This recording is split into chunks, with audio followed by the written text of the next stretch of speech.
My brain is set on to next, And please be reminded, once you see me use this, whether you're in a panel session or not, just know there's danger coming, all right? So you want to keep it wrapped. All right, we will continue to take goodwill messages very quickly, and we will get into the action today.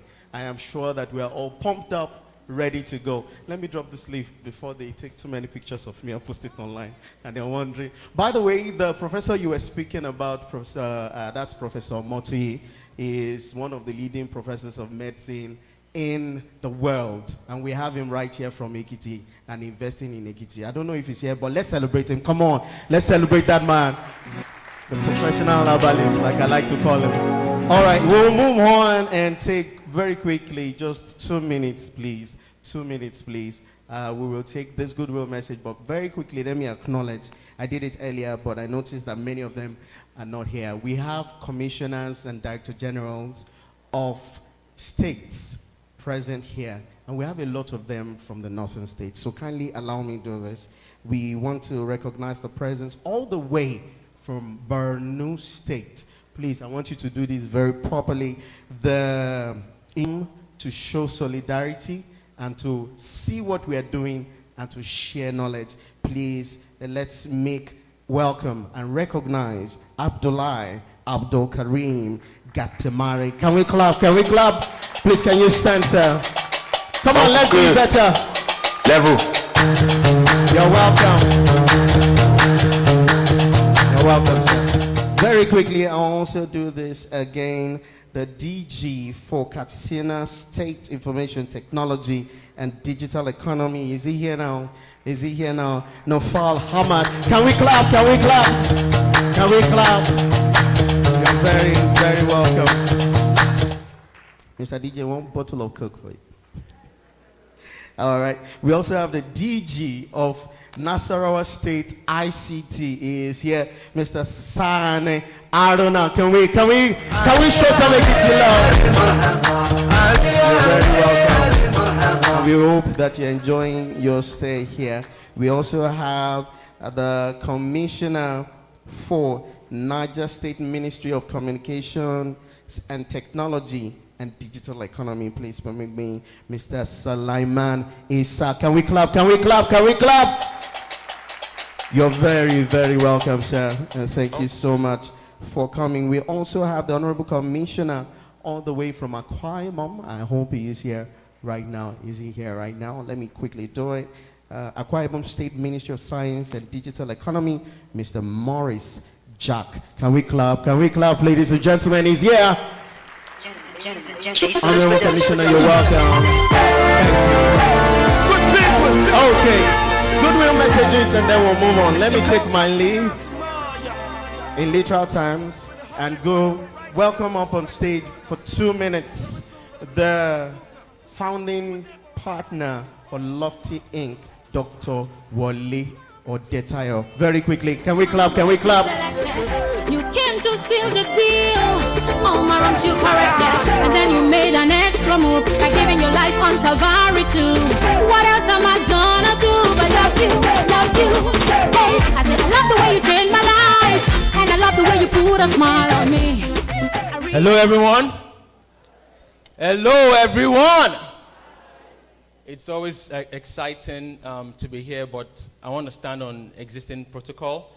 All our distinguished guests and all our distinguished innovators in the room, especially Madam, for representing His Excellency and all the other commissioners in the room and all the other great people in the room. I'm always for innovators anywhere because I have seen people, start from nothing, to something, not just for the fame of it, but for solving some of the biggest socioeconomic challenges, in the world. And I'm not talking about Nigeria. We have Nigerians today that are solving problems in the US. We have Nigerians today that are solving problems in India. That is 1.4 billion people, and Nigeria is still exporting. So we might say, and I'm here to just maybe leave us with a thought, that we might say that Nigeria is an oil-producing country, but I disagree to say that Nigeria is a people-producing country. Let's put our hands together for ourselves, please. And on that note, I want to say a very big thank you for having me. Honorable Commissioner, thank you so much. It's been a fantastic guy, one of the few Ekiti people. By the way, my business partner is from Ekiti, and I used to yab Ekiti a lot. I never knew I would be here someday. And I will tell you what I used to do. I used to call Ekiti the bush state, right? But until I met him, and, and his passion for technology is just infectious. You cannot be around Honorable Commissioner and you will leave the place the same way without thinking more things can be done. Let's see if you want to do that, you can put your hands together for him. I've met with student groups that have told me that they love the access they enjoy from please. So I don't let the access diminish in any way because it inspires young people to know that government is listening. And for His Excellency, whom I'm very, very impressed about his acumen for what technology should be. I was at the launch of the hub, and the things he said there, I told him, I said, he gets it. Mr. Governor gets it. And, it is very rare to see, people at that level to understand what and the impact of technology, to their state and to their constituency, basically. But, given that he chose him, I'm not in any way, I don't feel any less of that opportunity to have someone like him, lead the state and choose someone like, Honorable Fakwade to also lead the charge here. But I want to leave all the innovators here in the room that Ekiti State is at an inflection point. And I want you to put at the back of your mind. Inflection points are the points where, the future is determined for great. And this usually will require baby steps and doggedness, sheer doggedness. What you're doing today, a lot of countries have done the same. Your population is not very different from Finland. And if you just choose that model alone of investing heavily in your people, which is what we're doing here today, I can assure you that, countries like Finland, and even when you come down here to Africa, in East Africa, the country that I'm talking about, will have nothing as to what Ekiti will get out of this. So I want to encourage everyone, every policy maker in the room, every decision maker in the room, to please give the best that you can to Ekiti, because, like I was mentioning and discussing with Ian yesterday, and we agreed, the best investment we can make anywhere in the world is investment in the resources above the ground, which is investment in the brain, investment in people. So we won't stop doing this until God calls us home.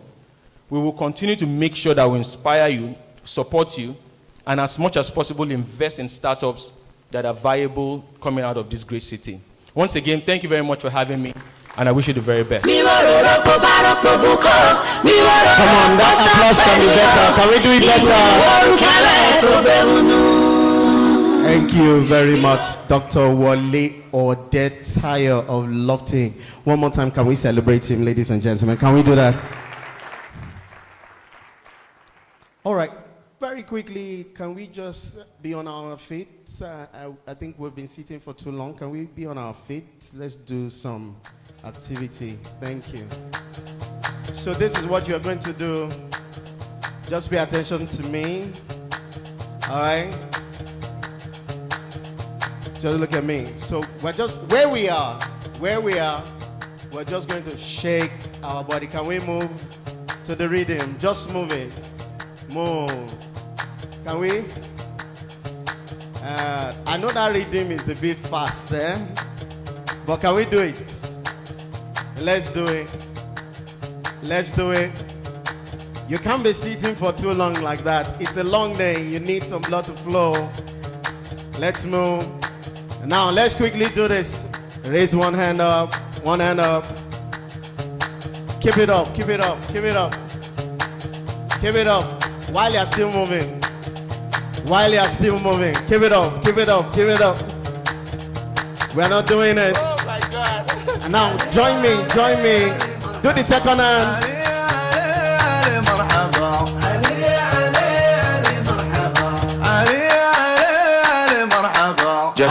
So you do it up and down. I'm already singing bird. I'm already continental, international. Killing it, you know I put the fire. Now maybe the follow come, couple of solo one. Pressure no fit catch you. All right, and then we are going to do an applause now. Can we do an applause? Thank you very much. Please sit down. Sit down. Thank you. All right, we're moving very fast into this pivotal conversation about the future. What exactly does the future look like? And there is no other person to lay that foundation better than the very honorable commissioner for the Ministry of Innovation, Science and Digital Economy. Let's make welcome Honorable Sheon Fakwade, please. Raise it, raise it, raise it, raise it, raise it, raise it, raise it.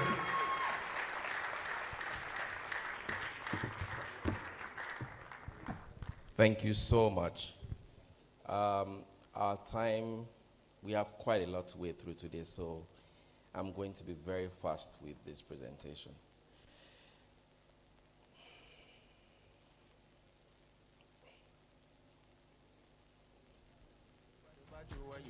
Please, can I have a roadmap for the digital Ekiti on the screen? Thank you.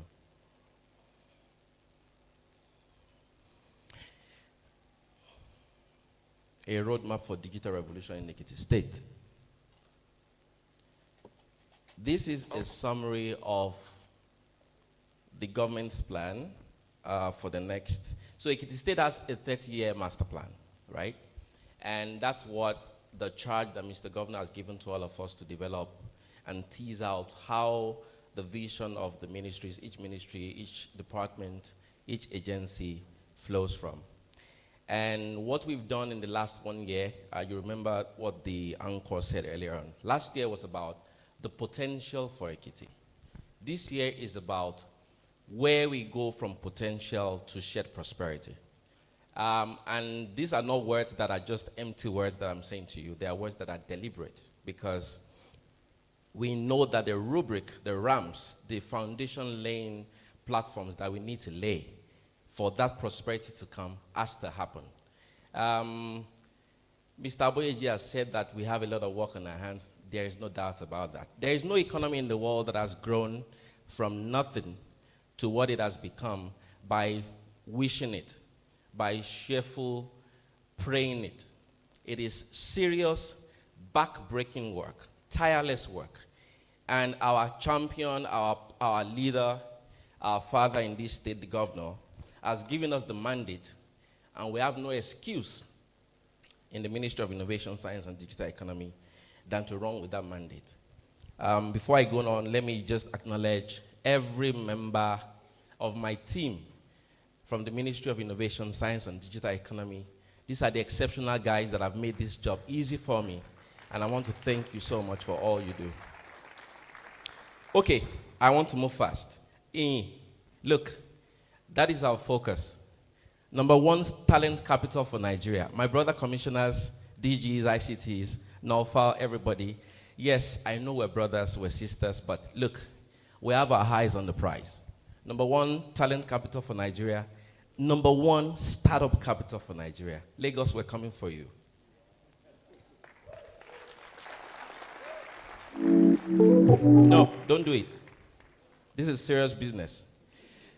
If a state determines to spend $95 million on phase one for a knowledge zone, they are not playing around.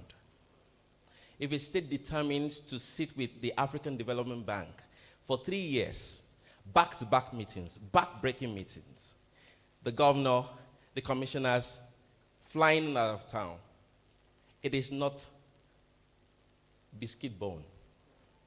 We're serious. We're deliberate. We're intentional. What I want to leave you here this morning, especially the young folks who are listening to me, because we have a bet already. There's a $95 million bet for phase one knowledge zone. And the bet is on you. It is the talent that they see, these beautiful people see, that they will come to invest in. It is the seriousness to which you put the vision of the state government that they will come and invest in. And Mr. Governor has told us, not just talent, you're not just developing skills for Africa or for Nigeria. We don't want to export our skills. Every state for this country, waiting with they do be say, with a subsidized Lagos state, will develop skills in our different states, and then they will jackpot to Lagos. And maybe at the end of the day, jackpot out of the country. Mr. Governor has mandated us, in 5 to 7 years, not only will you develop the critical skills, the future of work skills that the state needs, but we need to turn that to them setting up business in Ekiti State. So, our first goal for the talent capital annually that we set last year after our 2 weeks retreat at the ministry is to set a target for 50,000 people trained annually with our partners, with support from our sponsors and our funders, and of course, state government. And I'm not talking about learning basic HTML, CSS, and all that, or just basic filmmaking or taking pictures. I'm talking about serious stuff that makes the world pay attention. I'm talking about things like extended reality, blockchain technologies, things that can make our people in Ekiti stay in Ekiti, earn serious money in Ekiti, and transform the economy of Ekiti. And the second thing for us that we have set as a target is that every year we are going to activate at least 10 viable startups in Ekiti State. Guess what? With the support of our friends and brothers and partners, the UNDP, the Innovate UK, please go to the next slide. We surpassed our goal too. No. From 10 startups, we have 35 startups that have been invested in by UNDP and Innovate UK in their first preliminary stage to even understand what they want to do and how they want to grow their product. Let me also add to this. A month ago, His Excellency and the Executive Council of Ekiti State Government passed a profound and significant symbolic bill in the State Executive Council. The State Government launched the 100 million naira Startup Enterprise Support Fund for young people in Ekiti State. And listen, by the time we conclude the summit tomorrow, you understand the role you will play to get access to some of those funds. They are not free gifts. Listen, they are for serious people who know what they want to do, who our panel of judges, our founders, our judges would go through all of the things we want to do, scrutinize and ensure that this is fit for purpose and align with the development initiative of Ekiti State.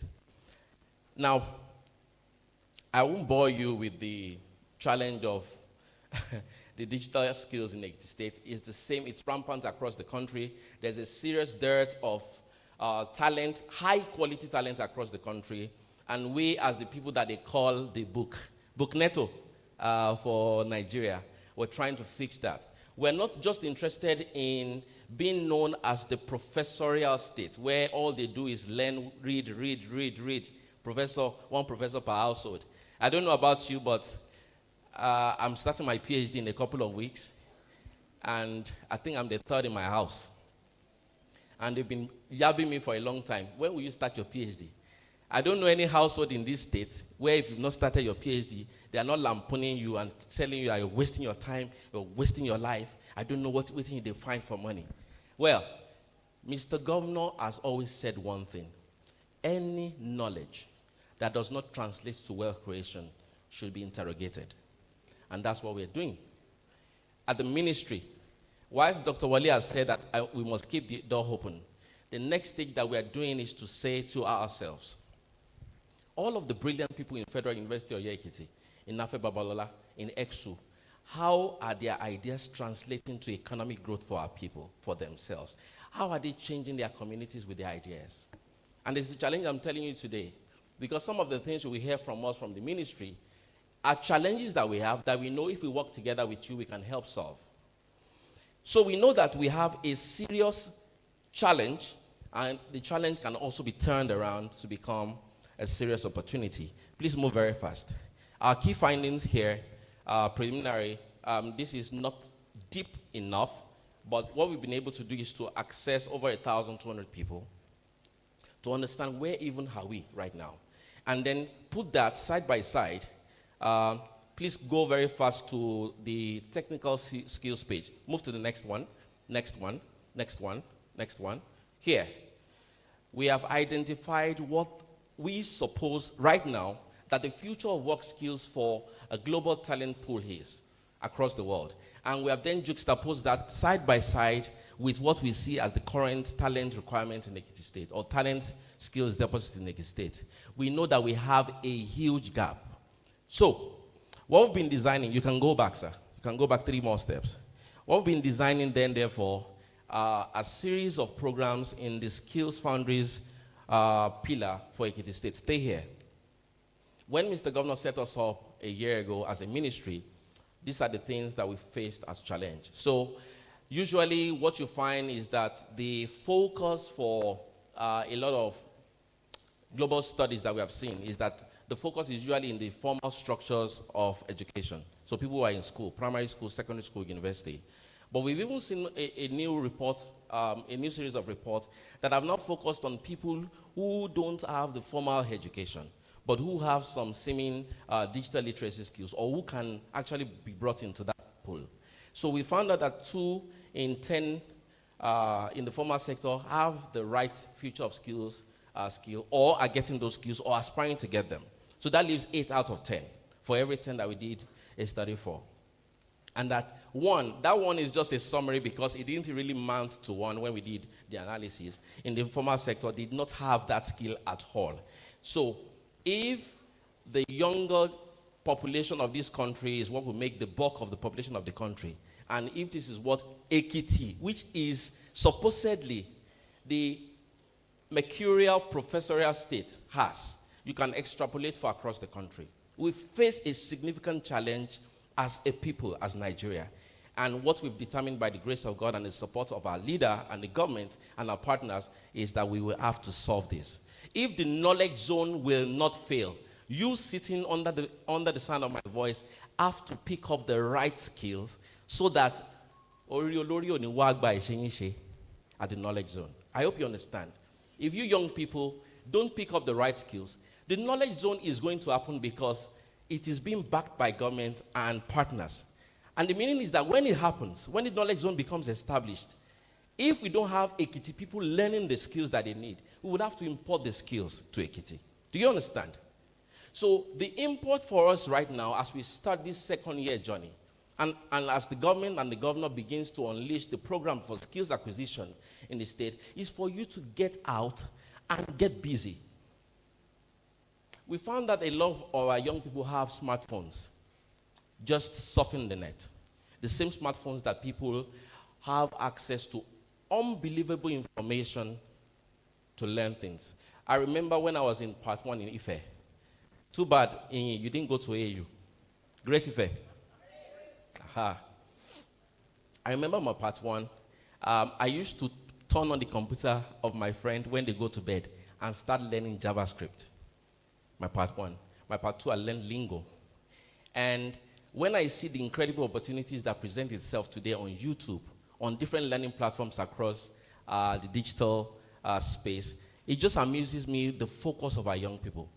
And I'm glad that we're working with the Ministry of Youth to actually try to rechannel that energy. So, let me run along. Also, when we came aboard, we saw that there were low startups in the ecosystem, and that was as a result of people leaving university and just getting to Lagos or Abuja, or where the opportunities seemingly are. We saw that we had low policy or inadequate policy systems and funding for the support for the infrastructure. And of course, we didn't have any incubator in the state. So our young people who are beaming with very brilliant ideas, people like Mark Odev, who has stayed there for 5 years, I must continually salute that young man and his resilience. And Joseph, the young folks who seemingly when there was no opportunity or a ministry or a strategic department saddled with innovation, stayed behind and built here. I must thank you because you are the examples and the beacons that we're building this ecosystem on.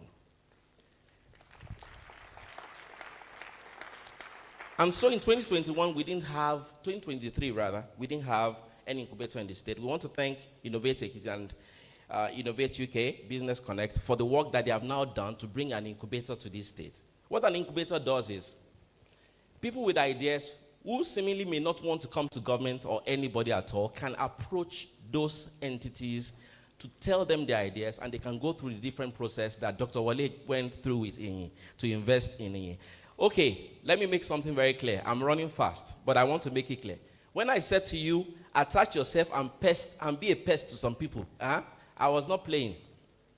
Yesterday, Inyaboyeji kept mentioning Dr. Wale, Lofty Inc., they invested in me. And Inyaboyeji, if Inyaboyeji today has millions of dollars, I know you are safe. Don't worry, you are in Ekiti. It's the second safest state in Nigeria.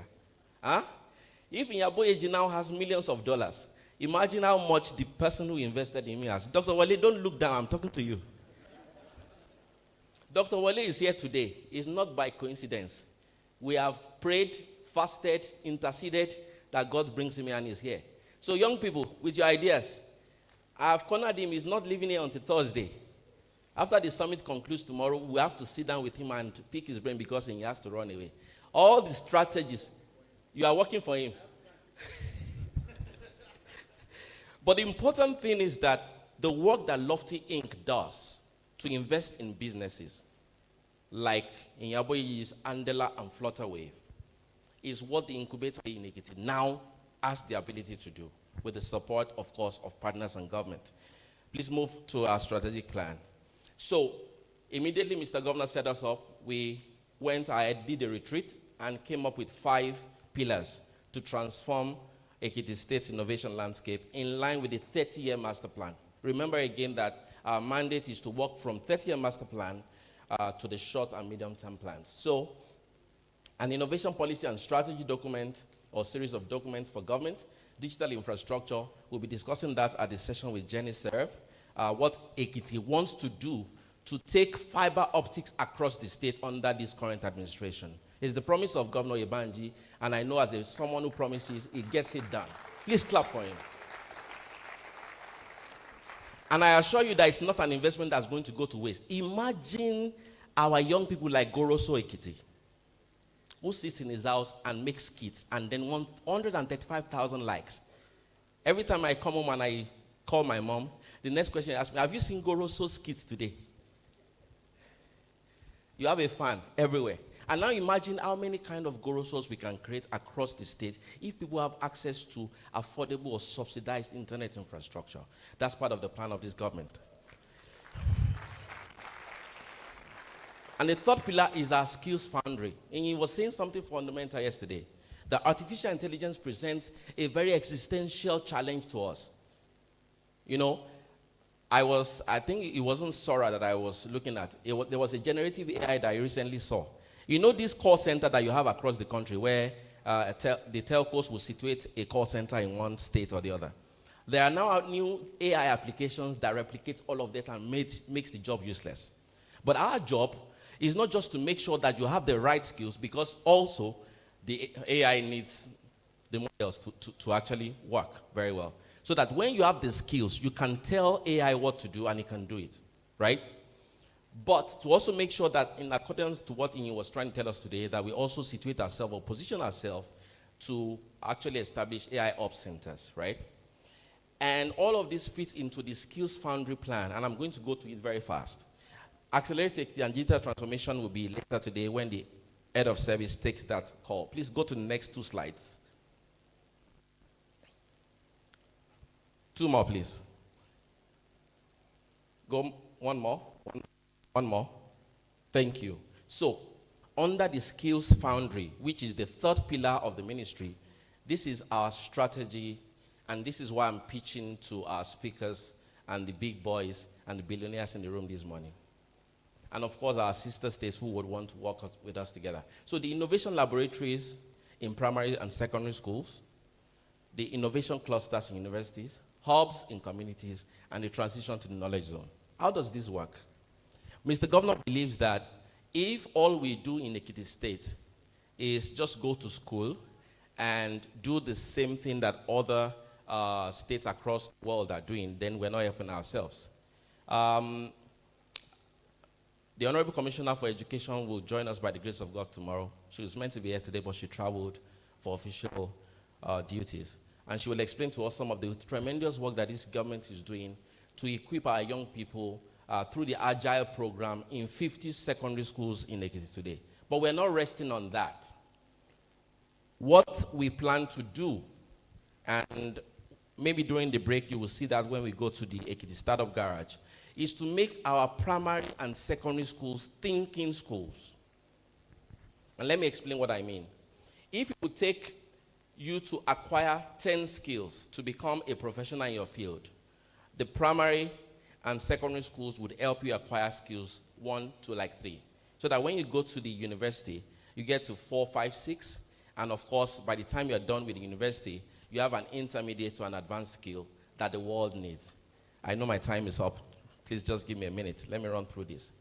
And to demonstrate Mr. Governor's commitment to this cause, again, I say to you that this is something we have sat with him over and over to discuss so that we can come out thorough. And I'm speaking again to our partners at Wema Bank today. There's an important investment opportunity for you to make to bet on Ekiti's future by collaborating with us to invest in innovation laboratories in schools. What are these laboratories? They're laboratories where our young people begin to test their ideas even without knowing that they are testing ideas. Sir, and my dear speakers, you are testing with me today. You can hardly find any public secondary school in this country where they are learning block building, coding programs, scratch lists, the blocks, and all that. And we wonder why that is a challenge. And so the Commissioner for Education and I have been actually interrogating this process for the past 6-7 months. And what we've determined by the grace of God that next year, Mr. Governor plans to establish 6 innovation laboratories as pilot in Ekiti State. Now, that is a great start. It's an unbelievable start, but we have a long way to go because we have 205 secondary schools in Ekiti. So we are looking for collaborators who will help to partner to make it and scale it up. What would these laboratories contain? What would they have? They would teach foundational building blocks of future of work skills for Ekiti people. The meaning is that in 5, 7, 10 years, if we can build on this foundation and our young people can start to have future of work skills, you can hardly, in fact, if you send a child to a school in Ekiti State, you can question the quality of that child because you know that there's a certain pedigree that Ekiti State brings to the table when it comes to skills development. And so from there, we move to the innovation clusters. Very quickly, Mr. Governor is going to build 2 innovation clusters in Ekiti State University next year and the Federal University of Ekiti. The meaning is that if your child goes from a public school in Nigeria, in Ekiti State, and builds level 1 to 3, by the time they get to EXU, they can build level 4 to 6 or 4 to 7. Because our innovation hubs, with due respect to my brothers and sisters from the sister states, are not designed like the other innovation hubs that we've seen. They are not where you go cram or faff around. They are serious play stations. They are serious workstations. They have the play lounging area, but they also have the serious maker centers where your ideas can come to life on the spot with 3D printing equipment and all the other devices and equipment that we're putting in there. The meaning of this is that in Ekiti State, all of the challenges that we face as a community, as a people, or as a people, as Nigerians, we can begin to test them, interrogate them, question them, and prototype those solutions right there in the laboratories. And let me give you an example as a roundup. There are 2 startups that the YIP program under Innovate UK Business Connect recently brought to fore in the last couple of weeks. Both of them, I think Green Bricks, I remember the name of the other one, were doing recycling materials from waste products into brick materials. And, you know, part of the questions that we were asking them during the boot camp was, do you have a prototype? Do you have an example to show us that we can see? If our young people had access to an innovation cluster maker center, they would have tested and prototyped those ideas and taken them through the different research that he was talking about for testing, for engineering processes and all that. If our universities, our secondary schools start becoming places where our young people can dare to ask stupid questions and test those stupid questions, because we know that success is celebrated, but a lot of times it happens maybe at the 100th time when you have failed and failed and failed and failed and then succeeded. But if from our primary schools to our secondary schools, our young people begin to fail and continue to learn on their failure and continue to improve on their failures till they become successful. They will not be afraid to test ideas when they leave the secondary schools or universities. The meaning is this, like Mr. Governor used to say, we will stop becoming a risk-averse society to a people who like to take risks and dare and make things happen. Because Ekiti will not be built by people who actually are afraid to take risks. The Ekiti of our future that is prosperous, that in our own estimation is a $80 million digital economy, will not be built by people who are afraid to fail. And it is by laying these examples from our primary schools to the secondary schools to the universities that we can make it happen. My time is up, but I am very much available to discuss this with you during the breaks, to see how we can work together, to form alliances, to form partnerships, to question even all of these things that we have stated to you, so that we can come out stronger towards building a brighter future for Ekiti. Listen to me. What I've stipulated within the confines of my time is not all that is there. We believe that all the beautiful rocks and the creative economy in this state, championed by our Ministry of Creative Economy, are things that we're going to explore to the full starting next year. We can make films in this state. I've gone to a lot of states in this country, and I can attest that the quality of our hair, the quality of our mountaintops, we are called Ekiti State because we are a Luolokiti, right? Because we're a state of mountains and hills and a state of rocky terrains. We can make fanciful classic movies in Ekiti, and we can bring the world to this state because we want to show what is possible within Ekiti State. So it is not just software engineering that all of these things that I'm telling to you about contains. We're working with the Ministry of Creative Economy to also see how we can do gaming. Our children play games a lot. Animations. We watch animations a lot in Nigeria. How do we do that? The panels and the sessions that we have in this room between today and tomorrow, we discuss all of that, and we are looking forward to engaging with all of you. We welcome your ideas. We welcome all your criticisms, but above all, Ekiti people, most importantly, all of the effort of government will go to waste if you do not partake in that. And it is when you put your effort, your hard work, your learning skill to play that you'll be able to benefit. Thank you very much.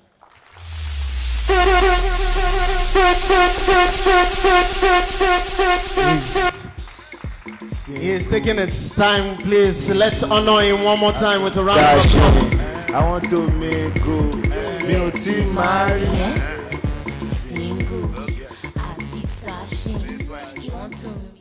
Poof, blown away, honestly. You can imagine how the experience is staying with this kind of man every time.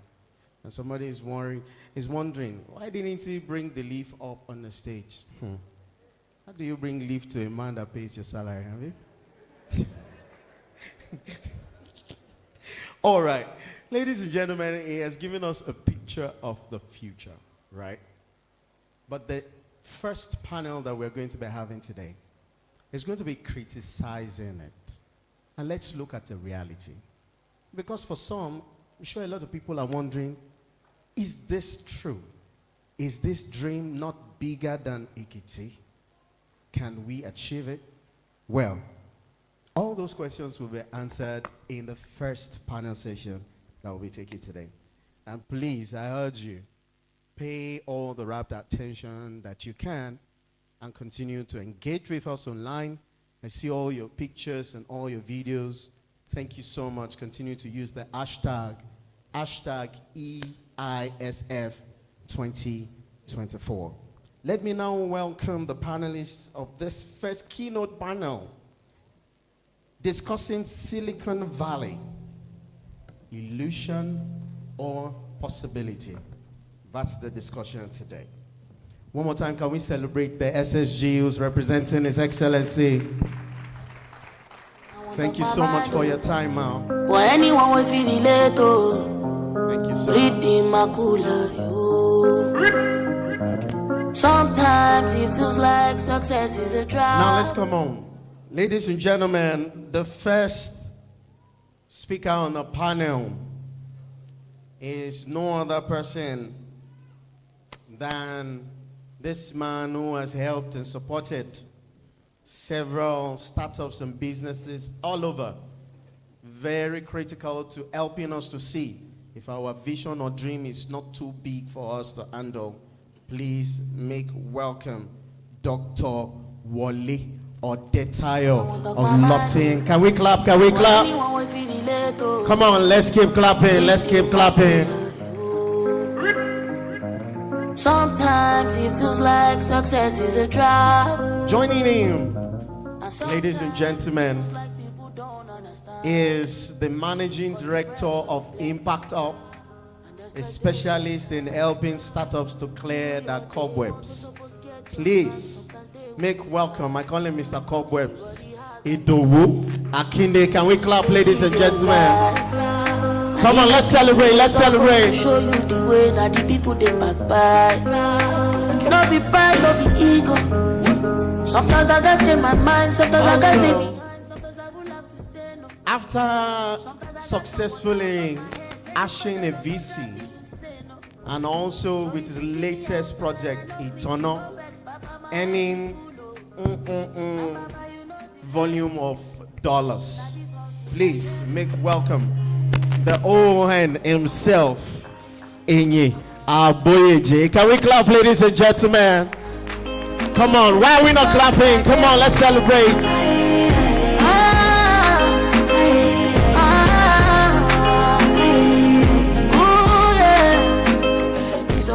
And of course, he is spoken, and I'm sure this panel would like to criticize him just to be sure. What exactly? Are you sure that this vision, and give him the opportunity to also be able to respond. So we'll drag him back up on stage. The Honorable Commissioner, Ministry of Innovation, Science and Digital Economy, Ekiti State, Nigeria, Honorable Sheon Fakwade. Let's welcome him. Let's welcome him. Come on, let's welcome him.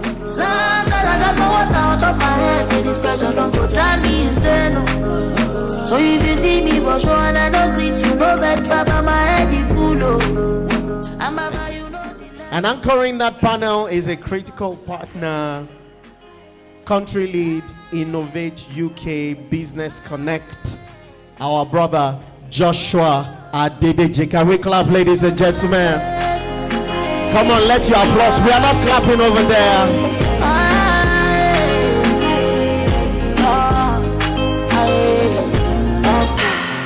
Of course, there's a tiny bumpers. Please be notified that this will only continue for about 14 minutes. If you see me with the leaf, it's time to take your leave. Over to you, sir. All right. Oh, this is looking so bright. It's afternoon. Good afternoon, everyone. Good afternoon, everyone. Can you hear us? Awesome, thank you, and thank you for staying by today. This is the first panel in this summit. I was going to say we were all here last year, but he wasn't here last year.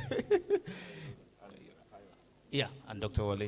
Yeah, and we know how this panel went. It's really an interesting one for us to dissect some of the things that the presenters or speakers have said, and for us to question some of those things, and possibly, like the Honorable Commissioner will mention, if we can get them to make some beautiful commitments, but I won't do that.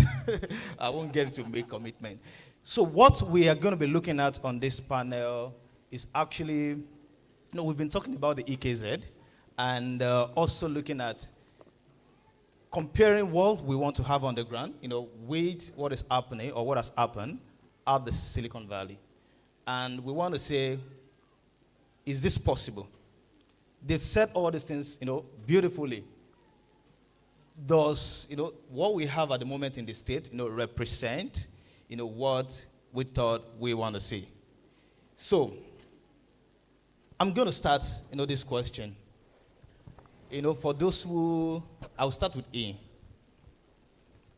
And this is because you've engaged a lot, in the market and, investing and perhaps stayed a lot of time at the Silicon Valley. So for the benefit of our audience, just for you to start, what does it look like at the Silicon Valley? So, I think when most people visit Silicon Valley, they'll be very disappointed. because if you've actually gone there, first of all, it's not a place. There's nowhere like Silicon Valley. It's a, for lack of a better word, a concept or an idea, or it's like how we say we're going to heaven. What is heaven? Where is it? But there's nowhere. It's an area, really. And what is in that area is, well, there is a strong university ecosystem, both public and private. Caltech, University of California system, Stanford University as a standout private university. Then you have a lot of businesses that have grown over the years, and they're in different cities. Facebook is in Menlo Park. Actually, if you thought you could walk from Facebook in Menlo Park to Oracle in Redwood City, you're a joker. That's a train. That train will take you at least 45 minutes. So when people talk about Silicon Valley, like as if it's your father's parlor, I'm always like, do you understand what this thing really is? At the end of the day, I had the privilege of spending time in Silicon Valley very early in my career. And what Silicon Valley pretty much is the people. It's just a group of people with a particular ethos about building. And that ethos is centered around 3 core principles. Principle number 1 is that computing and computers can solve better problems a lot better than simply human knowledge can. Yeah. That's the first principle. So they believe technology can solve problems, right? The second principle is the best way to solve these problems is to experiment. So they're going to spend a lot of time and money researching and failing, right? That's basically what they do there. They spend a lot of money on ridiculous ideas, failing, and then every now and then something catches fire. And then that becomes our new reality. They also believe that they need to attract more innovators from around the world by encouraging people to innovate and fail. Yeah. And then the third principle is don't be an asshole. That's it. Means you have to be nice to people. You have to help people. No matter, because the person who you meet today can become something tomorrow. Yeah. So you have to be careful, and you see people, they will struggle to tell you no, even if they think your idea is silly. It's just a very permissive culture. And those rules, you can apply them anywhere. In fact, in 2012, we started to apply those rules in Yaba. Okay.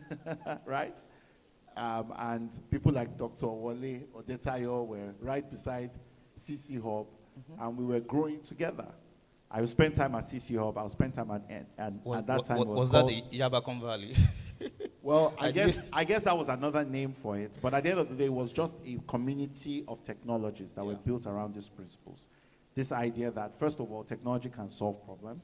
Yeah. Second of all, a lot of the problems will need to be solved by thinking, experimenting, failing.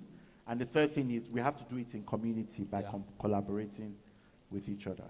All right. I think that's beautiful. And I want to do a quick set a debate, between the commissioner and Dr. Wale. And just speaking on what he has said. So when we look at Ekiti State, you mentioned earlier during your speech that before you came into the state, you always call it, like a bush. So for you, does it look like this is possible from what you've seen? And when you're done, I will actually come to the Honorable Commissioner to now pitch us the state. If you think it's not possible, what do you have? You mentioned a community about, having not just a location, but they have good universities, they have parks and all of that, which I think the state has something like that. I wouldn't pitch the state for HC. But Dr. Wale, what do you think? So you drove through Ekiti from Aramako Ekiti and every Ekitis that we have. So what was the thing that dawned on you? Do you think it's a journey that could be achieved? Thank you very much. By the way, my view of Ekiti being a bush state has changed ever since. Disclaimer. We didn't hear it. You want me to use it? We didn't hear it. Should I use two so that you can hear me very clearly? I think Ekiti is obviously a fantastic state. Not because I want to just say this to make just to make a point, but because I've met people from the state, and you would know very quickly if you're in any way reasonable that anywhere that is called something is really not that thing, except the people that make it what it is. And my own co-founder and my childhood friend is from Ekiti, and I've known people from Ekiti to be excellent and amazing.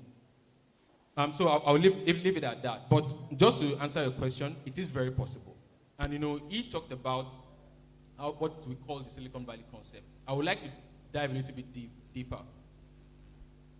Close to the beginning of the 1900s, a politician at the time who had just lost his only son, someone they call Sir Stanford, brought about what you have as the Stanford University. Then they had a different name initially, but then they call it Stanford University today.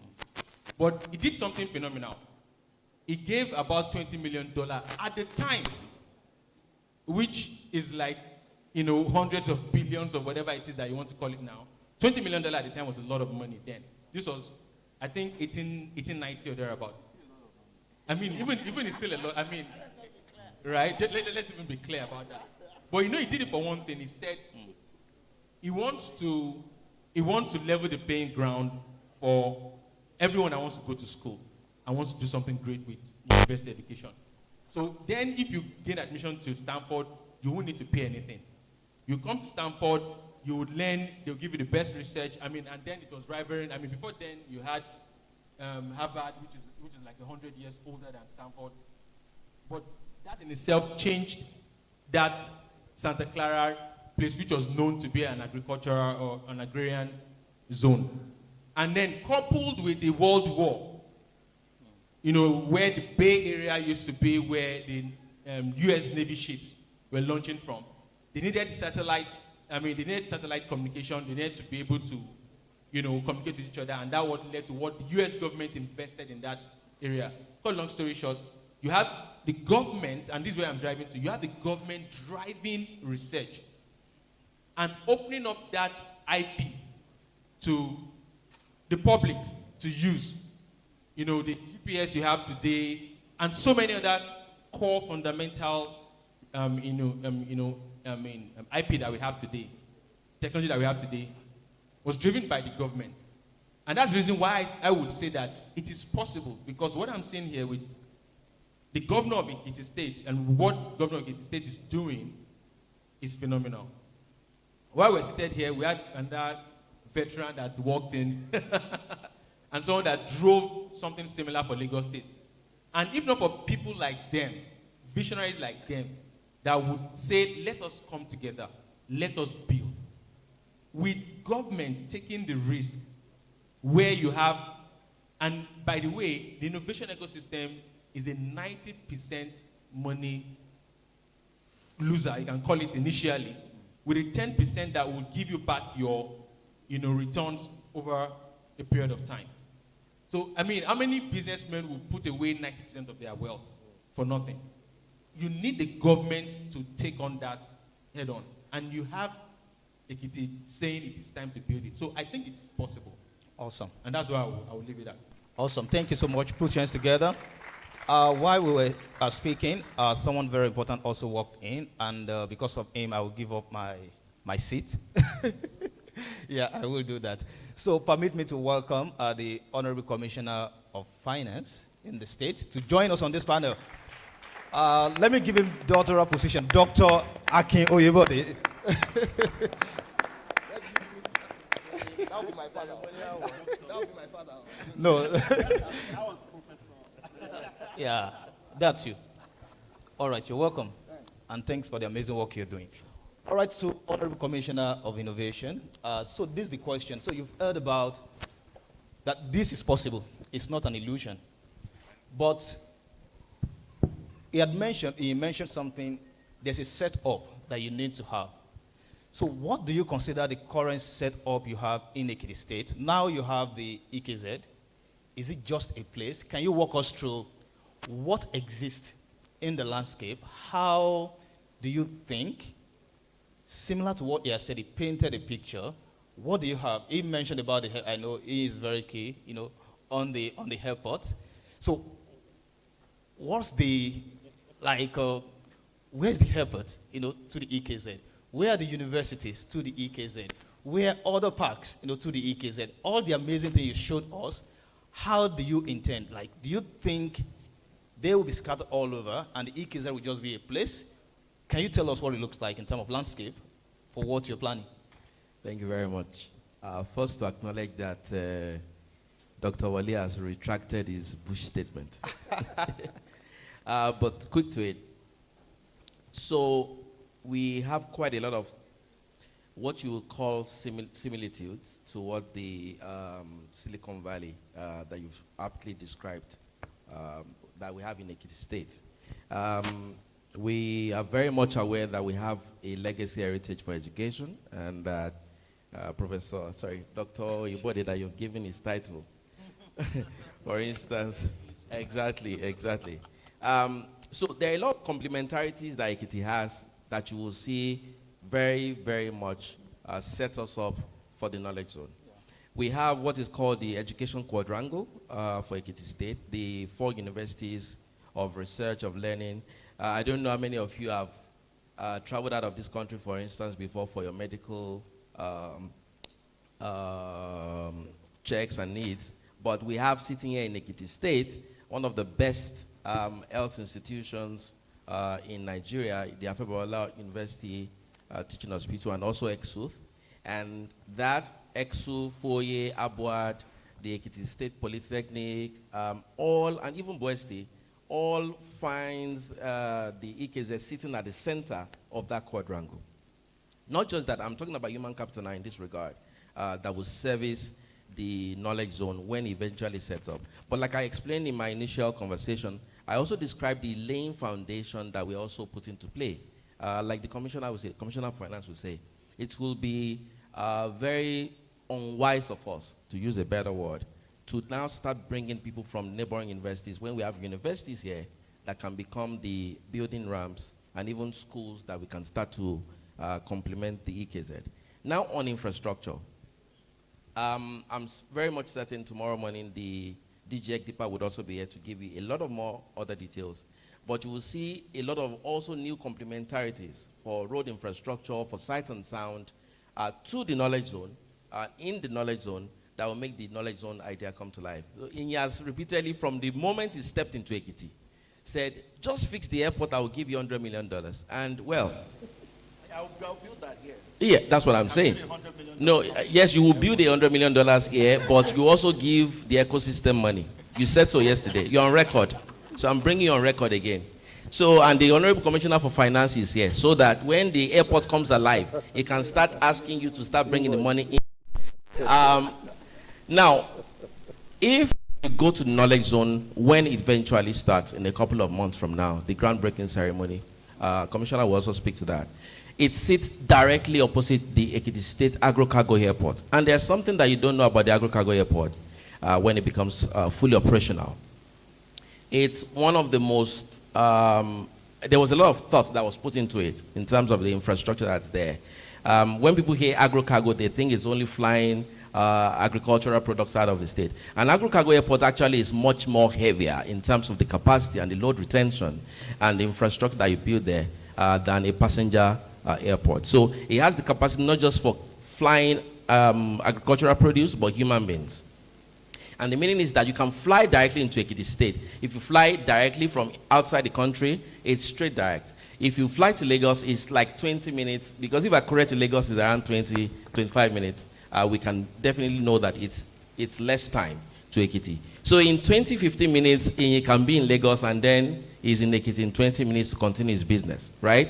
And not just that, the commissioner would also tell you all of the road infrastructure, the ring road that is going to the knowledge zone. In fact, I don't know if I can say, but I know that the the Odoado to the Abua Teaching Hospital is going to be expanded because there's a huge and significant traffic currently, even without the airport being functional. So the meaning is that you have both sight and sound, road infrastructure, bridges, connecting accesses to that place.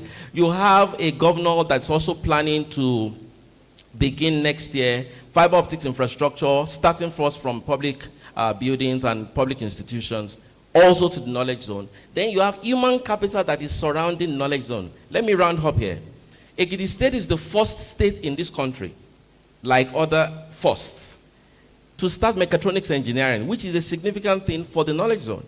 And our mechatronics engineering is not just YAMS engineering. I can take you to Foye and Abua today, and you see the serious work that's going on there. And not just that, and you said something about research, biomedical research. I think, in my own honest, sincere, long-term opinion, the Abuad EKZ complex will be the biomedical cluster for Ekiti, for Nigeria in the future. If you go to Maryland, the AstraZenecas are all littered there. And there's nothing stopping us from doing that because we have the connective human capital, and we have the land infrastructure, we have the business environment, and we're ready for business. Awesome. Thanks, HC. I think that was beautiful. Yeah, feel free. And I think just to continue on the government end, I'll come to you before I come to go to Ido. HC, I know you've been a part of this conversation, especially for the EKZ, from inception. And seeing where it is now, I know HC Vakwade has sold the state, beautifully. What keeps you awake in the night? Especially when it comes to, that we have the funding already. But the implementation in itself, what is that thing that gets you worried, that you think if we can have this, it would be complete beyond the support you receive from the AFDB? I mean, I don't think anything gets me worried, to be honest. What keeps you awake? I sleep well. I sleep very well. I'll tell you what. So I think the biggest thing you always ask yourself is, do you have a large enough team, with the right passion, knowledge, skill, energy, but most importantly, stamina. But I think today we have that team here, across multiple ministries, right? Whether it's youth, women affairs, whether it's people living with disabilities, whether it's budget, finance, health. So there's enough bench strength across the state to see the process to fruition, right? It also helps that some of us, like the Honorable Commissioner and I, have some institutional memory of where we started this journey from. And so we can connect the past with the future. Look, for me, there are like 3 or 4 things that you ask yourself. The biggest thing, if you say what keeps me awake, it's the classic thing with, and I see in Wale here, these are people who have been in the trenches, so they understand this more than I do. If you know how big the challenge you're trying to surmount is, you'll probably not start it, right? You'll probably just say, this is too much of a problem, I'm not interested. Now, we've learned that with constructing an airport, right? And I was an airport skeptic. I always say that openly, But over the past 4 years, from completing the civil works to getting the certification from the relevant aviation industry regulators, to entering into commercial conversations with airlines, right, to see how they can come, bring flights to Ado Ekiti. It's taken us easily 24 months longer than we thought it would take, right? And it's cost us a bit more money than we thought we'd spend. But the lesson for me is that if we didn't take that decision today, this state will never have an airport, right? It will never happen, right? And you can argue as to whether it's the most effective use of resources, etc. But if you believe in what air travel does for the movement of people and for the stimulation of commercial activity, then you know that it's inevitable that you're going to do it. So it's best to do it now when you can. Because if you start that project today, and I say that openly, right? So if we start that project today, it would have cost us twice as much as it cost us to build, right? So, but I'm always happy because even those who are most critical, even those who, put out false information on things like Sahara reporters, they'll still fly to Ado Ekiti. So that's the joy. It's an airport for friends and foes, right? It doesn't say you went on Twitter to abuse the state. You can still land there, But I'll tell you why it's super important. Because if you are going to do stuff around innovation. And I'll give you my own story. I remember in 2018 when I came to Ekiti, and I wasn't working for the government at the time. In fact, what have I said in 2018? 2012 or so, when I came to the States, I flew in with someone, I won't mention his name, but he said to me, Aki, I can't go to Ekiti with you. And I tried to beg him, Eventually, he said, okay, you know what? Let's just go because the governor is my friend, right? So he paid $10,000, got a jet. We landed in Akure. We drove to Ekiti, right? We did our meeting. We drove back to Akure like daredevils because the airport was going to shut at 5:30. And if we didn't get on that plane, that person could not afford to spend the night in Ekiti, right? So we got there. I went to beg the air traffic control people, please, we are still within the timeline because this person, anyway, we got out of the place. Many people who do serious business want to be able to travel in and out of a location, minimal force, right? So every time we go talk to a potential occupant of the knowledge zone, they say to us, we're not going to come to Ekiti by road, right?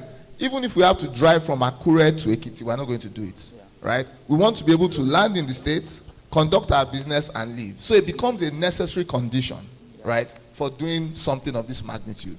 So when you say what keeps me up, it's really saying, look, you know, a special economic zone always says, if you build it, will they come? That's the question you're looking to answer, right? So that for me is the biggest thing, you know, our ability to close the commercial conversations that take this thing from a brick and mortar location to an idea. And I like what Inyi says, you know, everyone likes to think about Silicon Valley as a jurisdiction. You know, I tell people it's more an idea than a jurisdiction, right? And in multiple places that have replicated innovation as an ecosystem, it's not within the 108 or 208 hectares of EKZ. It's really more around the universities, right? And for those who are students of those universities, we are setting up centers of excellence in the campuses, right? Students are going to those campuses to learn things they normally would not learn in their day-to-day activity in school. We're giving these people skills that allow them work, right? Even as students, right? So it's not really about, we're not de-emphasizing your degree program. We're just saying you have to go and learn the skills, and you have to put those skills to work for companies within the knowledge zone. So that when all these guys come, there's enough talent. And that for me is the real, if you say what keeps me up at night, it's that we need you people in the audience to actually be active participants in this process, right? There's nothing, this thing only succeeds when the young people in this room and out and beyond actually take this program very seriously.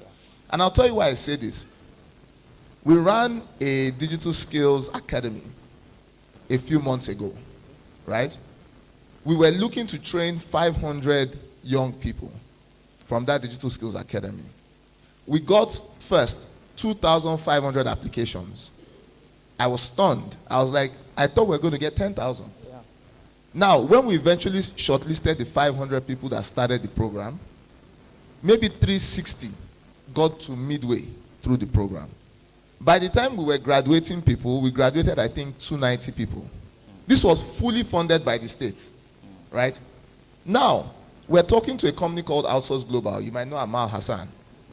Outsource Global wants to say, they said to us, we want to come and set up an outsourcing hub in Ekiti. But to set up that outsourcing hub, we need to be sure that there's talent, right? So they said to me, give us 100 people that we can test. Where did I go to get the 100 people from? We gave them the list from the 290 people that completed the program. If those 100 people pass that assessment, they are going to be the first set of people that work for Outsource Global in Ekiti State, right? But we need a lot more people, right? Not to say this is government, they are lying, or they've picked the people that will do it, they know the people they want. Because this is the one opportunity you have as a young person, you know, to leapfrog over all the challenges you have in the country, right? And the government has said, we will invest, we went to take a loan to build capacity. It's not, knowledge zone is not about the buildings alone. The more exciting thing for me there is what we can do with broadband connectivity, how we can enable infrastructure, right? How we can get last mile internet connectivity into your homes, right? And how we can ensure that you use that connectivity for very productive activity. So I think for me, that's what keeps me up, that all of these things we're doing, are the people we're doing it for, are they really aware of how transformative this is? And are they willing to commit all of themselves into ensuring that we deliver the outcomes? Because honestly, I mean, and I say this with all sense of modesty, you know, Honorable Fakwade, whether EKZ works or not, the man is okay. He went to Lee Kuan Yew School of Governance. Somebody will always give him a job. If he says, Ekiti, goodbye, somebody else will say, come and start in Kaduna. We went to steal him from somewhere, right? So it wasn't like he was just sitting down in his house and he was looking for work. But what we're trying to do is to create the kind of skills that allow someone like Sheon become a commissioner in a state for thousands of people to run their own businesses successfully, you know, to work for large-scale enterprises, right? To sometimes even export their talent, you know, outside Nigeria. And I tell people, I say, when we think about devaluation of the currency, it's either an opportunity or a challenge. It's a challenge primarily if you earn Naira and you depend a lot on foreign imports, right? But the Nigerian dream today has to be for someone to sit in Ekiti, right? Eat food for maybe 3,000 Naira, rent accommodation at a quarter of the price in Lagos, but work for a global enterprise and earn foreign currency, right? I mean, so if the currency devalues, you are the one that will be smiling. And that's the idea behind EKZ, that you can be in Ekiti as a young person and you can earn a living and compete with people for jobs anywhere across the world. Thank you very much. Thank you so much, Honorable Commissioner. Yeah, that's great. I think one thing he mentioned towards the end was the fact that you should trust in government, that they have your best in heart. And one thing I've seen personally in Ekiti State is the openness of the government. I was telling my director here that it's really hard, you know, in some other places for you to actually have this much of access, you know, that you can really interact with people. So we really thank you, the government, for opening the doors, you know, of the government to us. So one question, I'm coming back to Inye and Dr. Wale very soon, but going to Heidi, I know you are a talent person. And we've mentioned that one thing that is critical is the people. People who are here, the talent, the young people. But it's not about the numbers, you know, it's about the quality. So the question I'm bringing to you, I mean, like the MC mentioned earlier, you are the man that talks about, you know, clearing the cobwebs. So what posture, what kind of quality, you know, of talent do you think will meet the global demand for what Ekiti want to achieve? Okay, thank you very much. And I feel like this panel has delivered. I've learned so much just sitting here in the last few minutes. Thank you very much for your insights. So, there's a reason why this is the knowledge capital of the country, right? Even before this generation, right? This has been something that has been handed down generations beyond generation.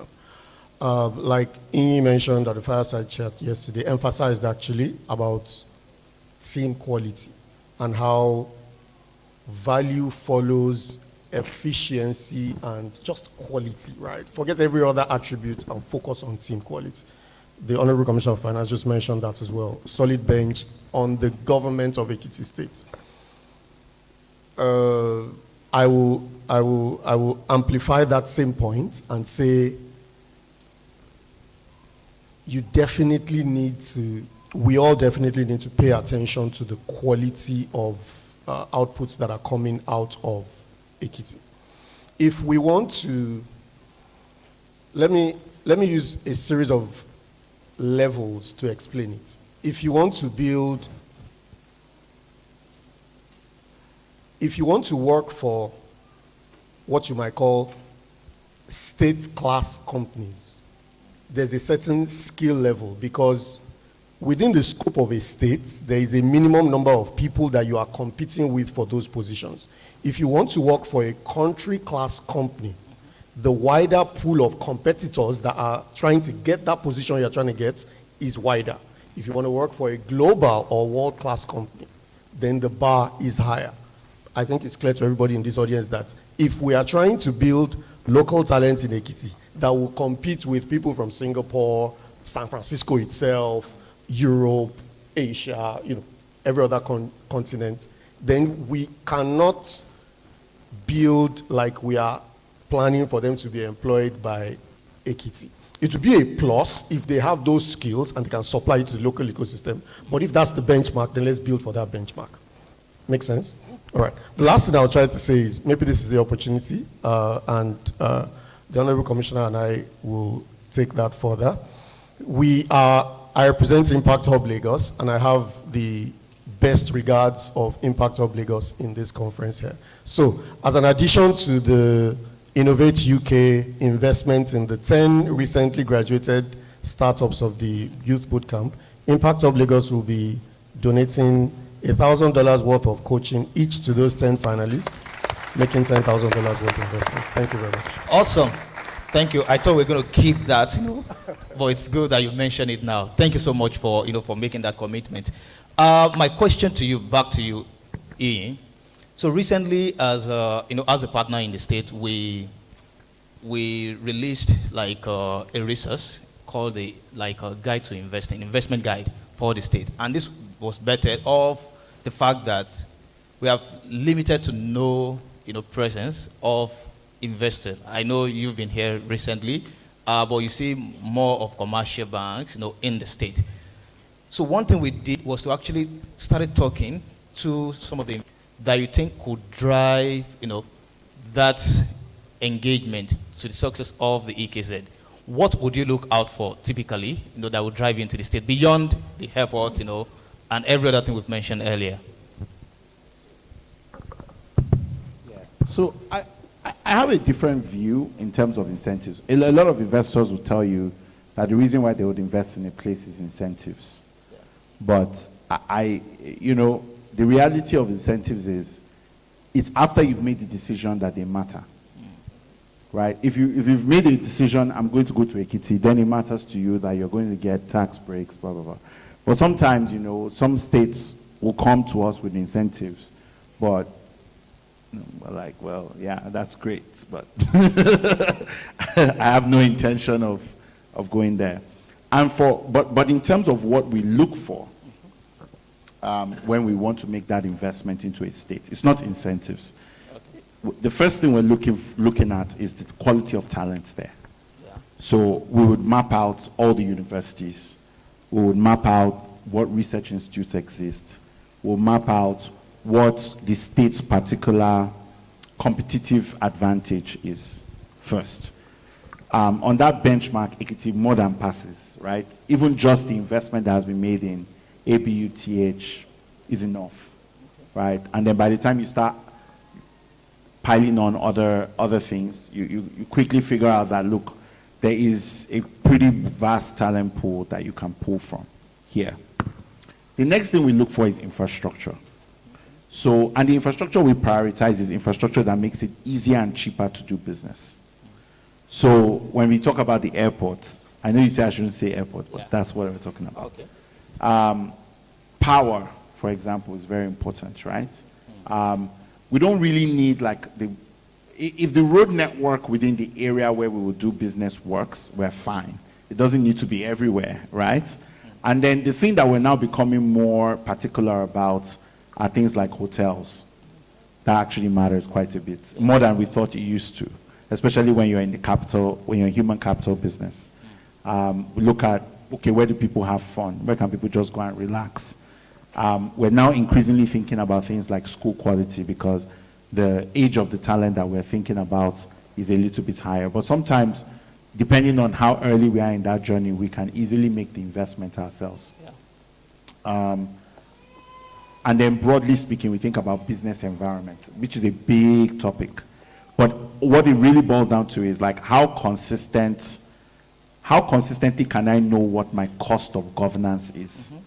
So if it's a government that likes to surprise people with taxes, we're not interested. But if it's a government, or if it's a government that likes to squeeze big winners, we're not interested. If it's a government that has a track record of treating business well or working closely with business, then we want to have a conversation. And then the last thing that is becoming critical now is security. Part of the reason why it was very easy for me to make this decision, even to come by road, was because by the time my guys looked, they were like, there's no problem. This is Ekiti. The people who invited me in the southeast, that conversation was very long.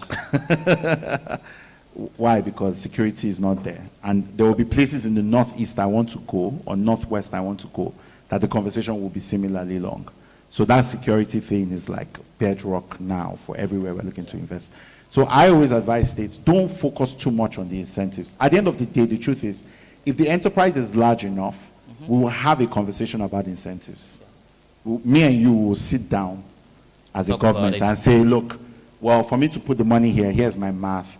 And sometimes we're not even looking for tax reduction, because between me and you, the problem with tax reduction in broad terms is that it's frowned upon in the global markets. Yeah. Right? So my investors don't want to hear I'm not paying tax. Do you understand? And then also there are other things that are perhaps more beneficial to me than taxes that are important. So for example, things like, can I get buildings, can I get infrastructure, can I retrofit things, how quickly can I move to market? These are the things that matter more.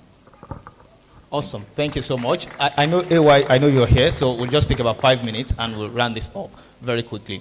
So, Commissioner for Innovation.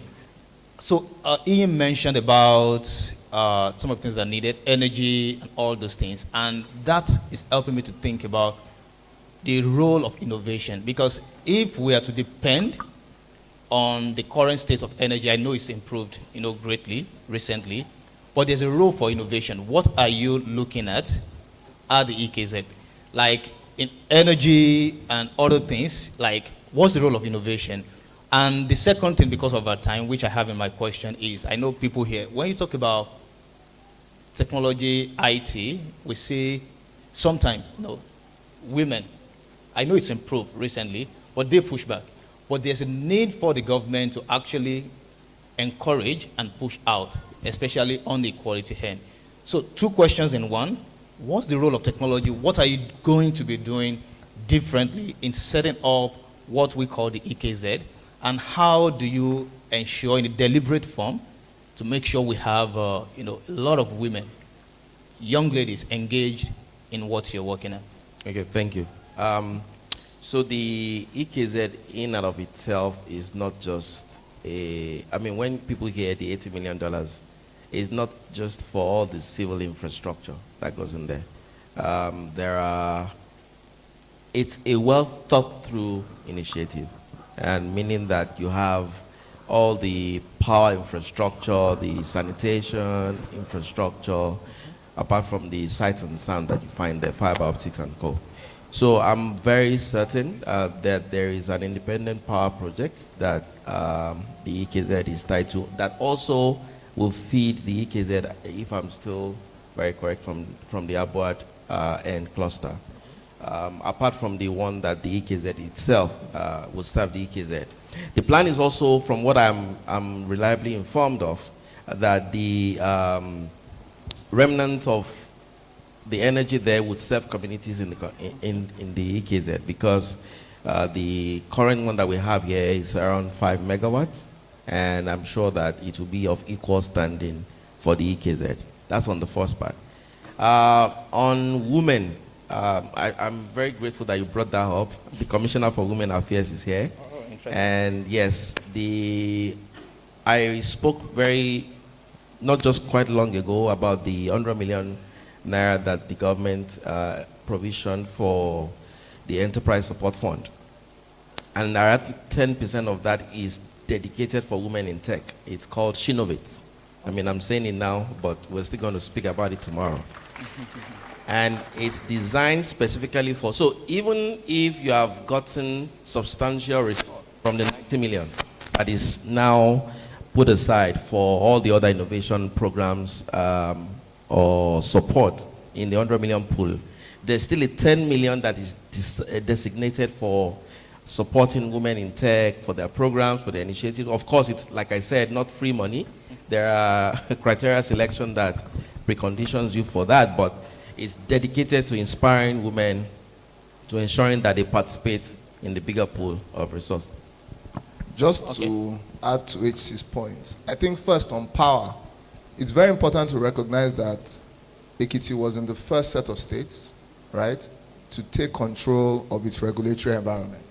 right? So Ekiti and Enugu states were the first two states in the country that set up state electricity regulatory boards. And we did that because we have a significant energy deficiency that cannot be solved by the grid. And we today, last week, we licensed 14 companies across the generation and distribution value chain, right? So first, we have the regulatory environment today to accommodate and absorb innovative ideas around electricity. As HC said, EKZ is being designed as a clean city, and as such, there's a captive power solution that is going to be funded that supports clean energy generation. And again, this is an opportunity for technology companies, who are in the energy space to compete and demonstrate their capabilities to take on that project. The second part on women is that there's a big part of the knowledge zone program design that has an innovation fund that will be domiciled in the ministry, right? And the ministry will work with fund managers, almost similar to how iDice runs, right? To then support businesses that are resident in Ekiti. So the major criterion for selection is that you must be resident here. The business must be resident here.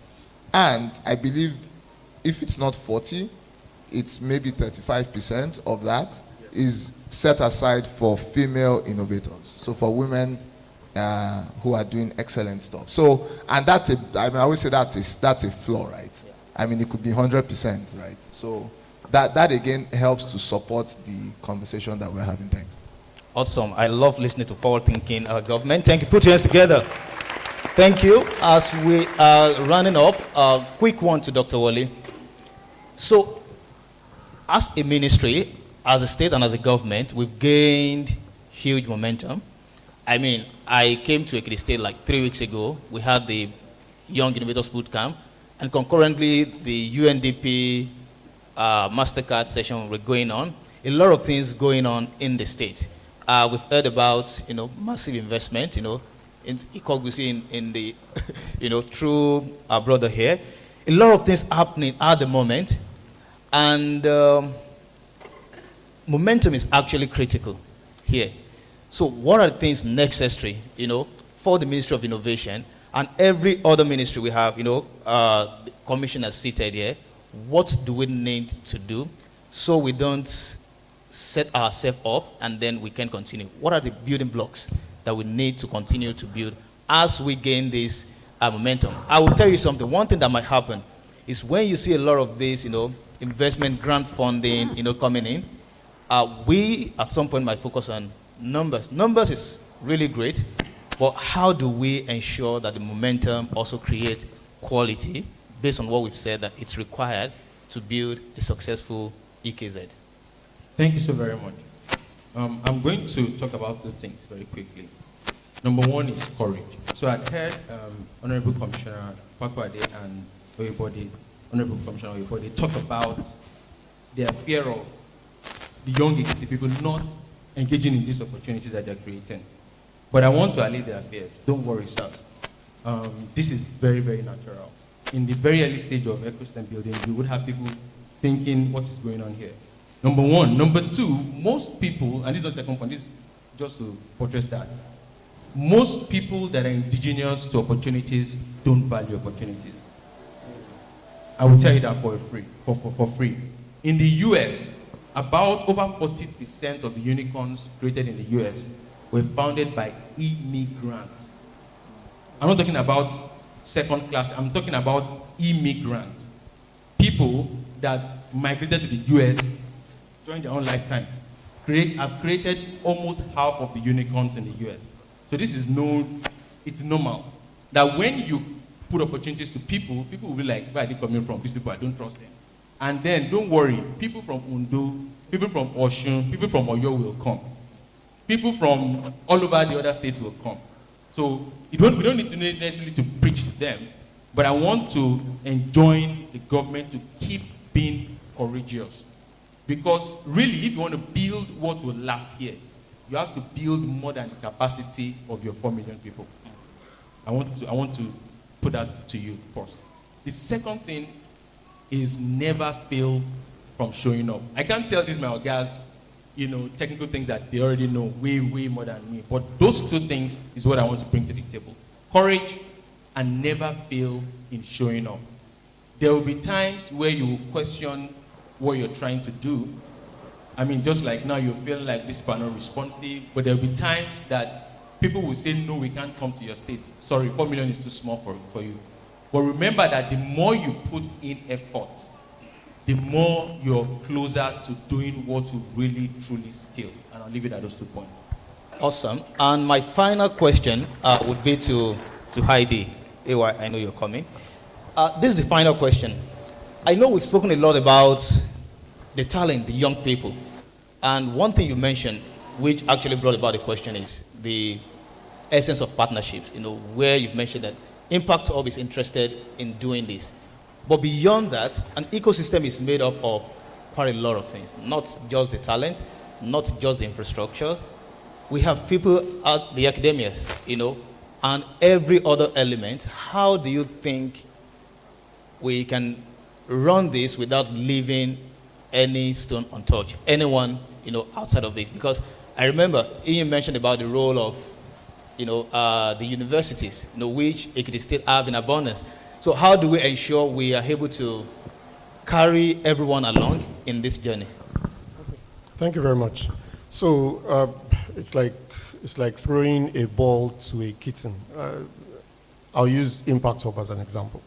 Whenever I'm trying to answer the question of what do you do at Impact Hub, because we offer workspaces, co-working spaces, that's the first thing that people hear about, and that's what they register. But technically speaking, we are more than co-working. I like to use the example, I like to say that we are a confluence. We're like Lokoja. So, but Lokoja has just 3 extensions where you have like maybe 21 extensions. And I use this example to answer a question for someone yesterday at the fireside chat. Community. A community that is open and inclusive for every type of stakeholder to come and commingle with that type of stakeholder as well as other types of stakeholders is what you're talking about. And so you've mentioned academics, there are other players there. A founder, an investor is looking for founders. Come to the community.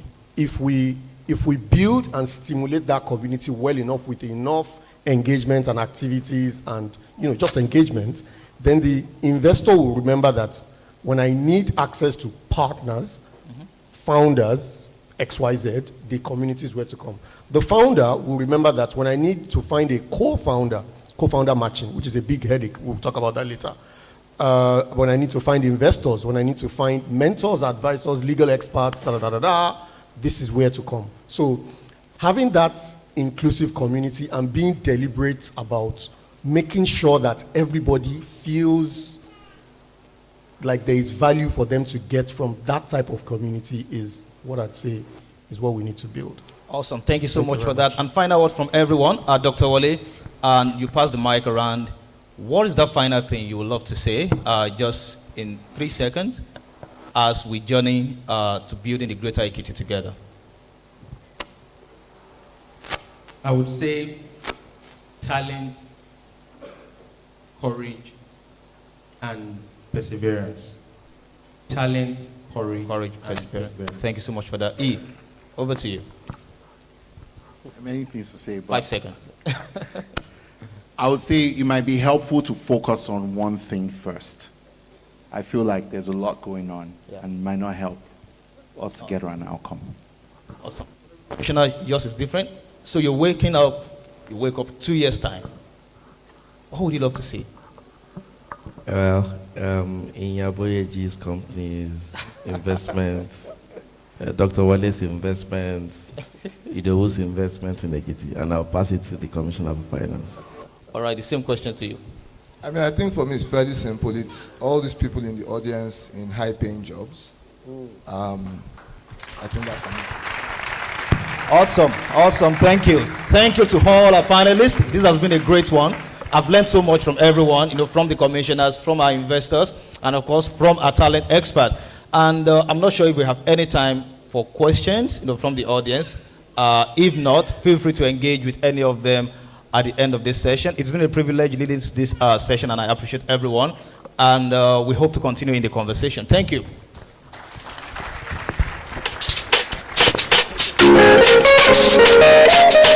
You are still the rhythm of the boss. One more time, can we celebrate? Come on. This is my best. I need something. That's the way you want your body. Pictures together now. Very quick one. We thank the we thank the Honorable Commissioner for Finance, Ekiti State. We thank the anchor of this great panel, who I feel like squeezing right now, but wow.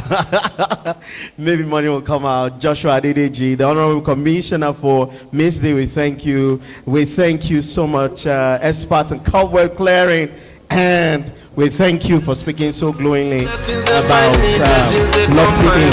Thank you. Ladies and gentlemen, it's about time. And I know that we've been waiting for it. So we will take a quick breather right now, but a quick announcement.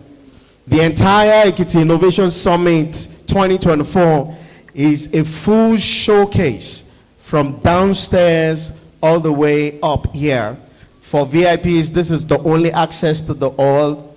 Please do not try to descend through this door. Only VIPs are allowed through this door. And every other person, the access or exit is up there. Please, we'll take a break right now. And we'd like you to go up, down, take pictures, visit the exhibition stand. Let's see what Ekiti people are building. Let's see what the future looks like and our approach to it today.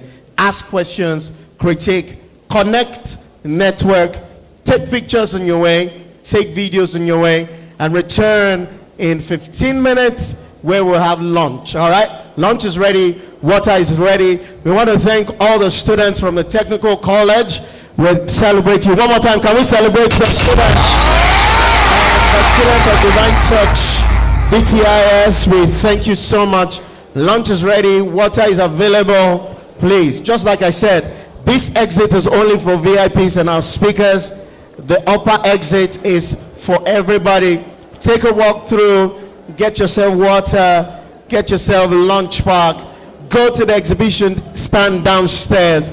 In 15 minutes, network, ask questions, take pictures, take videos. Thank you very much to our commissioners. We'll reconvene in 15 minutes. Mr. DJ. Got the jams on lock. Hey, yo! I see the sweetest, he depend them. I see the pen them, I'm already sweetest.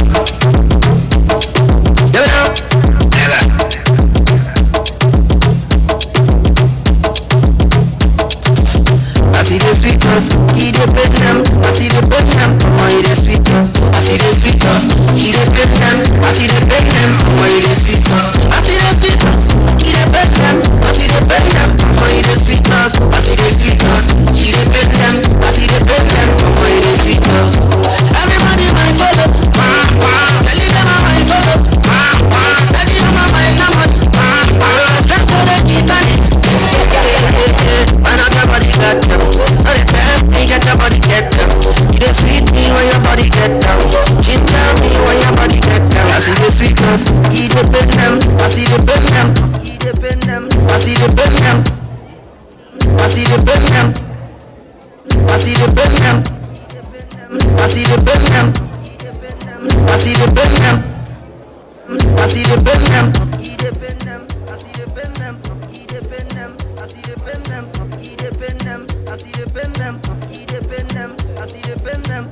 Eat the pen them. I see the pen them. Eat the pen them. I see the pen them. Eat the pen them. I see the pen them. Eat the pen them. I see the pen them. Mama, eat the sweetest. I see the sweetest. Eat the pen them. I see the pen them. Mama, eat the sweetest. I see the sweetest.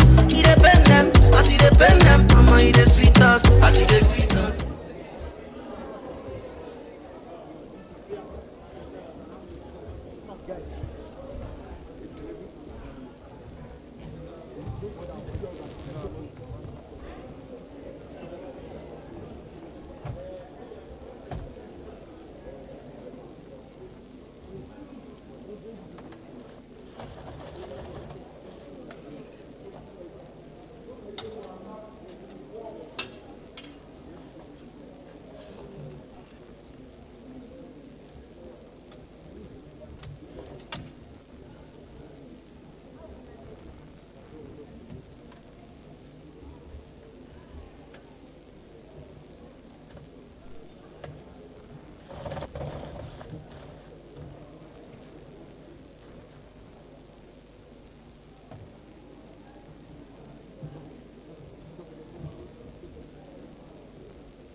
sweetness.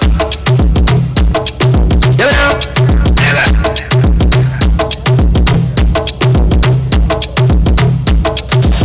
I see the sweetness, eat the bedlam. I see the bedlam, come on, eat the sweetness. I see the sweetness, eat the bedlam. I see the bedlam, come on, eat the sweetness. I see the sweetness, eat the bedlam. I see the bedlam, come on, eat the sweetness. I see the sweetness, eat the bedlam. I see the bedlam, come on, eat the sweetness. Everybody mind follow, tell them my mind follow, study on my mind now much, stand to the guitar. Another body got down, but it's just me get the body get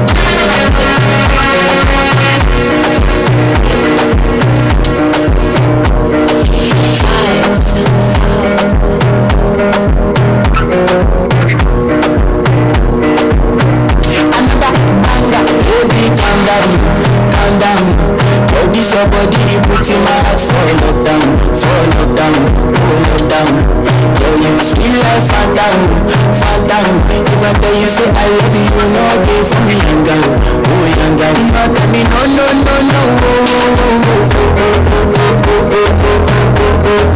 Baby, gon' give me your lo. You got me like Shawty gon' give me your lo. I see this fine girl for my party, she wear yellow. Every other girl they do too much, but this girl mellow. Now in my fine situation, I go use the bell and mellow. Finally I find way to talk to the girl, but she ain't no follow. When you gonna phone for one? When you know I phone for one? Then I start to feel like bum. But she dey give me small one. I know, so she start to bust it down one. But she feeling insecure, cause her friends go they come like she go on. When they come like she go on. Baby, calm down. Oh, this your body, you put in my heart for lockdown. Girl, you sweet life, fan down. If I tell you say I love you, you know they for me, young girl. Not tell me no.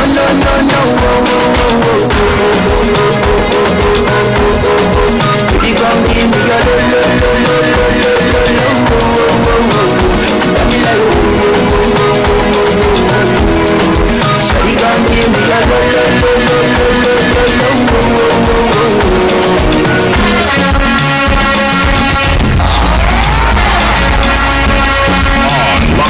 Lockdown. Well, here's the DJ that's got the jams on lock. Hey, yo!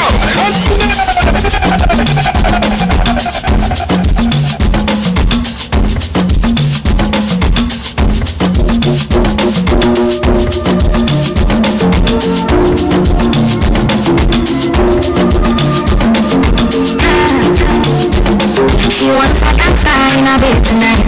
She a wants me near her. I fuck on me a bed tonight. She a call in my phone. Oh, she say when it's so unruly. Tell me that me the reason you wanna move me. The man with a E. Curious girl, she got questions for Siri. We got that booty and wine for me. So crazy you drive me. Girl, you put it on me nicely. She riding it, I'm sliding it. Already I'm full like slightly. Oh, mama spread them so wide. Girl, that girl one die for me. She has to die for me, yeah. Bounce your body away, bounce your house. Girl, you go down, not to sound. Say you really, I know fish out, yeah. Bounce your body away, bounce your house. I'm on those scream, don't push up.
seen on Instagram.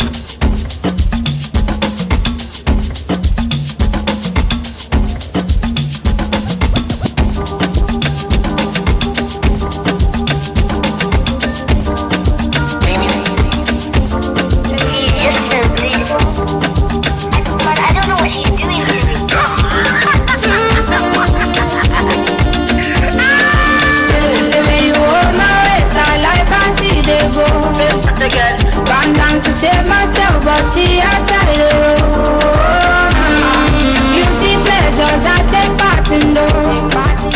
Disconnect the internet, feeling intellectual. And I can't tell you're feeling the pressure. And I can't tell you're feeling the tension.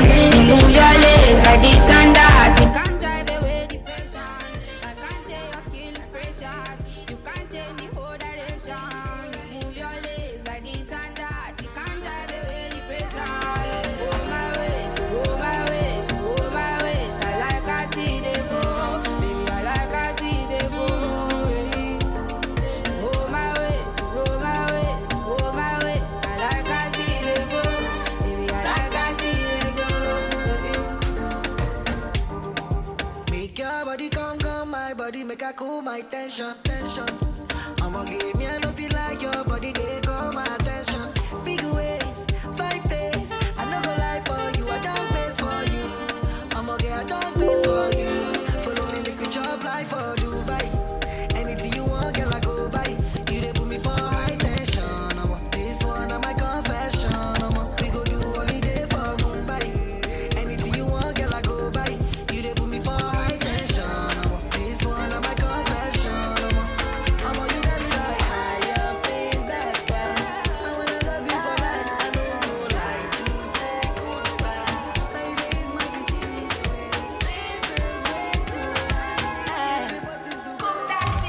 Can't seem to take my eyes off of you, especially your bite and move. The way you hold that thing, me wanna hold that thing. Baby, let me take a look.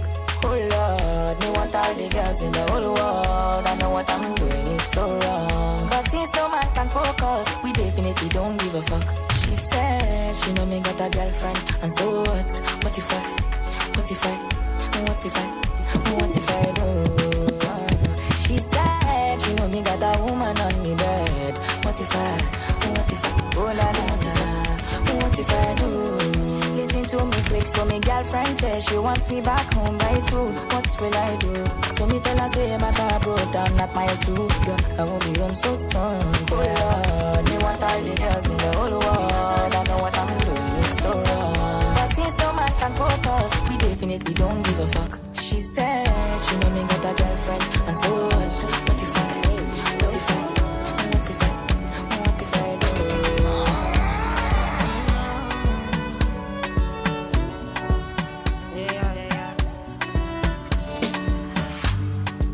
Now which kind life way I never see? I carry God so I fear nothing. Steady increase in the commas. Original no be parody. You know feel clear for your memory. Whether now winter or summer, I did Papa don't stop now. Living life, see my fire burning bright within the inside me. Small leeway, they mighty, they never know I color. To the move fine, check and balance everything inside my mind daily. Trust me, you can't fool me. Energy don't got logo, more friendly and conscious. I'm allergic to so. I'm not ready for confusion. They're telling me make I show love. Stability on bono. Everything a connection. I'm not ready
Saturday, I go meet you there. Cause I miss you every day. Call me any day, I'll be on my way. I'm one call away, no matter the situation. Girl, I no shop, keep my action. Don't do too much, I love you with passion. Jessica, Jennifer, family last shot. I will be like no more fornication. You don't know, baby, my son. Girl, I want some. I say now you, only you, I want the sanction. Yeah, I'm all yakba for my catalog. When I only you, where I want for my mansion. Girl, I'm not here to they confuse you. Girl, I'm only here to they convince you. That I love and I need and I miss you. Me, I love your body and your melodies. Follow me, go. Give me ginger. Taking me high when my energy low. I never love you, finish, oh. Don't leave me, oh, Roma. Baby, let me take you to Ibiza. Let me put a ring around your finger. If you make the memory to linger, I will give you anything you want. If I go jet and I go galant, I no go fear. You do me tumba, but I don't care. I mean my feelings and I just want to make you know. Tell me where you day. Last is Saturday, I go meet you there. Cause I miss you every day. Call me any day, I'll be on my way. I'm one call away, no matter the situation. Girl, I no shop, keep my action. Don't do too much, I love you with passion. Jessica, Jennifer, family last shot. I will be like no more fornication. You don't know, baby, my son. Girl, I want some. Say now you, only you, I want the sanction. Yeah, I'm all yakba for my catalog. When I only you, I want for my mansion. Believe me, it has to be you. I need you for my family. Believe me, it has to be you.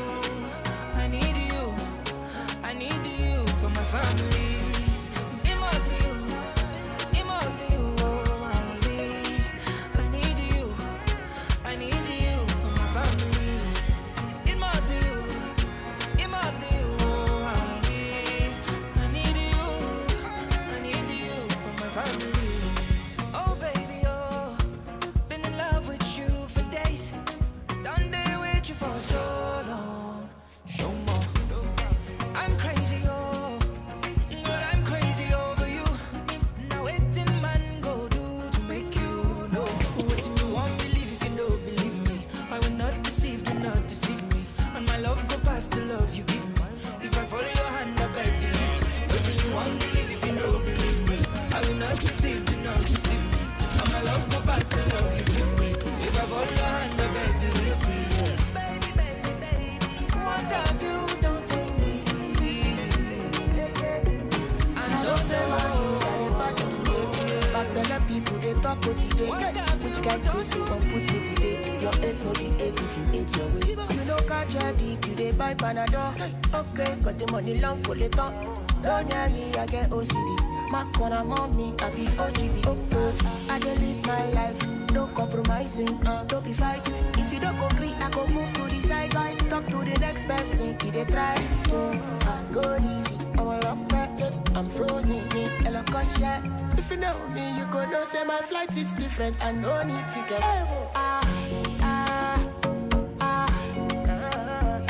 More money is a mile away. More money is a mile away.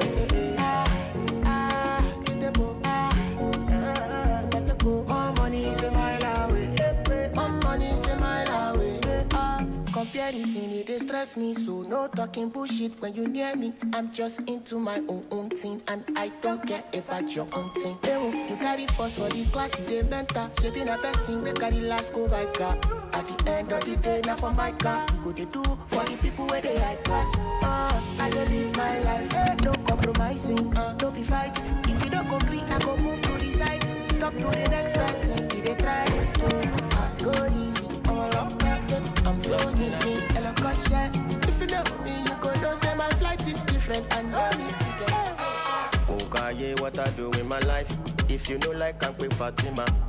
Kukaye, what I do with my money. If I go broke, I go contain them. Thanks for your concern, I can manage that. So no worry about me, worry about your airline. Underrated, but I'm still cashing out. You go shock, you say I get money, pass your faith. Oh, my G, Shuluwo to le spend on your own. My G, on my day on.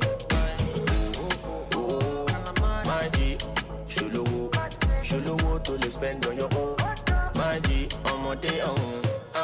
Kokaye, if you rubbish my talent, no be you I sing for, no be your apartment. I can guess say you stay with your mommy and daddy. At 35, what's right? Kokaye, if I know in Grammy, I go still in Grammy. Repete, to my poor vitamin C, my two vitamin C, all for me. Oh, my G, shuluwo to le spend on your own. My G, on my day on. My G, shuluwo to le spend on your own. My G, on my day on. If you get 35 houses, now only one house you go stay at once. And when you die, me no feel look and pass. She give me eyes. Oh baby, Jack, come on. Oh baby, Jack, give me this your love. Me I go show you love as long as you go with me, Joe.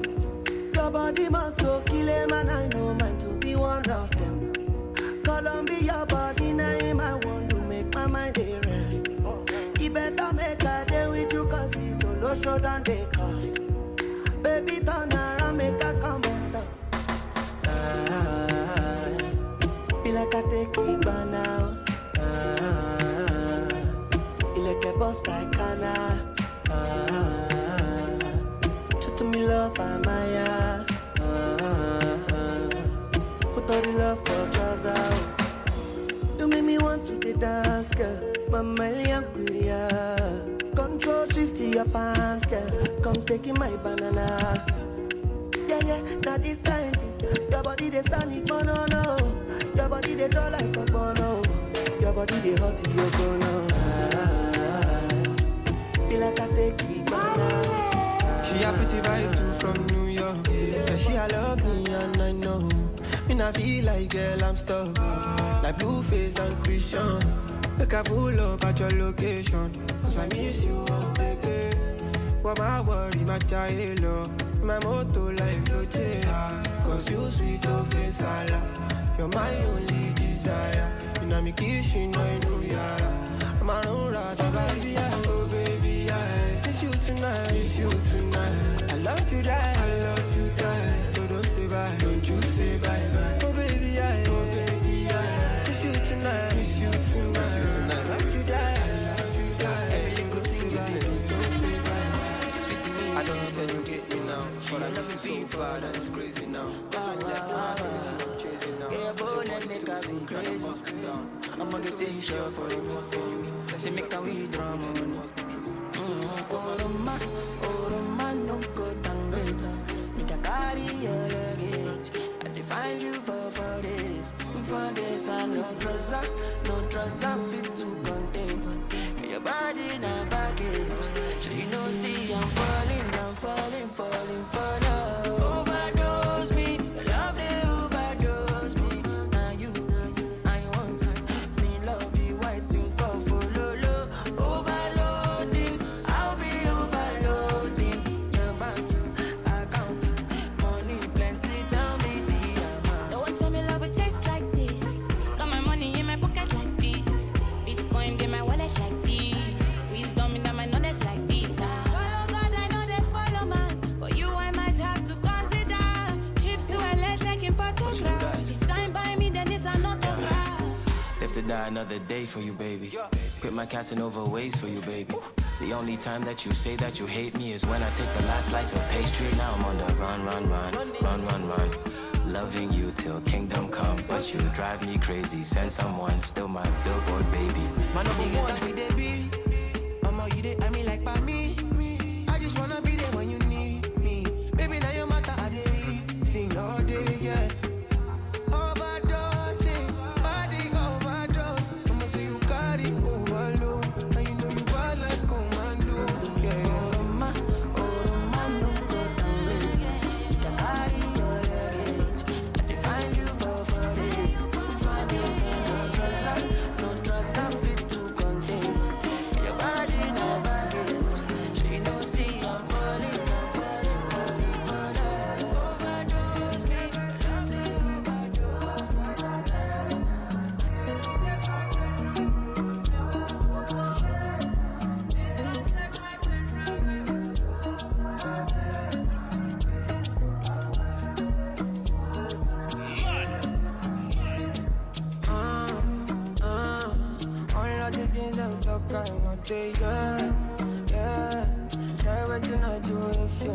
the fear, fear. My mind they tell me to disappear, yeah. So come and help me, cause I don't pray, my man, I don't pray. Come on, man, I can't stay for one place, for God's sake, my day. Don't take my pain away from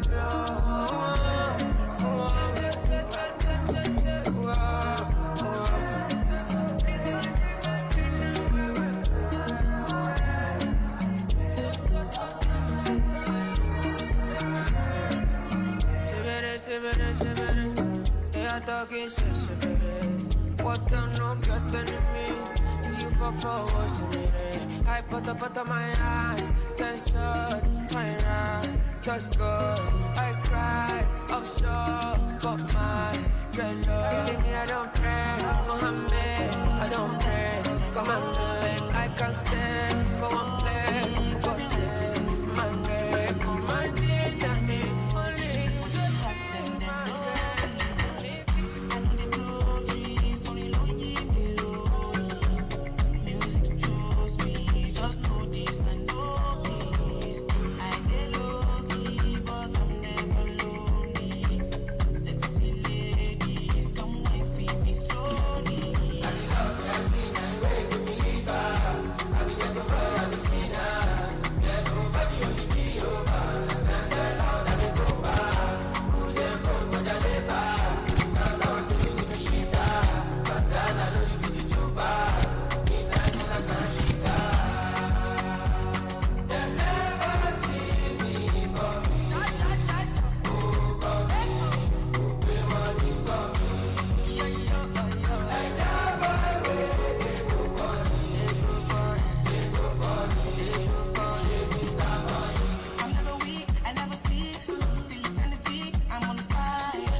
matter.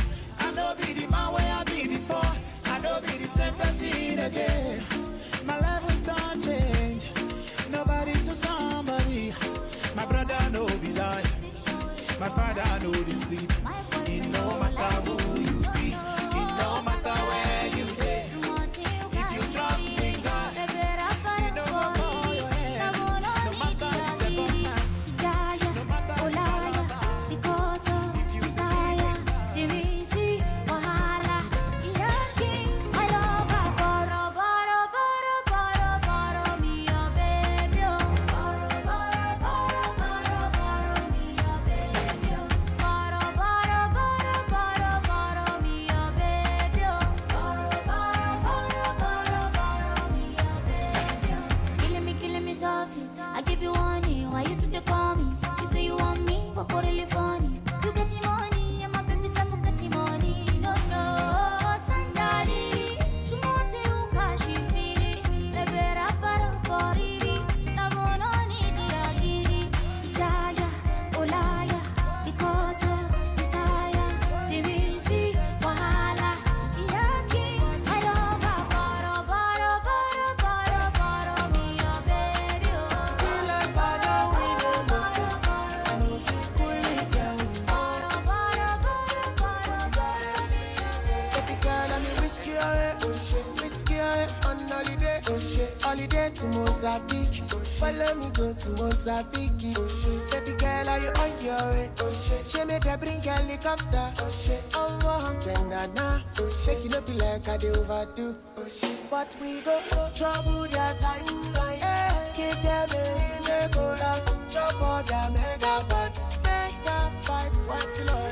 Trouble their timeline. Keep them in the cola, chop all their mega pot. Make them fight. Baby girl, you look at me. And I want to look at you. Keep it tight in a wine. Keep it tight in a wine. Baby girl, you look at me. And I want to look at you.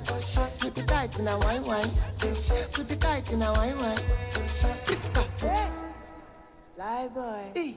Oh, yeah, point and take. Put it all on. My old baby. Put that for a baby. She the fast good. Got the love on me. My old baby. Put that for a baby. Baby girl, I'm whiskey away.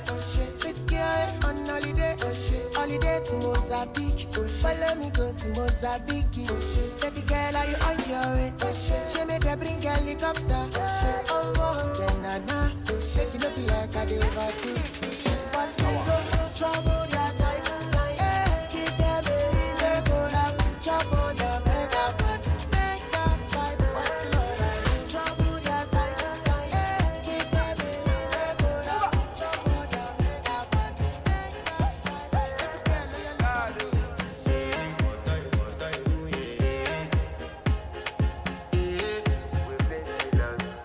I want to flex my love. I want to impress. And I want to carry my love away to a place she loves. I'm a man. I want to impress. And I want to carry my love away to a place she loves. Die who, or die who, yeah, or die who, die who, or die who, yeah, or die who, or die who, yeah, or die who, or die who, yeah, or die who. You know that my body calling and your body beating. Loving you, they make me forget, say I get problem. By the end of the night, enter bathroom, fresh up. I want to flex my love, I want to impress. And I want to carry my love away to a place she loves. I'm a man, I want to impress. And I want to carry my love away to a place she loves. Die who, or die who, yeah, or die who, or die who, yeah, or die who, or die who, yeah, or die who, or die who, yeah, or die who. Tú eres mi amor, you are the king. Okay. Te quiero más que lo que quiero. All the bling bling bling. Soy tu woman. Thank you yeah. very much. You got the best. Thank you very much, Mr. DJ. I'm sure that we've seen the wonders. In case you've not, just so that I'm not assuming here, there are people that have not even stepped outside. So we have EV, that's electric vehicles on display on the red carpet outside. And excitedly, they are giving people free rides in it, all right? So if you want to experience what it feels like to be in an electric vehicle and hear the noiseless combustion happen within the vehicle, and now from 0 to 50 it can move in just 5 seconds, you can go outside just in case you've not taken that walk right now. I acknowledge the presence of our commissioners. They've been connecting. I see Prof. Aluko, who has been doing due diligence to, sitting, getting ready for his panel. His panel is going to come up very, very soon. But please let me emphasize again, especially for students that are here. The students, guys, have you guys gone to where the electric vehicle is? Have you seen it? You've seen it. Tolu, you've not seen it. You've seen it. Did you ride in it? You didn't ride in it, but you saw the car. All right, there's also an exhibition just right at the entrance for you to see what Ekiti is doing right now. And these are products from Ekiti, within Ekiti, and they are deciding to stay right here and grow. And that's the nexus between, or the distance between what we were 1 year ago and what the government has strategically put in place through the Ministry of Innovation, Science and Digital Economy for the innovation, science, digital economy ecosystem. All right, let me quickly also announce that tomorrow, lunch over terminal, lunch is being served right now. People serve water and food right now, apart from our VIPs who already had their fill. But please, tomorrow is also big food day. Why? Because we're going to have the end of the summit tomorrow, and then there's going to be a festival tomorrow. Let me explain. The festival is going to happen at the back of this venue, right? And we're going to have bonfire, but we're going to have a creative panel. We're going to party, we're going to dance, because we know that creative people policies their phones, their desktops or laptops, hours working without any time to unwind. So we have created that opportunity. Let's just not just talk. Let's also party on that social, very hyper atmosphere. We'll have comedy tomorrow. Goroso Ekiti is going to be entertaining us tomorrow. And those of you who follow him online will have access to him. He was here, by the way, and I hope he returns. And then we're going to have, once night falls, bonfire happening there with a lot of fireworks. And it's going to be amazing. Who's looking forward to that? Are you looking forward to that? Are you looking forward to that? So don't miss out tomorrow, all right? And if I were you, I'll prepare myself and plan my day. Whatever I need, I'll get it. Package myself, come for the morning. If it's afternoon, if I have to go somewhere, go, come back, dash back by 4, 5, join the carnival party, and let's have a nice time as we end the innovation summit and a word. So you see that there's a growth process, not just only in our success stories, but how we are also able to impact the ecosystem. And thank you for staying. This panel also comes up very soon.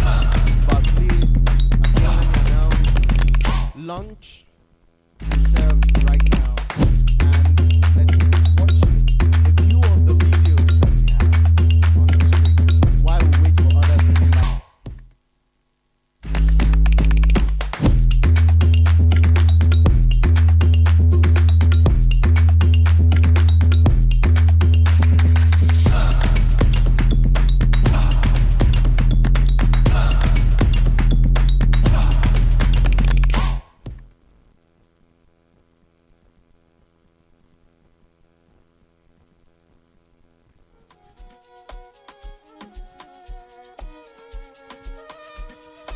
Okay, so we'll do this together very quickly. I'll just walk the room and engage people while we're waiting. While we're waiting for others, you see they're coming back. Our speakers are also going to return into the hall very, very quickly. My brother, how are you doing, by the way? I've been looking at you. You look very handsome. You should wear white every day. But don't wear it at night so you don't scare people. How are you? What's your name? Ayokunle. Ayokunle, you're my namesake. All right. And just very briefly, I just want to get a piece of your experience here very quickly. How has it been for you? For me, I think basically it has been the fact that Ekiti State has been able to bring a lot of key collaborators of the ecosystem that I know, that I've known for years on ground physically to this place. I think that's what I've been able to see, and it's very obvious that the commissioner has a lot of plans for the state. So I'm very, very impressed, even being from this state, coming to see what the state has become. And I'm very, very optimistic that in 10 years, I mean they are saying 10 to 15 years, but I know that the ripple effect of talent management and building takes little less than 5, 6, 7 years. You start seeing the effect. And it's a sample of what students will have to say. I see you are blocking your face with a bag. Why are you blocking your face with a bag? Shift it to the... Are you shy? I know you are very sound, brilliant. What's your name? My name is Sunday Rachel. Sunday Rachel. Please, Mr. DJ, bring it down so that just we can hear. Rachel, have you learned anything today? Yes, sir. Okay. Do you want to share what you have learned? Just briefly. Just briefly. I learned like You remind me of this video of, I just want to ask the president like Mr. President, like, you remember that video? Do you want to talk about it or you want to think about it? You want to think about it. Thank you so much for telling us your name, Rachel. All right, DTIS. DTIS, where's Tolu? Where's Tolu? Oh, Tolu. All right, we'll catch up with Tolu. But let me ask her, you know, what's your name? What's your name? Don't worry, you're not going to disappear. What's your name? Talk to the mic. Victoria. Victoria, have you learned anything today? Yes. Can you tell us what you have learned today? You don't want to say it. It's a secret. Okay. So let me go to the other side of the hall. All right. Let me go to the other side of the hall. Very, very quickly. Okay. So I'm just walking the room. Professor Omotui, you're just coming in. I know. I just wanted to say hello to you, my brother. Welcome. That's Professor Omotui, by the way. He is our #1 herbalist in Nigeria. All right. So I'm just going to come to this side of the room. Hello. You're busy with your phone. How are you? I'm fine. What's your name? Abla Hanifa. I can't hear you. Abla Hanifa. Abla, have you learned anything today? Yes. Okay, quickly, just share one or two. So I learned that not everything is about education. You have to have something that you are pursuing, you know. Not everything is about education in life. That's beautiful. Thank you for sharing your thoughts. Very beautiful. I see that some people also are clapping for you. Please let me announce very quickly. Tomorrow, we are starting off the Ekiti Innovation Summit and Festival tomorrow with master classes. Please pay attention to this. It starts very early. We'll have master classes for kids in tech. Kids in tech, where we'll take them to where we have the 3D machines. You see all the practicals, all the theories that we've been sharing about how our ideas can come to life. We have a machine just at the Ekiti Startup Garage, very close, just up here, that shows you whatever you want to design, a phone case, a teddy bear, anything, all right? You will see it do it. And we've been experimenting with it yesterday. It's called a 3D machine. So for kids who are interested in tech, tomorrow that happens very early, and it's happening at the Ekiti Startup Garage, 8 o'clock to 9. Sean Folorunsho is going to take you through robotics. Practical, there's not theory. Because I learned that you people, it looks like you have been bored, right? Am I saying your mind? I'm saying your mind. I know, but some of you will grow into this thing. So go and see the practical tomorrow at the master class, right? Play with 3D machine. I'm looking forward to seeing you. Students from Technical College, I want you to come and see the 3D machine. Do you have a 3D machine at the Technical College in your labs? All right. You want to see it. If you know that you will not come tomorrow, go and see it before they leave. That experience is massive, and you should not miss it. It's at ESG, just upstairs, all right? So, kids, then women and girls in tech will have another master class for them, and tomorrow we'll have the master class for founders and startups right here in this hall. And that's going to be taken by you-know-who, Mr. Cobweb is going to do one. Mark Afolabi, Dr. Mark Afolabi will also take another class tomorrow, and that will happen for 1 good hour. So please, those of you that have been looking forward to meeting and connecting with these mentors, if you come early tomorrow, it will happen, all right? And we promise you, as you'll see, it will be right on time. So let me continue to engage the audience. Mr. DJ, walk with me. Mr. DJ, walk with me.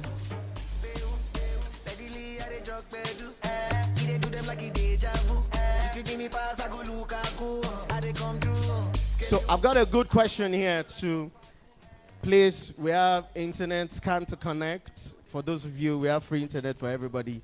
Kindly scan to connect. You asked me, when is the pitching happening tomorrow?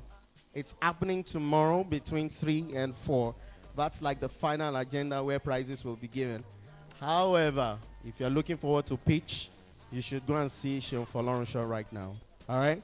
You should see. All right? You should go and see. Sean Folorunsho is currently exhibiting and using the 3D machine at the Ekiti Startup Garage. All right? Sean Folorunsho. That's his name.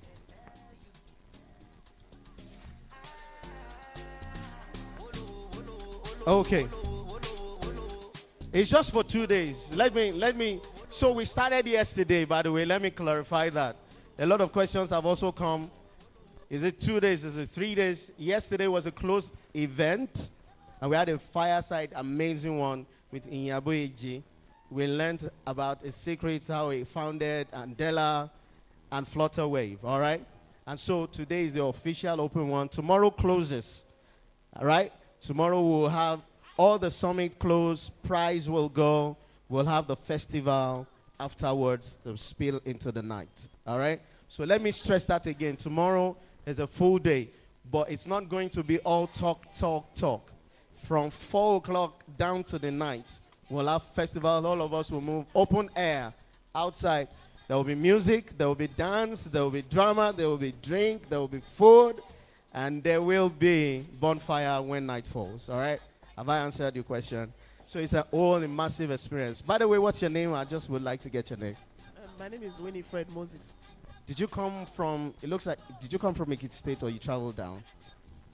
I'm a resident here.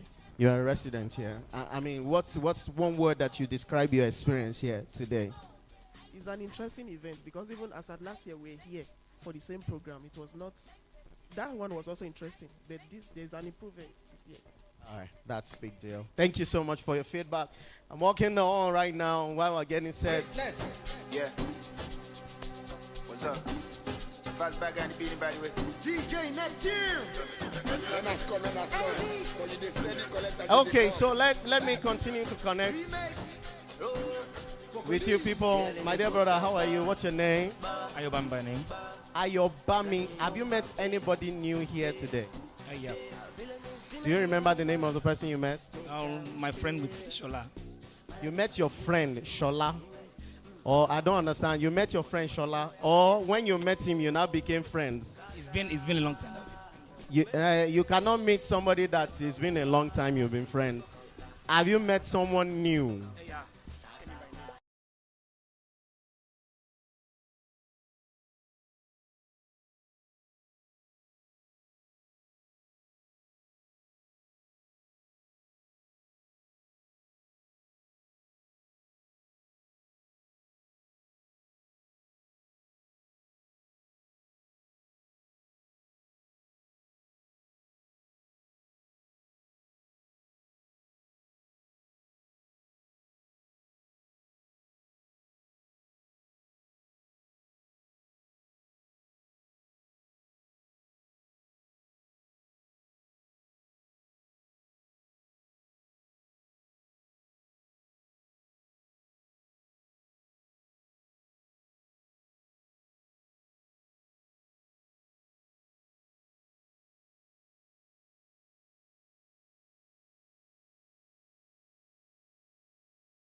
Come on. Come on, can we celebrate them? I told you, the best performing arts company in the world, the Ekiti Performing Arts Company. One more time, can we do it better? Can we do it better?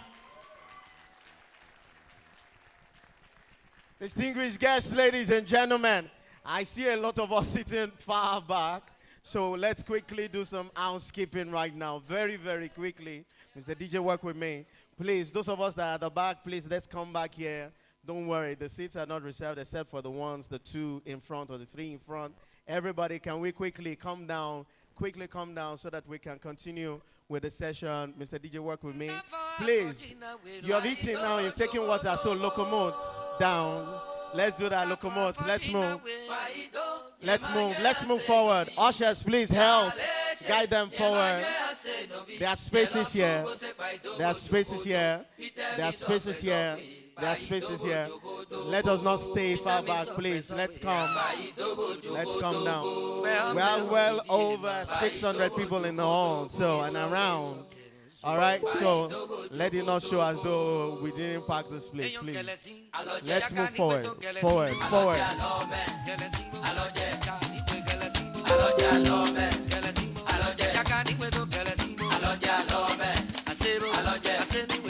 Please, those of us still seated at the back, please, let's come. Let's come forward.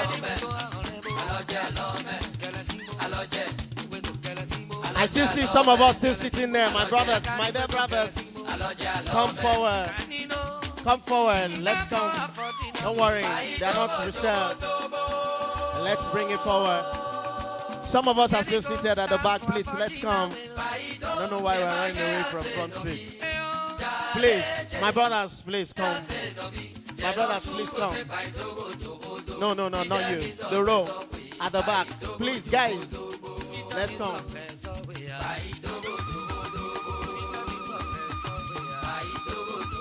If you come faster, we will continue faster. Our speakers are back. All our guests are back. The DGs, the honorable commissioners from all the amazing states, thank you so much. We do hope that you're having an amazing stay in Ekiti State. Thank you. All our partners, Wema Bank, Geneserve, Innovate UK, Business Connect, UNDP, Cybernetic, EV, Innovate Ekiti. We acknowledge all our partners and all our friends. Thank you so much. Please, let's continue to move forward. Let's continue to move forward. Thank you for doing that. Thank you, Mr. DJ. Ladies and gentlemen, the first half of the Ekiti Innovation Summit and Awards has been so strong on positioning Ekiti and now its talents, the evident talents we have to the global space, attracting investors with conversations led by the Honorable Commissioner himself of the Ministry of Innovation, Science and Digital Economy, selling and pitching Ekiti and our talents to the world. We've also criticized the possibility of Ekiti becoming a Silicon Valley. Is it a tall dream or a tall order? But in between that conversation, we have x-rayed the importance of partners and investors in building the Ekiti of our dream, the Ekiti we will all be proud of. So, before I welcome him up on stage, just a quick room check. Ekiti yonkuo. Ekiti yonkuo. Shalanishe. I can't hear you. Shalanishe.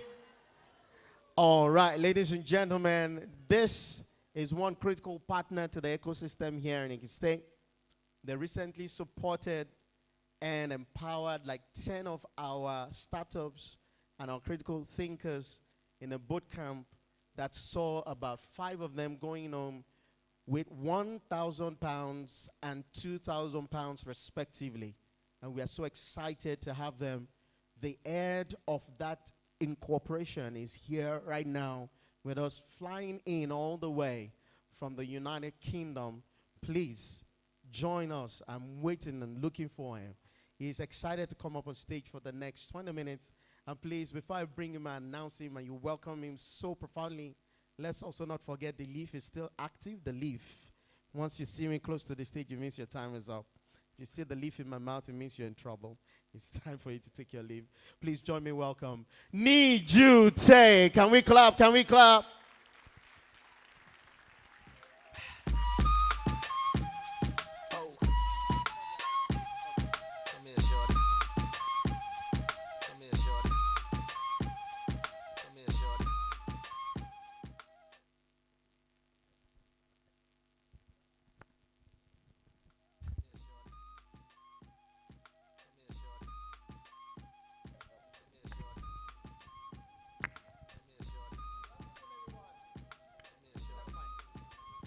Afternoon, everyone. Did you all enjoy your lunch? It's very bright here. I just want to share a bit of story of our time in Ekiti. How did we come here? Why did we come here? And what have we managed to achieve in the last 4 years of being here? It's been quite a journey. I would just also want to very quickly introduce you to us, Innovate UK, as part of the UK government. So I hope we will have time to go through all this, but some of the slides might go through quite quickly. So hopefully this will be really useful for everyone. So who are we? We are the UK Innovation Agency. As part of what we call UK Research and Innovation, we spend about £7 billion a year supporting innovation in the UK and around the world, right? Our real objective is really to turn knowledge into economic development powerhouse. So that's what we focus on. We want to create knowledge, we want to create innovation with impact. At Innovate UK, we are the innovation agency that funds business-led innovation. In the UK, there are research councils. There are 7 research councils. But Innovate UK is the only agency that focuses on innovators, on business-led innovation. And we have 2 roles. Our first role is to create jobs, is to drive economy, particularly in the UK. 90% of the work that we do is in the UK. But we also do a lot of work internationally. We work on 2 things on international. And the reason that we are here, working in Nigeria, South Africa, and Kenya, is part of our objective of mobilizing science and innovation to help solve global challenges, to help our partner countries such as Nigeria to look at international development through innovation. And innovation is our blood. We breathe and we live innovation. As an organization, we're extremely complex, but we also have a very strong plan for action. So we have plan for action that we developed for Ekiti, which I'll talk about a little bit. But as a national organization, we have our own plan for action. And particularly in our plan for action, it's very key that global opportunity forms a key pillar of our strategy for the next 5 years. As I mentioned, as an organization, we are quite big. There are about, from Innovate UK and ourselves, Business Connect, there are about 1,000 people, right? But what's important is that we are extremely cross-cutting. What that means is that we work in every sector. So behind Joshua, myself, and my team, we have sector teams from manufacturing, transport, chemistry, agriculture, biotech, ICT, cybersecurity, anything you name it. We even have a design team. We have sector teams that could support us in our work, not just in the UK, but internationally. We work extremely broad in the UK and globally. So we work with 40 countries, but predominantly in the UK. A lot of our staff are based in the UK, but obviously we have our teams here based in Africa. As a network, we work with about 40,000 unique organizations, and many of these are SMEs in the UK and globally, about 250,000 of them across all sectors. Our reach is broad, and one of the benefits that we have been able to bring into Ekiti is not just our knowledge and our network, our knowledge from working in the UK, but actually it's our reach globally that we'll be able to learn from different ecosystems. I I'm privileged because I get to travel around the world. I look after international portfolio. So anytime my team works with about 20 countries. So this week I could have been in Berlin, but I chose to be here at Ekiti because I promised Seon I'll be here this year. So this map just gives you a sense of how broad we work with across the world. Obviously, we don't do all this work ourselves. This just gives you a sense of some of the key UK organizations, our government departments, agencies that we work very closely. The FCDO, or the Foreign Commonwealth and Development Office, FCDO, is a funder of our work in Africa and in Ekiti. But obviously, we also work very broadly with our counterparts in different countries, in Canada, in South Africa, in Kenya, in Qatar, in India, in Singapore, in South Korea, for example. But extremely broad, and allows us to co-fund a lot of innovation programs, but also be able to look at new opportunities for future innovations around the world. Now, I want to briefly go on to our Globalized Africa project, a project that I started in 2019. And how it started was a very interesting story. I was asked by our Prime Minister at the time, Theresa May, in 2019. And the UK government had ambition to start a new approach in Africa, in particular around creating self-sustaining economic development capacity in our partner countries. So at the time, I was asked a question: would the work that we have done in Africa, in the UK and around the world, make a difference in Africa? And my answer, truthfully, was, I don't know. Let's try. I'm happy to try it.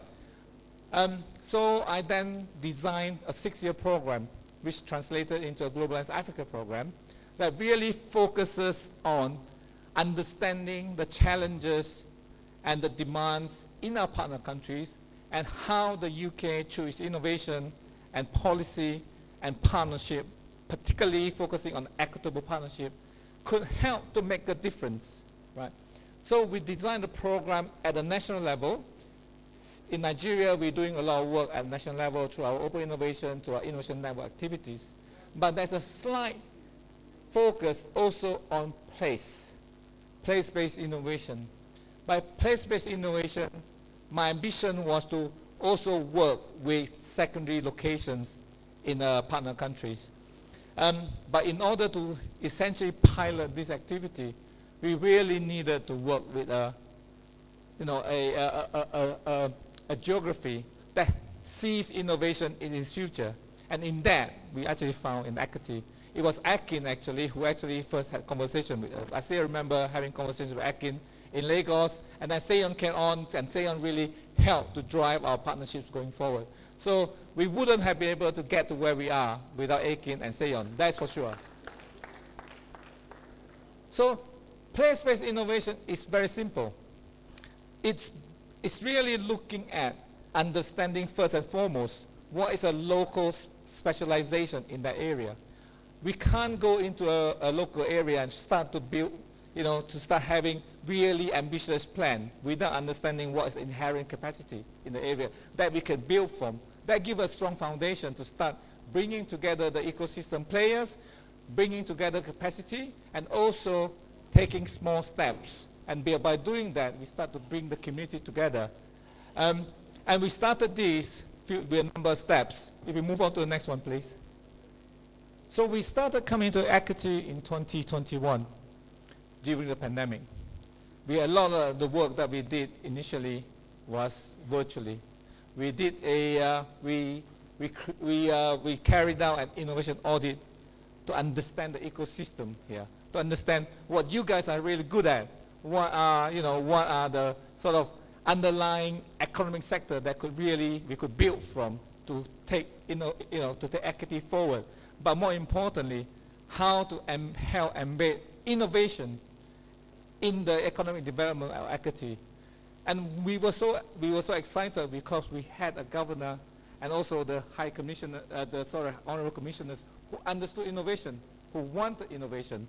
And at the time, we came into this, we looked at the innovation audit, we did a number of activities there, right?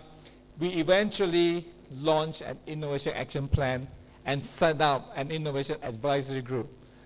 which still exist today. And from then on, from 2022 to 25, we started implementing our activities. So it wasn't an overnight idea. It wasn't an overnight plan. It was something that we designed over 2 years. But more importantly, it's about the role of the community. It's about your role. What do you want? Where are the ambition? How do we go forward, right? And it's been a journey for us because we wouldn't have done any of this without you. That's for sure. So I just wanted to maybe spend a bit of time talking about some of the activities that we've undertaken. And also maybe we have a panel after this, and we'll hear directly from some of the really amazing people that we work with through the activity that we have.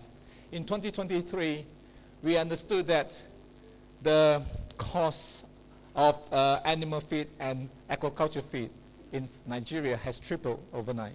Right? So we really wanted to look at how we could understand potential solutions that we could help to bring into the locals to help the local farmers. We look at aquaculture, and as an outcome of that, we're currently still piloting a project with ETSU, we're funding a UK company to work with ETSU on setting up a black soldier fly farm to really harvest the eggs to be used as alternative protein for fish and for livestock as well. So the project is still ongoing. So our work has not finished yet, but it's got us to a stage where we managed to set up a pilot project. We'll also hear from Prof later about how he also learned from some of this engagement of taking his ideas into his research and his ideas into commercial products. And we're very delighted to welcome the Prof up to the stage after my presentation. And then if we move on to the next slide, we also support youth. Youth is very important for me. I mean, my team will know me quite well because my father passed away when I was 4.5 years old. I was brought up by my mom. I'm the youngest of 6 in the family. So I grew up in this environment, right? So I grew up as a youngest in a family of 6 in poverty. But I understood how innovation, but actually more importantly, opportunity and education could make a difference when you're young. So I wanted to create opportunities for youth as well in the program. So we started this program in 2023. And now after this, we'll hear from Dr. Udon and how she has benefited and actually progressed to our programs in the last 2 years in the Health City project. So I don't want to spoil the fun, but let's just wait for her, and you can hear directly from her story. Innovate Ekiti, from the Innovation Action Plan, we also realized that the ecosystem at the time was quite disjointed, right? So our work was about trying to build the ecosystem. In order to do so, we need to understand what was in the ecosystem. How do we map it up, and how do we also be able to, through the mapping exercise, that will become a legacy of a project that will sit on the website that allows the ecosystem to continue to grow. But more importantly, external stakeholders will be able to go to a point of information where they could understand the ecosystem of Ekiti. We did this, and this website is currently online. And actually, this is also one of the key starting point of us facilitating the conversation around Innovate UK Ekiti, which is what is translated to the new organizations that have been founded by Seon. Can we move on to the next one?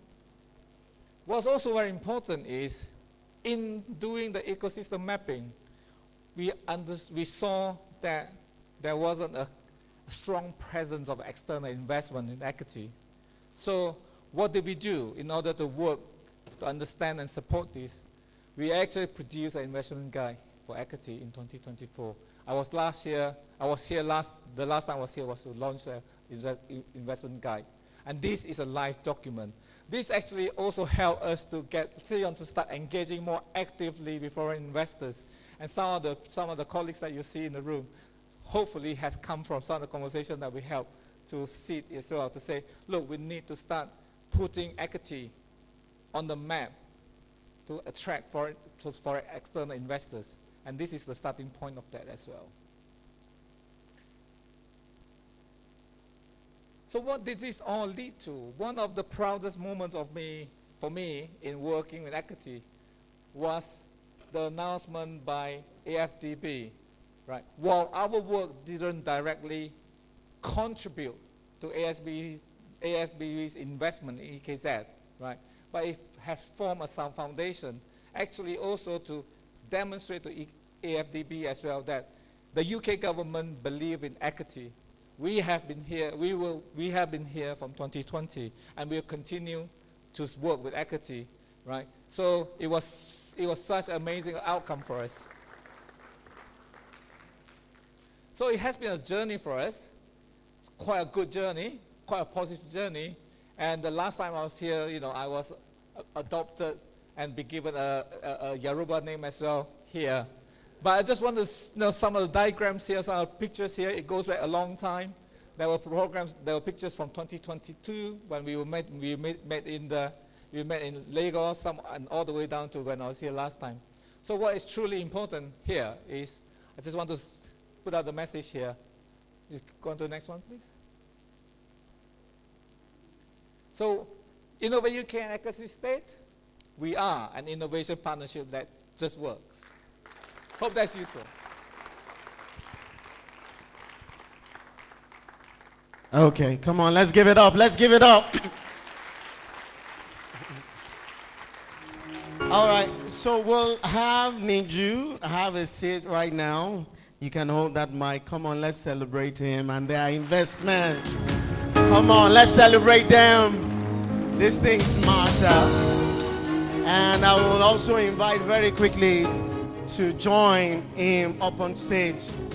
Well, Niju mentioned that while he was in Ekiti, and his stay in Ekiti, he's been given a Yoruba name, by the way. Do you still remember your Yoruba name? So we'll ask. You can ask Seyon. Yeah, we'll ask the Honorable Commissioner. But very quickly, the country lead for Innovate UK Business Connect, Joshua Adedeji. Come on, let's welcome him. Let's welcome him up on stage. Very quickly. This panel, I haven't seen the investment of Innovate UK Business Connect in Ekiti and the journey.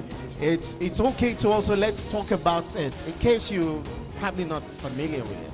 All right. And so one of the critical components of that journey is this professor that was introduced by Enyi Aboyeji, mentioned later. I don't know. I hope you will forgive me. I like to always introduce him as the number one herbalist in Nigeria, Professor Motoye. Come on, come on, come on.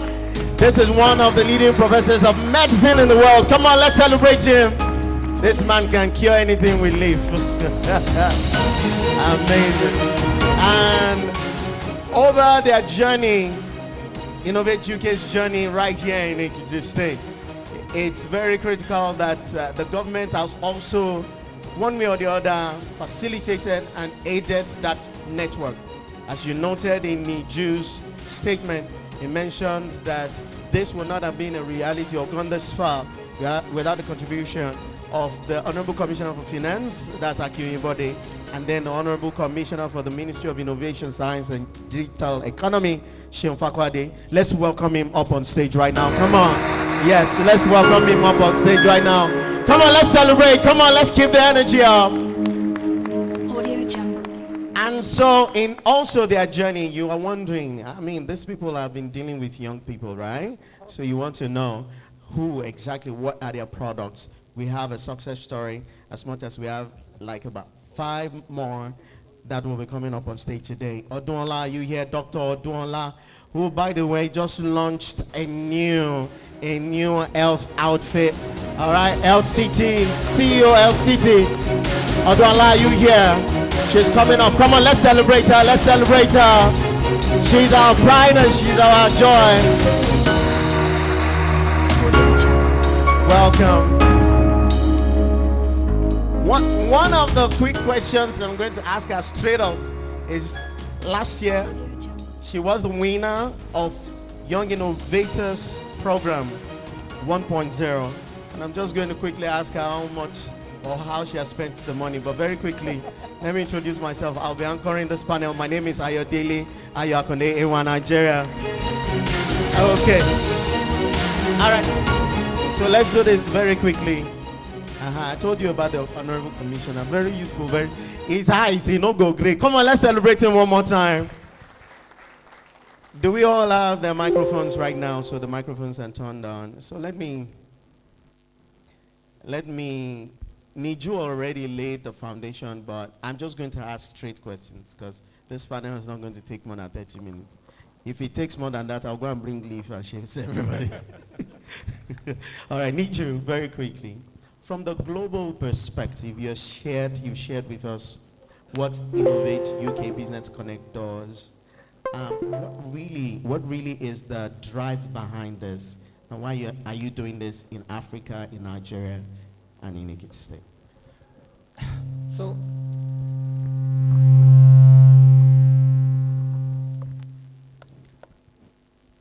So as Innovate Case Innovation Agency, we are very responsible towards not just the UK requirements, but we also take on ourselves the responsibility to look at how innovation could play a role in really contributing to the challenges for our partner countries. And in particular, also around climate challenges, global challenges that we could potentially play a small role. In the work that we do in Globalized Africa, is one of the key factors for us is about working in areas that the UK or partnership with the UK could add value, right? And this is where coming into Ekiti State, for example, understanding there's a huge ambition here by the state government, and there's an opportunity that we could make a difference through innovation. We're not very strong. I mean, it's not Innovate UK's focus on policy, on financing, but we are very, very good in doing innovation, and we believe that we could help. All right. And that's all it is. We believe that we could help. That's good. A round of applause, ladies and gentlemen. They've done so much. I'll come to Joshua very quickly, contrarily. I know that he has mentioned from a global perspective why Innovate UK Business Connect is doing this, but it could be Lagos. As a matter of fact, it could be Abuja, it could be Kwara State, it could be Ilorin or Ondo State. Why Ekiti? Yeah, thank you so much for that. I think that's an interesting question we get asked all the time. And one core value we have, to our work is actually to help catalyze innovation in emerging locations. I know Nigeria as a whole is an emerging country, but one thing that is also key to the work that we do, which I'm beginning to see in every other state, but I think Ekiti was really and still very good with that. I mentioned that earlier in the initial panel, is how open and very energetic, the people in government are. So Ian mentioned something yesterday at the chat, and he was saying to the commissioner to say, if he's a governor or a commissioner and you have this kind of talent, I will go to India, go to the door. I won't wait for them to come to me and knock on the door. I will stay at the gate even when they don't invite me to say, hey, we are here, we have this. Come and invest, we won't charge you anything. I think that's the energy that we saw in Ekiti State. I've been privileged to actually write letters to some government, even growing up in the work that I do before Innovate UK, and sometimes you don't get the response. But in a state where we're not the one that went to Ekiti. It was, like Niju mentioned, it was Honorable Commissioner Akin that first approached, so which I think was really, really great. And I believe Ekiti State opened that. I've seen that energy in the room. I've engaged quite a number of other government officials from other states. So that's one reason that we came here. The second one, which everyone had mentioned, the fact that Ekiti is online. I mean, we consider it, even though it wasn't then, but everyone knows that there's huge talent in the state. And there's no innovation without talent, without the people. that would just be an illusion. So we thought we can actually bring in how I work with the collaboration with the government to actually jumpstart and catalyze innovation here. And for me, I've seen it work.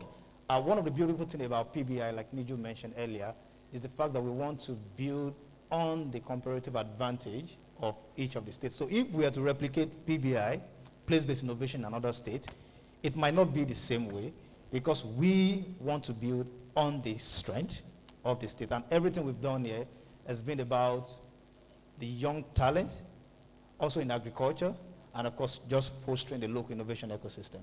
So that's it. Thank you very much. Can we do a round of applause? Can we do it? Thank you so much, Josh. As you heard, the state went to meet with them, and that's why they are here. We're always open. Now, before I come to the Honorable Commissioner, which I'm sure that he wants to be able to say a lot of things about the flow and how government has enjoyed that correspondence from Innovate UK's end. Professor Omotui is very critical to this, I know as a prof, you have volumes. I learned that, before Innovate UK Business Connect came, you were just publishing papers. By the way, this man is the brain behind, I know he doesn't want me to say, but if you read that COVID-19 vaccine or cure was found in Nigeria, this man here,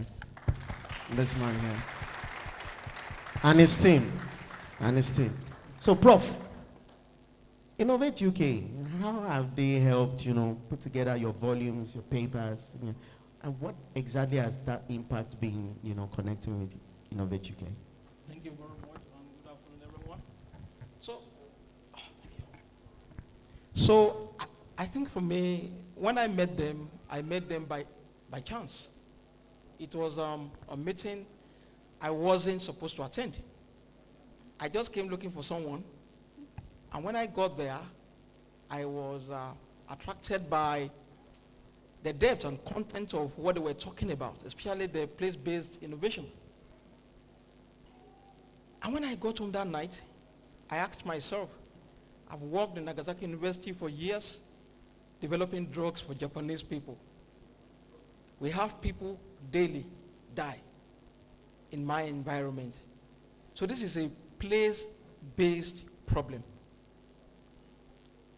I have 2 PhDs, by the way. You see, why are you not clapping? Come on. You think it's this? The first one was in biochemistry, and allowed me to understand exactly what diseases could happen, how that could happen.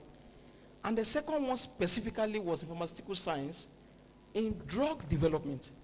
It means I could understand the disease, and I also understand how to make a solution. And I asked myself, what was I thinking? That was the basis for which Moores and Sims started, and 3 years down the line, Sims Pharmaceuticals. It is not the buildings and the things we have now, but in the very many thank yous we get that, oh, I owe my life to you because of how your research, innovation, product development has saved us. And when I want to take the credit, I can only look back to attending Place-Based Innovation Summit. I thank you very much again. Thank you. Come on, let's celebrate. Let's celebrate one more time. Spotlighting Innovate Ekiti. Odun, before I put you on the spot and ask you what you have used your money for, let me ask the commissioner. Honorable Commissioner, sir.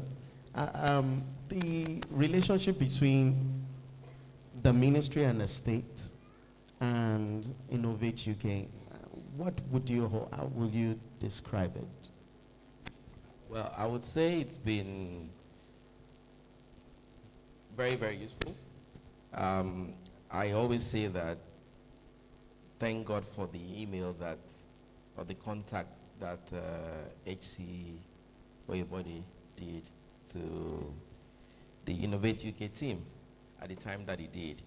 And again, it speaks to what has been recurrent in the room over the last couple of hours about the intentionality of the government, right? We know we don't have all the resources like every other state in the country, but it's very important that we also understand our strength and how we want to use it judiciously. But more than that, also a willing partner and friend that, is, I mean, if you ask them now, their program comes to end very soon, but we are hoping to write the United Kingdom government to see the proof of concept that has now yielded fruit in the state, and of course, extend that. More importantly, it's also a proof of concept that they have then shown that it is possible to start from nothing and then have belief, have faith, and of course have clarity of because if you see that Odola is sitting here right now, and she was the winner last year and 2 runner-ups, and you will just be amazed at the kind of energy and the incredible things she's going to do with. You would think that 1 million naira or 2 million or 3 million naira is small money, until you see someone use that same amount of money to do something very special. And that gives us confidence because, for instance, in the EKZ Innovation Fund, we have about $1 million. And I'm thinking to myself, if these little or much could go this far, how much more could we do with a billion naira, for the ecosystem? So it's important that the bet, I keep going back to the same conversation. Innovate UK bet on Ekiti.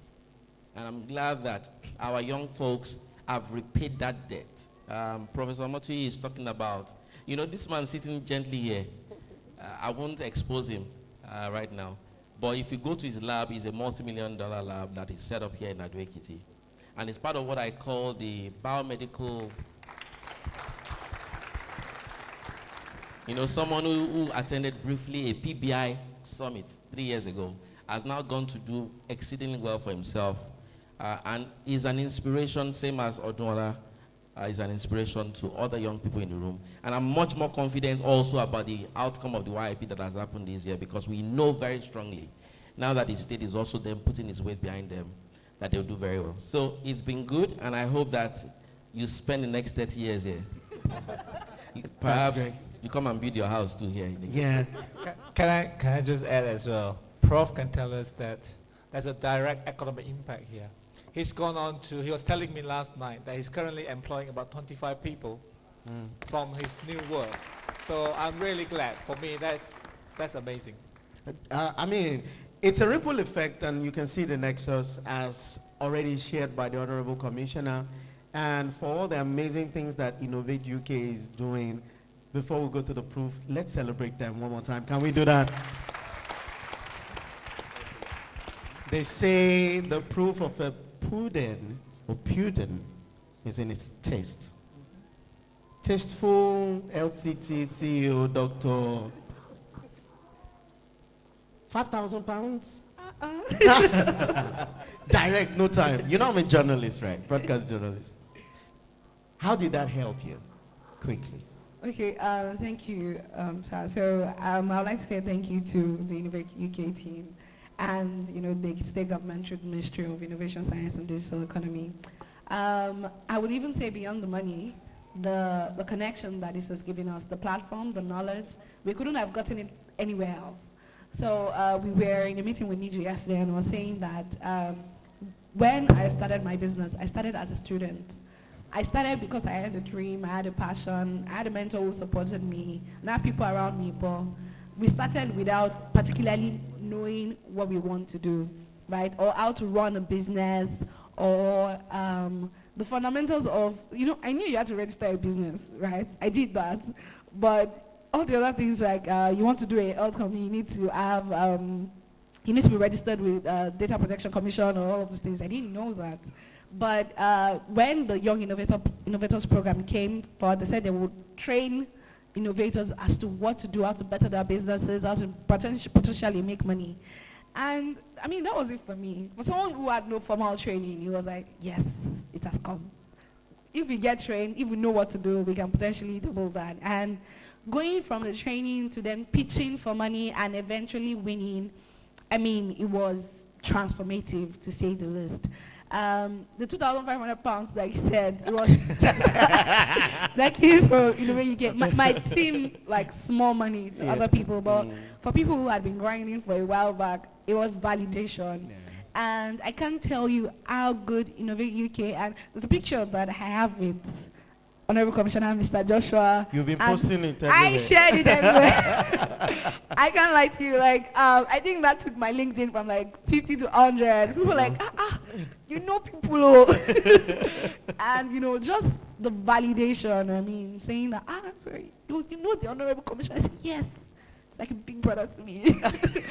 And that money we used to, actually, they invested in an idea.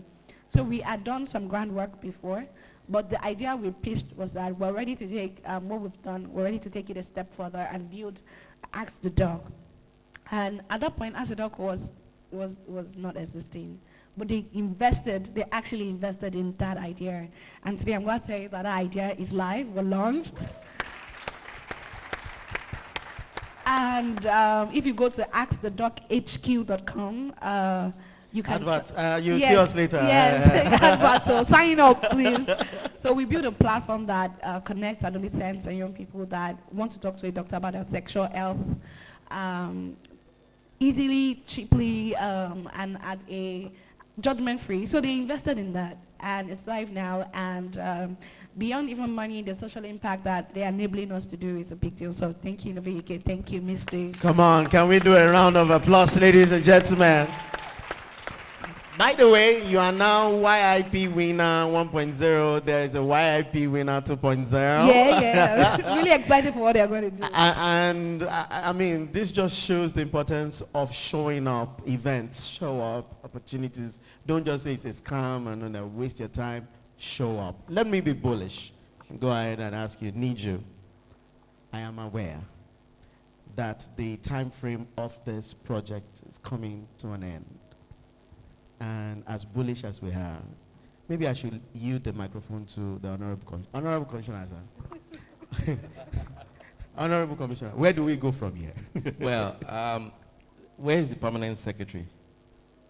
I think PS. Yes. So the PS has your C of O for your land, for your landed property. You have a land in Ekiti State. Condition on the extension. This is not bribery and corruption. On display. No. This is just like when you want to go to a state. Khalil, you can bear me witness. He is former DG Kadipa. If you want to go to a state, you want to bring in money, you tell the state, you know what, waive me tax, waive me this, waive me that. I will come and invest in your state. See, come and pitch whatever you need to convince the UK government. We'll give it to you. But what we don't want to happen, and we're willing to do anything regarding promotional materials, white papers, whatever it is that you need, policy documents, even proof of concept that you've shown. And more importantly, look, Impact Hub is investing $10,000 in the same YIP people now again. It shows that there's a ripple effect of what you're doing. So we're willing to add all of the informational materials you want to put on the table for the next policy dialogue at the House of Commons or with the Prime Minister to just ensure that we don't stop. The momentum keeps growing so that in the next couple of years, we can really truly say that you are the pioneer of what we now celebrate today as what Ekiti is. But thank you again for the incredible work you've done, but we will not afford to have you stop your work here. Need you. Response. That's a tough one. Uh-huh. That's a tough one. Well, officially, I can't commit to anything, as you probably expect, but we'll see what we can do. Ekiti has a very special place in my heart. Yeah, due to the investment in pounded yam and green scenery. Yeah. And I mean, if I have to be honest, I think when we design a program like this, especially around place-based innovation, the biggest service we could do is to empower the local people, and the local community, local government, with the tools to take forward our ideas to be more self-sustaining. And I think we're halfway there, or maybe we're quite far ahead, I think, with that. And while I will always have an interest and a very happy to stay involved in different capacity to support and the continued development of Ekiti. But you know what? I think you guys be okay. We are not. Are we okay? We need your money. Yeah. You know, I have so much confidence that this place will fly. I just feel that Ekiti will be outside Lagos. Ekiti is very quickly becoming the innovation hub for Nigeria. And not just that, I think Ekiti has the potential under the current government, who's extremely progressive looking, to be the regional hub for innovation in Africa. So I think, you know, when that day comes, I will quietly ask Seon to invite me and make sure that I am kept informed. All right. But the most I could do is, I love to continue working in Ekiti with the Ekiti people, but we'll see what we can do. Thank you very much. This panel has now officially come to an end. Come on, can you celebrate the amazing panelists? The double PhD, Professor Motuyi.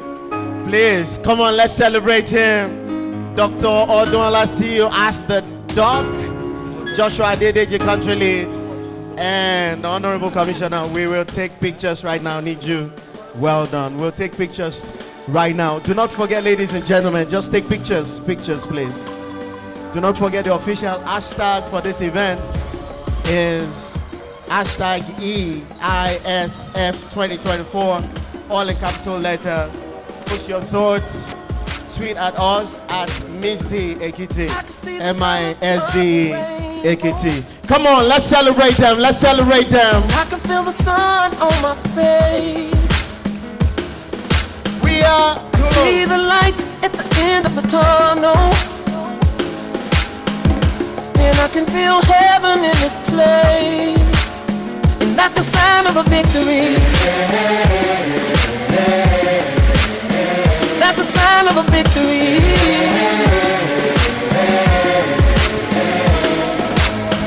I can feel the spirit of the nations, and I can feel my wings riding the wind. Yeah, I see the finish line just up ahead now, and I can feel it rising deep within. And that's the sign of a victory. That's the sign of a victory. Very quickly, we will continue right now. Now I can see the distance. We will continue right now. And I'm sure you're having a swell time in this place. We still have one important panel, which is the future of Ekiti, the smart Ekiti conversation, where exactly we would like to ask all the commissioners here present, the special advisor, special education is going to be on very quickly. But before then, we have this rare opportunity. I have not recognized them, so I'll do a quick recognition. But before then, let me one more time acknowledge some of our partners, Platinum Partner Wema Bank. Can we celebrate Wema Bank? Wema Bank. Come on, let's celebrate Wema Bank. Wema Bank. And also our partners, Genesev. Come on, let's celebrate Genesev. They are all here, Innovate Ekiti, then Innovate UK, Business Connect, UNDP, Cybernetic, EV, by the way, that has brought the electric vehicles for us to see as a proof of concept. And just in case you're willing to buy, it will be a ride of a lifetime. Let me quickly introduce, and then it will do his presentation right after now. Very quickly, the chief.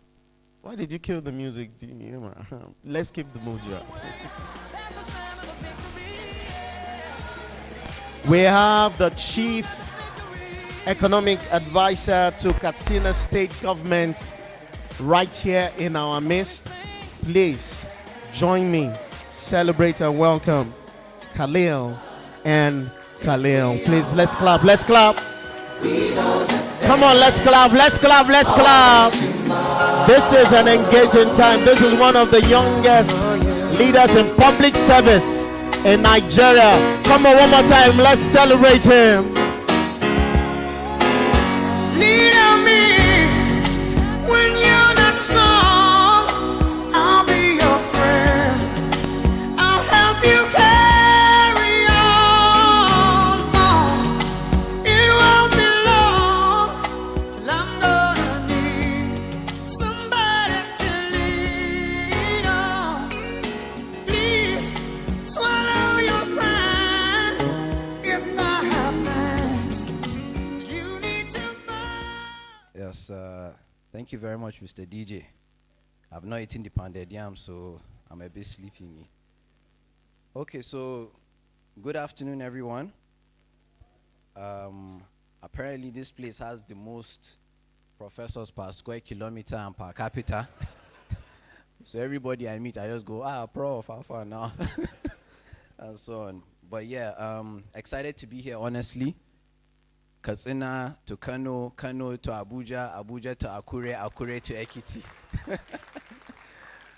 We're here only because we believe in Ekiti State, right? No, so we're the ones to say thank you. Honestly, proud to see all the young people. I get very emotional.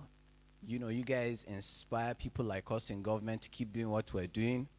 I think you're lucky to have the right leadership in Ekiti State. I think you're lucky to have the right set of team, because not just the governor himself, he has to have the right team in the person of Honorable Commissioner Mr. Sheung. Because we know how hard and how frustrating public service is. Trust me, it's very easy to be on X and be saying government is not doing well. When you're inside the mix, you grow whiter like me. That's why I'm wearing a cap.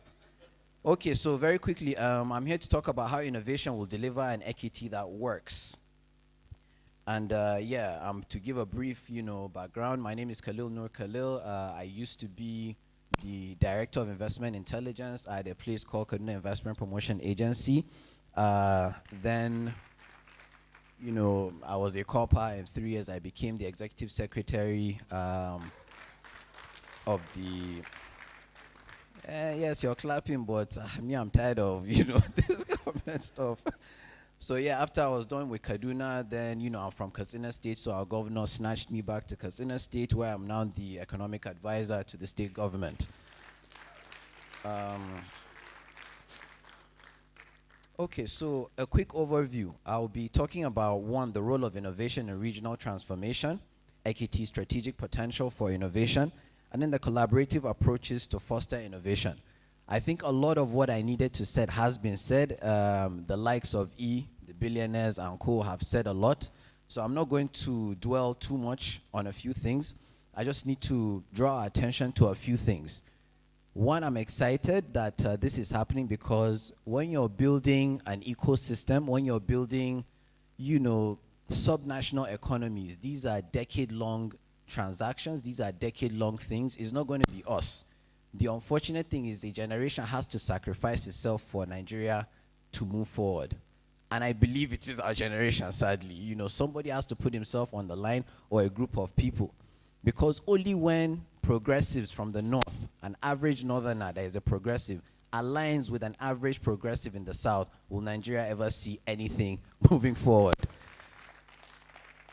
So that is why anytime we get invitations where we have to motivate, inspire, and ensure that the right thing is done for the next generation of Nigeria, we show up. No matter where it is, we're always there. So take a look at this. First of all, we're in Africa, right? Just to provide some context. The whole world's GDP is about $100 trillion or so. And then you have California, about 38.9 million people or so. And these guys have a GDP of about $4 trillion. Like, what? Now you take Africa, we're like 1.4 billion people or so, but what do you think our GDP is? $3.1 trillion. 1 billion people. Let's make it even more sad. Let's put it into context. Then you now come down to Nigeria. 200 million people in Nigeria. What? What is our GDP? We're projected to do 200 billion. Last year it was 300 billion. So where are we headed is the question, really. If we're so brilliant, if we're all professors, you know what they say, the highest form of intelligence is what? When you apply knowledge, right? So I guess Nigeria is dependent on Ekiti to move us forward, right?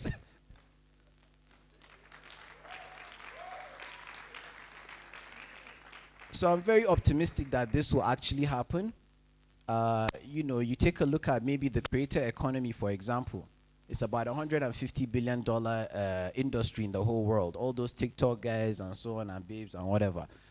But then it's projected to be about a $500 billion economy in the next few years, 2027 to 2030. At least, let Ekiti get just $1 billion. Is enough for us. Is that possible? I'm optimistic. So let's start it off. You guys are trying to build a knowledge-based economy, right? This is our way of trying to leapfrog. This is Africa's or Nigeria or Ekiti's way of trying to build a post-industrial type of economy. You'll be relying more on intellectual property, non-tangible assets, you know, what you may lack, you know, on the ground in natural resources in oil, you make up for upstairs, right? Am I making sense? Good. So, you know, industrial revolution. We've been through about 4 phases. We've done the mechanization, electrification, automation, and now we're in the digitization phase. I think we are in the right time at the right place in history of humanity. Because imagine if you guys were around during the mechanization phase. We'll be talking slavery, or we'll be talking about this one. So that's the unfortunate part. But we'll be talking about you having global access to global markets. The moment you switch on your internet, you're automatically global. That has never happened before in the history of humanity. So this is the opportunity that we have to take advantage of. We have to position ourselves, okay? So let's look at it this way. The role of innovation in regional transformation. I think I'm to give examples across the world where these things have been happening in terms of innovation. So we know innovation, you know, you're just adding value, you know, to new things. Either the idea is new entirely or you're adding value to certain things that already exist. Now, if you take a look at digital economies, we're all aware of the M-Pesas, we're all aware of, you know, the NIPS. In fact, you know, this NIPS that we have in Nigeria is actually very special. It's not every country that you go to that you have NIPS that you can do instant bank transfers. Are you guys aware? If you're in Democratic Republic of Congo and you need to move cash, you have to go to your bank, remove the cash, go to the other guy's bank, put the cash in, and so on and so forth. So that's one innovation that's actually worked for us in Nigeria. There's the Bitcoin space. I don't want to shield Bitcoin, but sadly, that's one of the most innovative technology that I know. I've been in Bitcoin since 2012, so I think the first time I took my phone, did a transfer from a wallet to a wallet, I almost cried because I was like, wait a minute. There was no bank involved. There was no central bank involved. And at that time, I was studying economics, so I could see, oh boy, this thing is going to be something big. And it is, right? From then, they were talking about, you turn on Bloomberg today or CNN, and there's the price of Bitcoin there. It's amazing. It's stuff that, you know, we need to really open up to understand. Then we talk about green energy. If we have rural communities, right? And then they tell you, look, we cannot electrify so village. You could put a Bitcoin mining rig in a village that will give it the commercial viability, and then this will now generate electricity for the rural community for free. Have you guys ever heard of that one? No. And then, you know, in China, where did I see this? Oh boy, I don't know if it's true, but I saw it on TikTok. So I've not verified this. Somebody should help us verify this. That if you have a roof in China now, right? You produce 4 contracts. You saw it, right? Exactly. Thank you. I'm not talking rubbish. So you have the roof. You approach a renewable energy company. They give you 4 contracts. One for yourself, one for the company, one for the state grid, and then one for the state. When they give you these 4 contracts, the bank will give you money. You will now give the renewable energy guys the money. They'll build it for you. You sell it to the state grid and yourself, right? You use the energy. And then that state grid energy will now pay back the loan for you. Nigeria, when are we going to get there? Thank you very much. It has to be someone from Ekiti that will draw these contracts up, inshallah, right? Then, of course, there's smart agriculture. Very key. I don't know if you guys have heard of some guy called Samson Ogbole. Samson, right? From Ogun State. Brilliant guy. He does soilless farming. I remember him when we took some Oni of Ife award a while back. I was blown away. This is some guy, very unassuming, very humble guy. And this guy is growing crops without soil. Okay, I was like, guy, how do you do that? It's like, yeah, it's like, he's explaining the technology, and me, I didn't understand because I don't know anything about agriculture, but it was very impressive. And then we talk about e-governance. We have seen what Rwanda is doing. And in fact, I feel, well, in the next 10 years, hopefully when I'm back here and I'm old and I have white hair, this will definitely be the Rwanda of this region. Inshallah. I truly believe this. This is not election piece or anything. This is actually genuine from my heart. Because you take a look at the Irembo Gov. That's like a government as a service type of platform. Are you guys familiar with gov.uk? So I think essentially every subnational wants to have a gov.uk, a one-stop shop platform where you can access government services, right? Because if you talk about ease of doing business, it's all talk. If you're unable to access government services in one platform, good to go. You log it in. Everything is there. Immigration. You have your building permits, your licenses, your certificate of occupancy, so many things. And I believe, I'm pretty sure you guys are working on one in Ekiti State, right? Definitely, I trust you guys. So let's look at Ekiti strategic potential. It has already been mentioned. Youthful population, educational institutions, your natural resources, and the likes. And I think the Honorable Commissioner has done an excellent job in trying to explain that, look, you have a 30-year plan, a shared prosperity plan, there's government transformation, people transformation, business transformation, and so on. The idea really isn't for him to come out here and be boasting about what he's doing. No, the idea is to get your buy-in. He does the plans, he makes the policies, he sets the policy regime, but you guys are the actors within this field. He's making this for you. So you're the ones to challenge this policy. You're the ones to say, Commissioner is working for us, or no, it's not working for us. Tweak this, tweak that, and I think things will move forward. Do you understand? Those days where we sit down, we complain about government, we see old people, we feel they're just there to steal money, and so on and so forth, those days are gone. They are gone because you're going to see more young people in government. You're going to see your mates more in government. You guys will be in government very soon.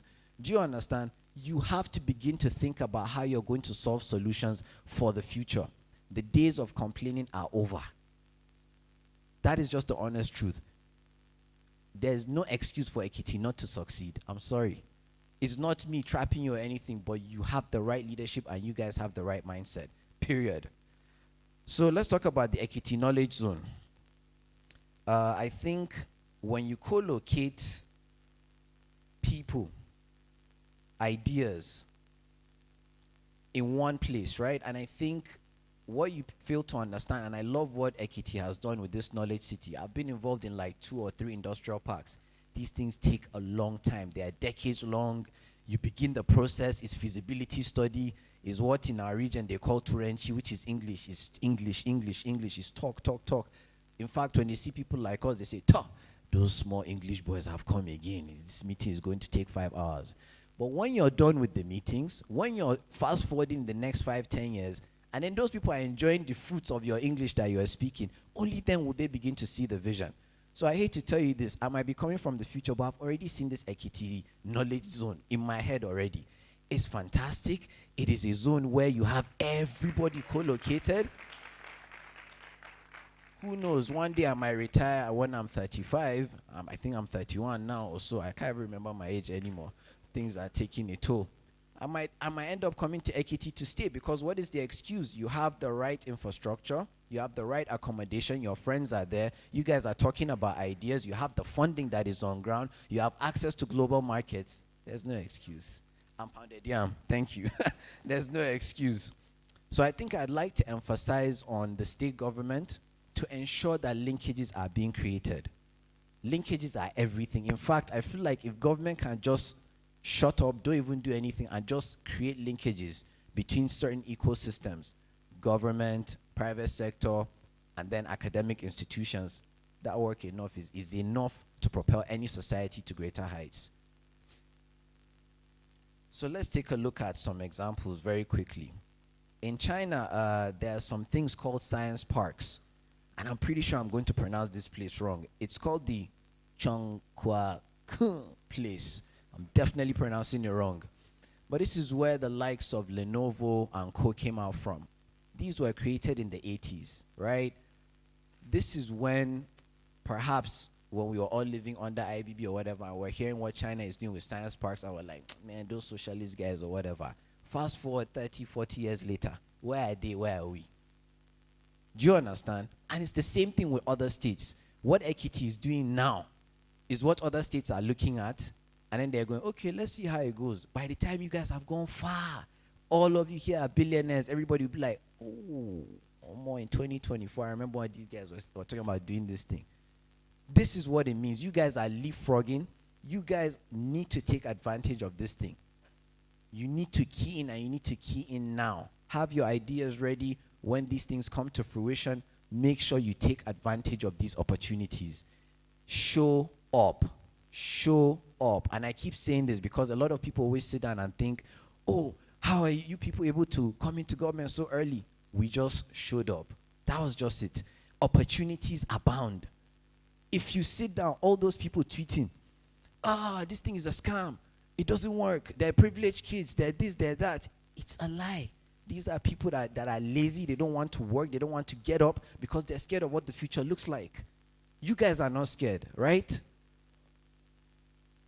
The best way to create the future is to build it. And that is what you guys are going to end up doing. Anyway, so just to recap and end this, we have spoken about the role of innovation. I think innovation is literally everything in a capitalist society. It is because of innovation that we've gone this far as humanity. We've spoken about the role, some examples across the world. Well, I didn't want to go in too deep because of time. And then the fact that we need to have collaborative approaches to foster this innovation. I would like to end by telling you guys that a call to action would be: one, ensure you take advantage of the opportunities. Two, please, you guys need to be your own brother's keepers, okay? If Ekiti State can do it, and other states, let's say my state, Katsina State, we reach out to you guys, or someone reaches out to Ekiti State, please try and help each other. Nobody is coming to save us. There's no grand messiah, there's nothing. We are out as our generation to save ourselves. So to end it, I'd like to say, welcome to the future. Invest in Ekiti State today. Thank you. Thank you.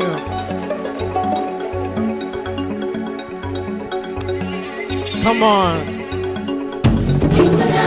Come on, let's celebrate Khalil. No, Khalil. If you are a young person here, you should be clapping. Come on. Come on. Khalil, we're very, very proud of you. We are very, very proud of you. Thank you. And I just would like you to recommend something to Khalil, you know. Maybe you do, Khalil. Maybe you do 1 month in Ekiti. There's something I want to see about you. Maybe your tummy will remain the same or not. And let's load you with pounded yam every day, at least morning and night, like the typical Ekiti families. And let's see what will happen. But it was a beautiful presentation. Do you agree with me? Do you agree with me? One more time, let's celebrate Khalil. Thank you very much. All right, so we just have 2 more engagements and we're done today. And I remember in the words of the Honorable Commissioner, I said, it's better to prepare people that this thing is going to be long, but it will not be long, you know, because it's been an exhaustive time actually combusting and showing. And do not forget that the focus remains maker centers, just like some of you have experienced what's going on at the Ekiti Startup Garage. And we're looking at unleashing creativity through the power of innovation spaces. That's been a focus, and that has been the goal. We will have this engagement right now, and it's very important because the issue owners are here, and it's only important that we hear from them and see the vision, and let's know what the plans are. And it's not just Ekiti, it's not just about the Ministry of Innovation, Science and Digital Economy. We have young people, we have youth bodies, we have footballers, we have content creators, we have dancers, we have singers, we have people with disabilities, you know. So this is a broad spectrum, and we want to get that panel right now, discussing transformational innovation programs and initiatives to get Ekiti to where it should be. And we're going to have this panel as quickly as possible. Please, his birthday was just a few days ago, and I want you to do this as a birthday gift to him. The Honorable Commissioner for Youth Development, Ekiti State, Nigeria, Honorable Adedayo Gold. Can we celebrate him as he comes forward? Come on, let's do it better. Young people that are here, slam those hands together. Honorable Commissioner. Have your seat.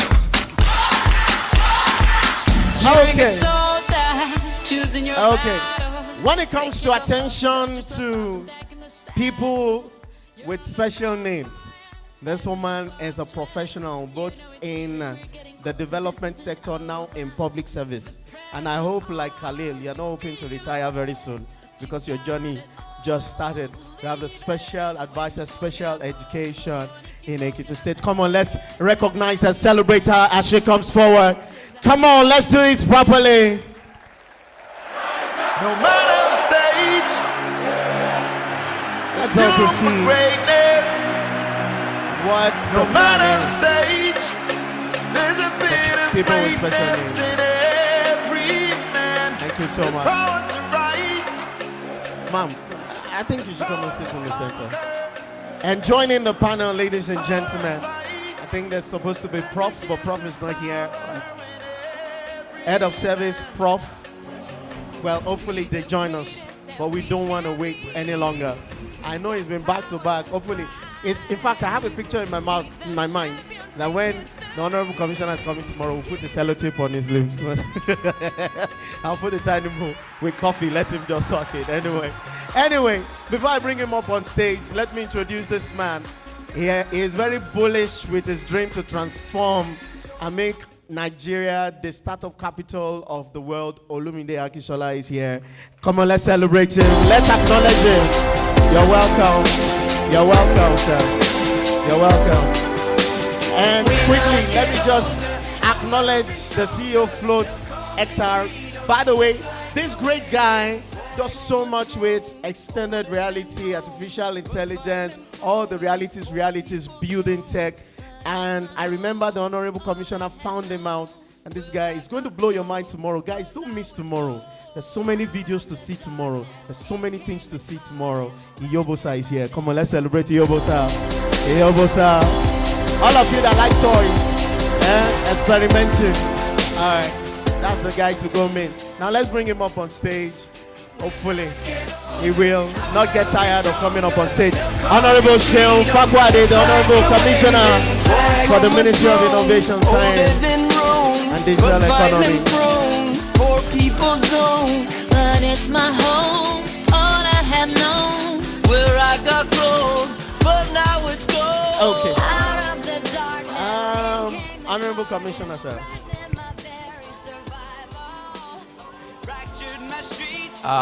Thank you so much for waiting till this point. This panel is very important for two reasons. And before I go into those two reasons, let me first thank Khalil, my brother. For some of you who are younger than 20 years old here, Khalil was former DG of Kadipa. Am I right? At 28. The youngest public official in the history of the country. And I'm not even going to talk about the hundreds of millions of dollars that it brought to Governor Narasi Rufai of Kaduna State then. It reinforces the belief of this state that nothing is impossible and that your future is just exceptionally bright. So thank you so much. The two reasons why this panel is very important, and thank God the head of service is here. Please come. Please, a round of applause for the head of service. Please.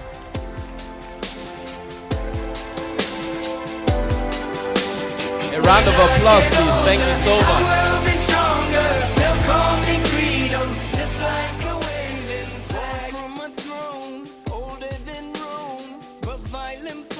This panel is very critical for two reasons, amongst other things. One is shows and reinforces the conversation that we're having here with respect to what the future of Ekiti looks like, right? And the second thing is so that the young people, the brilliant businesses and entrepreneurs in the room can see the opportunities that they can explore with the state government, one, to implement programs with the state government, and two, to also interrogate state policies. I hope you understand. Ekiti Ekiti. Okay, so let me come again. One, it gives you an opportunity to see what the future of what we're planning, what Mr. Governor has been working on regarding digital transformation in Ekiti State. And of course, in this government, after the governor and the SSG, the most pivotal institution of government is the civil service, which the head of service heads. And I'll tell you, there's nothing you can get done in any state without the civil service. If you like, write all the Turanchi or the English in this world. If the civil service does not get behind you, you're wasting your time. So, how do we transform our government in Ekiti State to become more agile, nimble, responsive, right? And that's what I will share in just 2 minutes with us, what our thoughts are, and the implementation strategy, ministry to ministry, and of course, what the head of service is working on for the next couple of years for Ekiti State. So very briefly, the digital transformation of public service in Ekiti State basically is how does government become better in its operational processes? And how do we use technology to make it better? And again, like Khalil said and yesterday, show up, listen right now. There are certain processes that we have met on ground that Mr. Governor has been thinking about the next 2, 3, 4, 5 years.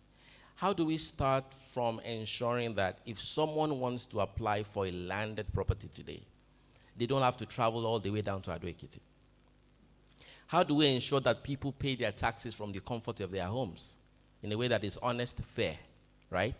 How do we ensure that our kids, regardless of wherever background they come from, and that's why the special advisor, special education is on the panel. Have Prof, please. Please make welcome Professor Aluko, Commissioner for Infrastructure and Public Utilities. Welcome, sir. And how do we then look at all the interministerial departments and agencies of government and what they currently do as a papered government and transit that to a paperless government for the future? What roles can you play in making this happen? I will give 2 basic examples. The ministry is currently working on a series of policies regarding fiber optics infrastructure and digitization of government, because there has to be serious laws that back them up. Otherwise, they can be contended and even maybe not followed through. That's on one side. And of course, that is with the Ministry of Justice. But also, we are also benchmarking the kind of technology reforms we're bringing to the table. Before we became a commission, for instance, we know and we're very much aware that there are a lot of different agencies of government, because the need from the ICT department was not forthcoming, had built websites. How do these websites, if we then translate or transit to a paperless government, how do they become safe so that one cyber attack does not impact one ministry and then corrupt the whole government? All of these are critical things that we're building into our infrastructure. But more importantly is the civil service. Because you can go ahead and build all the fiber optics and all the data centers of this world. If the civil service is not digital in its processes, and this has nothing to do with laying anybody off, the meaning is how they then translate the same thing they are doing right now and start to use or utilize digital tools to make it happen. How do you then provide infrastructure and they end up not using it? So, one part of the conversation is on the role of technology. The other part is the human faces behind those technologies that use them at the end of the day. So the conversation this afternoon, very briefly, and I think that the floor will be open for two people to ask questions, is on what government is doing to ensure that our processes in the near future, 3, 4, 5, 10 years, become smooth, efficient, and interoperable across the board anywhere you are in the world as a citizen of Ekiti or someone doing business with Ekiti.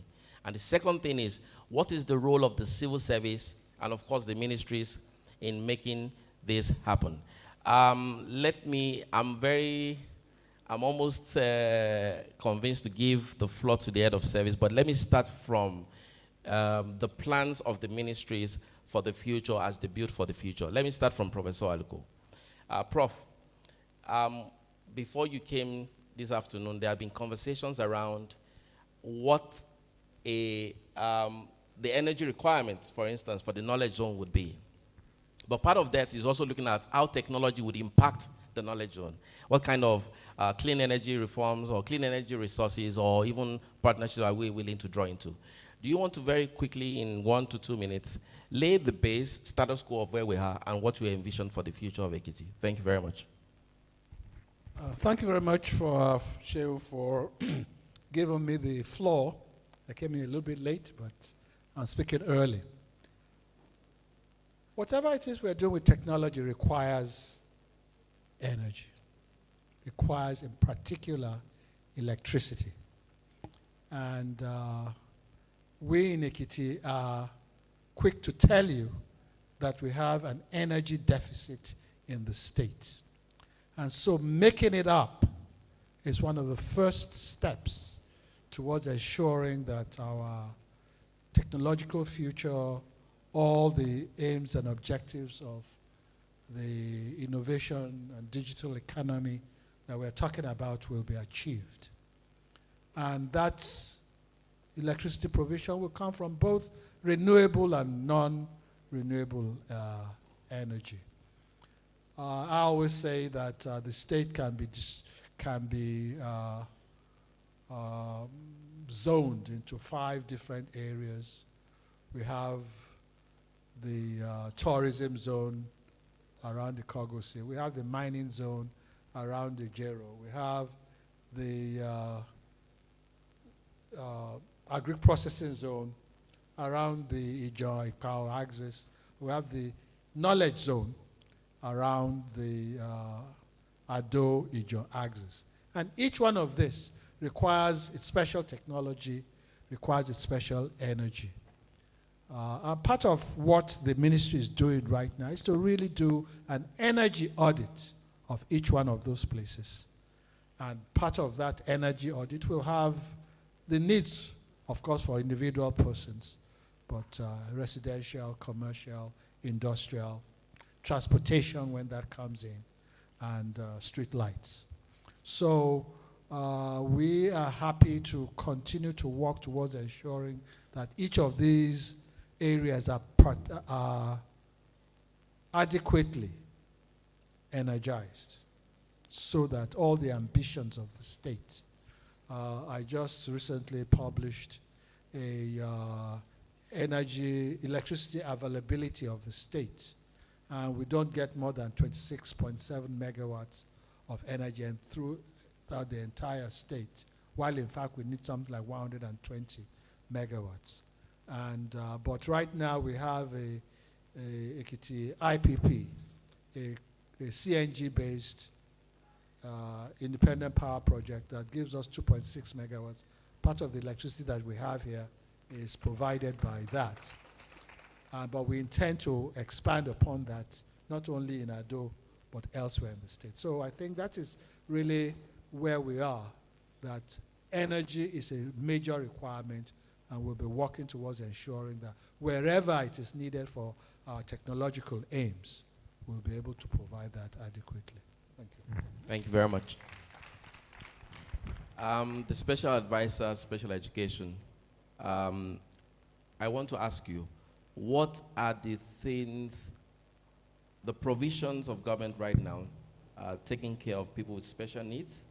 And what do you envisage for the different initiatives of government for the future to ensure that our policies are inclusive?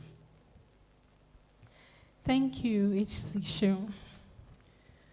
I would start by talking about our needs assessments when we came into government, particularly as regards children with disabilities in the States. We have 3 special schools, one for the blind, one for the deaf, one for children with physical disabilities and those with intellectual disabilities. I would just say children who have neurodevelopmental challenges like autism. Now, in the world of education, presently, we're already talking about hybrid learning. We're talking about having flipped classrooms, universal design learning. We're talking about a lot of things. But these children, where are we with them as a state when we came in? We were nowhere because there are certain subjects that they do not do. For example, ICT. Now, the fact that they have disability, based on my training, does not limit them from doing the things that they are meant to do as children. That's the first thing. Secondly, the fact that people have disabilities does not take away the aptitudes that they have. So if a child is naturally a science-oriented child, if a child has mathematical inclination, because the child has disability, the child should not be stopped. We can only create programs to help that child navigate the challenges of disability and get to the child to where the child really has to be. And I know that that was one of the things His Excellency Governor Bioda Abayomi Oyebanji said to me when we had our first conversation, that I just want these children to be just like their peers abroad. I want them to make something out of their lives. I want them to improve the quality of their lives. And coming in, we realized that there were a lot of deficits. But presently, I will say to you some of the things that have been done. The schools right now have ICT labs, fully equipped ICT labs. Like when I say fully equipped, that means they have their desktops, they have their laptops, they have smart boards everywhere. They now have ICT teachers. And one of the things we are doing with the ICT teachers right now is to get them mentors because they are new into teaching, but of course we would mentor them enough for them to be able to do the things they need to do with the children. Besides ICT teachers, of course, there are other vocational teachers that we need to bring in, music teachers, PE teachers, teachers who would, aside from just the math and English, help these children to develop, all round, which is very important.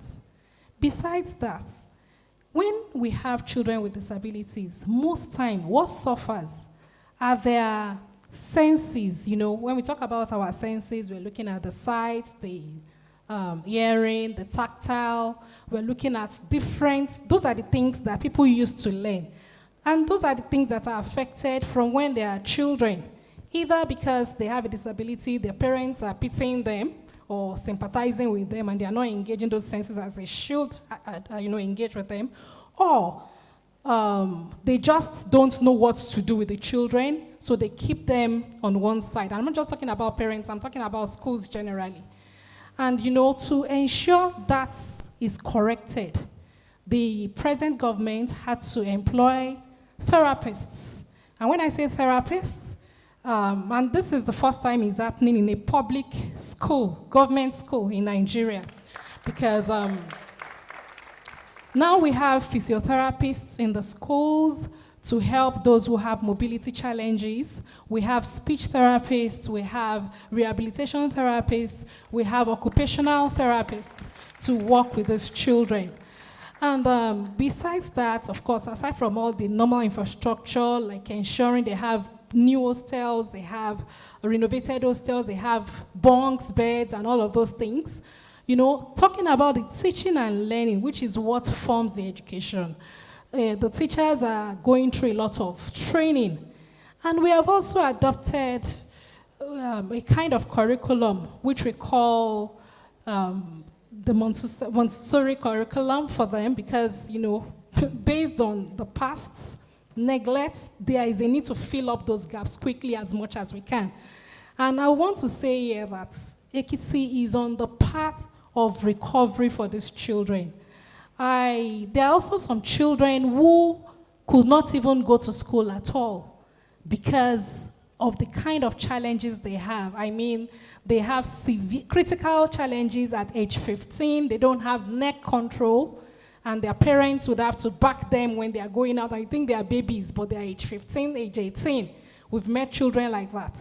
So one of the things we've done now is to have a center created right here in the government lodge, to address people with those challenges. Of course, we have to take that around the local government, but we are starting with the one here in Ado. And that has just been completed.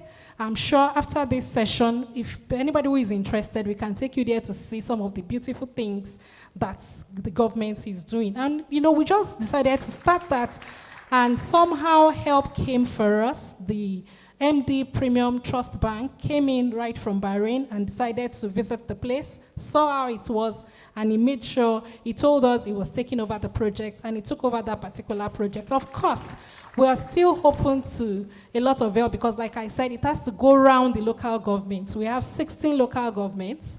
We have about, I think, in all 38 LCDAs and local governments. We have to take this thing back to them because people are coming out. About 180 children were brought out of the homes that were no longer in school. Out of the 180, we've been able to refer 110 back to schools, However, the ones that cannot go to school, they must begin something, and that is why this is there for them. Also here we have the therapists who will be working with them, and that will be launched very soon. But the building everything is completed. For those who may want to see what exactly we're talking about, we can take you there. Thank you very much. So, thank you so much for that detailed explanation. Wema Bank, over to you for the next set of centers across the state. Commissioner for Youth, please intimate us with the plans of government. Of course, we know that your role is cross-cutting across many ministries and agencies, but please just share with us very briefly so that we can go to the next set of questions and then wrap this up. Thank you. Okay, Shem, thank you. I first want to appreciate you for this beautiful platform, and of course our visitors today who have spoken well about how they are willing and ready to partner with our youth to develop the youth of Ekiti State. Of course, you will remember that I am the pioneer commissioner for youth development in Ekiti State, and that this is because Mr. Governor wants a ministry that will pay absolute attention to youth development. My ministry used to be youth and sport, and of course, Mr. Governor removed the sport portfolio of that ministry so that we can have a commissioner that will pay absolute attention, like I said, to youth development and youth empowerment in Ekiti. So when I got to office, the first thing we did was to do data collection. And you will agree with me that data is not only by knowing our numbers or registering people, it's also important for proper planning. So we have data, of course, is an ongoing entity. We have data of our people, of our young people, which of course has reflect the economic situation of our youth, where we are and where we are planning to go, and of course this gives opportunity for us to be able to plan going forward. And apart from that, we move on to reviewing our youth policy. A policy document that dictates the engagement, the participation of young people in Ekiti State with government. It has about 6 thematic areas: youth and health, youth in education, youth in agriculture, youth in politics, ICT and information technology, and of course, information technology and new, how is it called? Now that's give my memory. And so we are currently doing all of those. The document is ready. It will be presented to ESCO in another week or 2 weeks from now.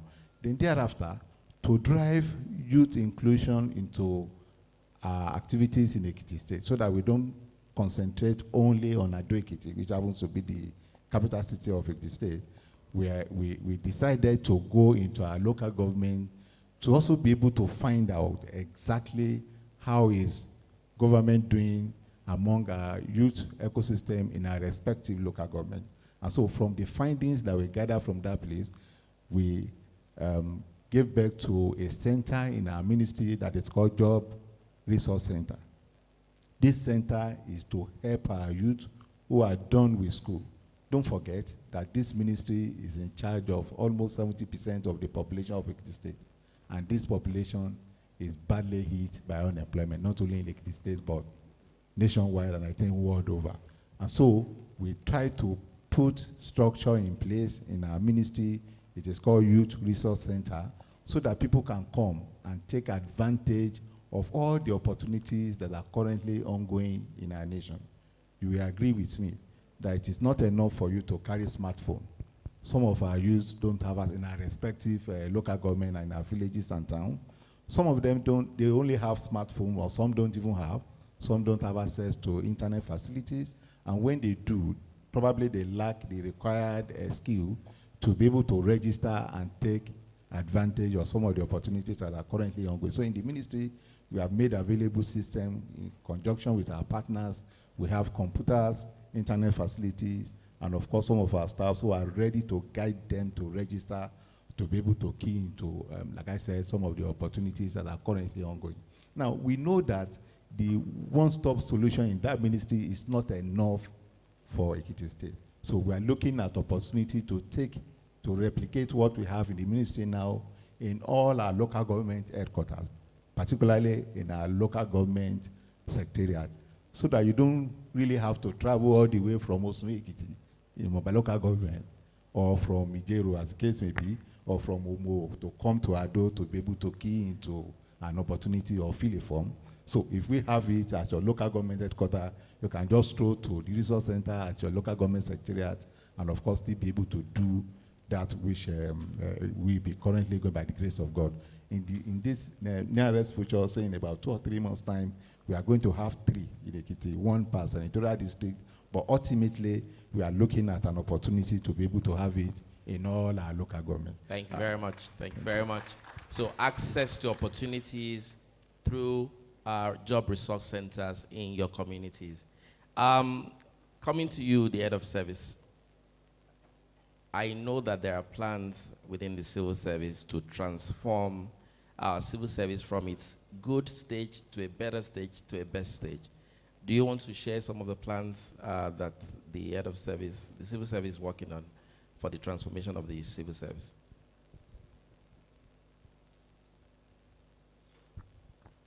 Thank you so much, Honorable Commissioner.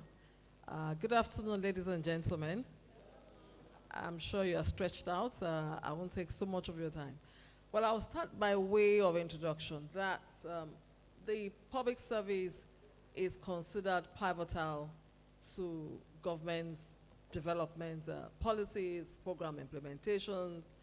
And I know that particularly in Nigeria, when people say civil service, what comes to their mind is some over-bloated structures, inefficiency, and all that. But I've had to say at different fora that no government can actually outrun her civil service. The efficiency of the civil service determines, it's like a barometer, like what we had in a public service lecture recently, of sustainable development. And all of us on this stage this afternoon are public servants. So all that we have said to you is what government is doing through the engine of the public service. With our background, we have looked into Ekiti public service, which we think we're so proud of at the moment, is at a good stage. We want to get to the best stage. And we think that we should have what we call a human resource value optimization. I get a lot of young people come to me and say, oh, I'm looking for a job, can you give me a job? And I said, so what skills and competencies do you have? And they say, oh, I studied this. So what do you have to offer to government? Just give me anything. I think that is the beginning of failure. We think that, for example, we have about 40,000 public servants in Ekiti State. We think we need to know them by person. We need to know their skills, existing skills and competencies. We need to know their skill gaps. We need to appropriately fit people where they should be. And that's the first thing that we are doing as Ekiti State Public Service. We call it HR value optimization. We're going to have like an electronic identification system that makes you to know government, that makes government to know you, to know where you are at a point in time, to also track your journey in the public service. That helps in a lot of ways. We have a database of our public service. We also think that we can strongly bring in technology as an electronic learning platform to fill in the existing gaps and competences, skills and competences. Public servants are made to attend a lot of training programs across the world. Fantastic. But we think it's so large a constituency that training and capacity building should be on a regular basis. In times past, we used to have what we call the APR form, Annual Performance Evaluation Reports.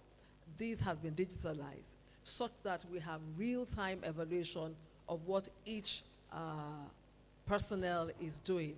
For the manual APR form, the officer brings to the supervisor, sitting before the supervisor for appraisal.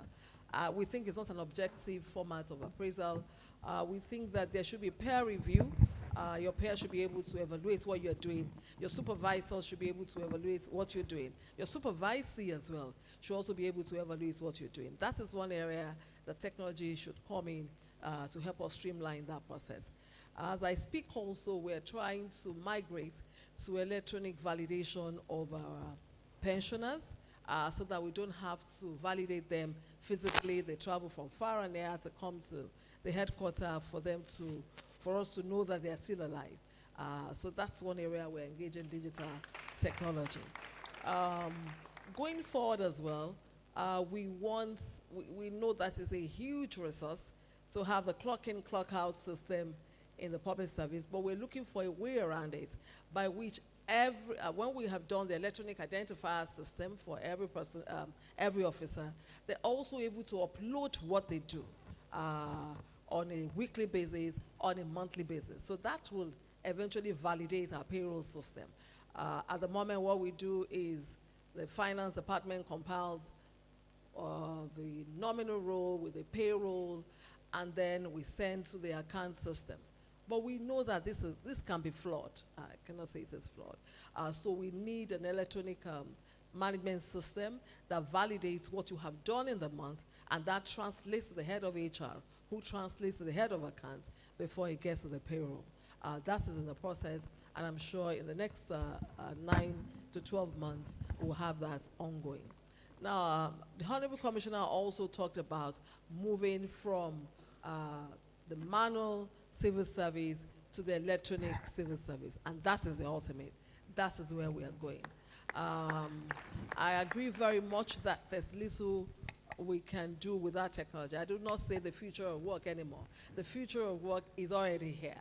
And as a head of service, from tomorrow, I think we'll be at the National Council and Establishment.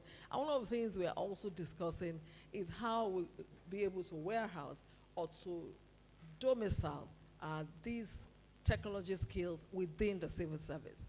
We think that we're going to have a flight of capacity, flight of ideas, if all we do all the time is import people who write programs for us and leave, and some people manage.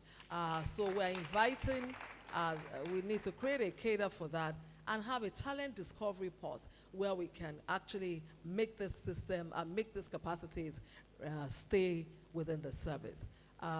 As I look up, I see a lot of young people, and I have some young people too who are joining the workforce. And each time we discuss, they tell me, Mom, I'm old school. So in my mind, I'm like, how am I going to keep you guys within the service? We pay well. We also ensure that you have job security.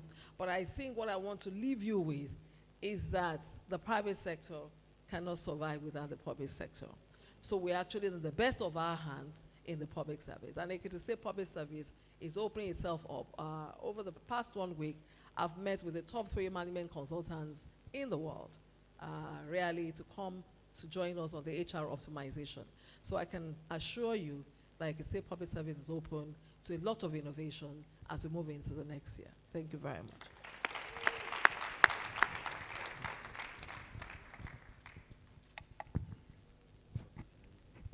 Thank you so much. That's a call to young people in the audience. You're the future of the civil service in Ekiti State. Let me round up because the leaf man is here. Prof, one final statement, 30 seconds before he sends us out. What do you think the opportunities are for partnership, for collaboration with partners in the house? And of course, the kind of policies that you know you have to allow them work with you. Very quick. As you can see, I'm the oldest among all of these people in here. They have bright ideas for Ekiti State. And Ekiti State is in good hands with all of them working very hard to ensure that we go to the next level. Sheol here has indicated that I just provide some additional information. My ministry is infrastructure and public utilities. And I concentrated on the energy sector of it because I believe that's foundational to all the others. But I have water under the ministry, have the fire service, have oil and gas. I actually have the telecommunications infrastructure. And there are technological opportunities in all of these areas. Water is a utility, just like electricity is. Fire service is actually part of a disaster management infrastructure in the state that could use a lot of technology. And the oil and gas matters. We have indicated to you the issue of CNG that we're using under power, but there's CNG for mobility. And we're trying to create a gas market in Ekiti State that will provide an incentive for gas infrastructure to come into the state so that we can have mother stations and daughter stations within the state. In the electricity, just as we've done in electricity, where the new electricity constitutional amendment and the Electricity Act and the state's electricity law has made it possible for the state to have full regulatory control over its electricity market. We will continue to have that kind of confidence that we can move this state to the next level. If the country does not move itself to the next level, we will move it to the next level in Ekiti State. Thank you very much. Special education, youth. Okay. Thank you once again for the opportunity. I would just want to say to the House that for people with disabilities in Ekiti State, both the children and the adults, we are open to support as far as technology is concerned. I would want to particularly mention that last year, we signed up some of our girls from the School for the Blind and the School for the Deaf for the Technovation competition. It's an international competition. Now, because they have not even done ICT before, there were some challenges for them at that point. But of course, now that they've started ICT, and I could see the dividend. When there was a technology hub recently, 2 of the students participated.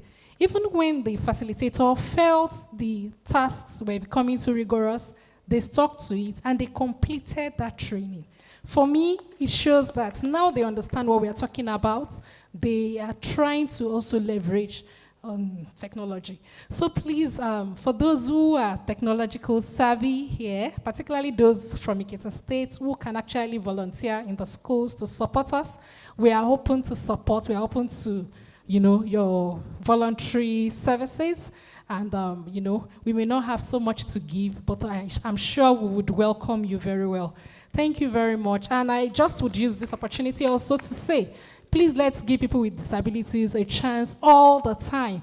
They can really, there is a lot of ability in their disabilities. If you give them a chance, you can actually get the best from them. So please, wherever we get to, remember this, that you should always give people with disabilities a chance. Thank you very much. Okay, Shem. Yes. Okay.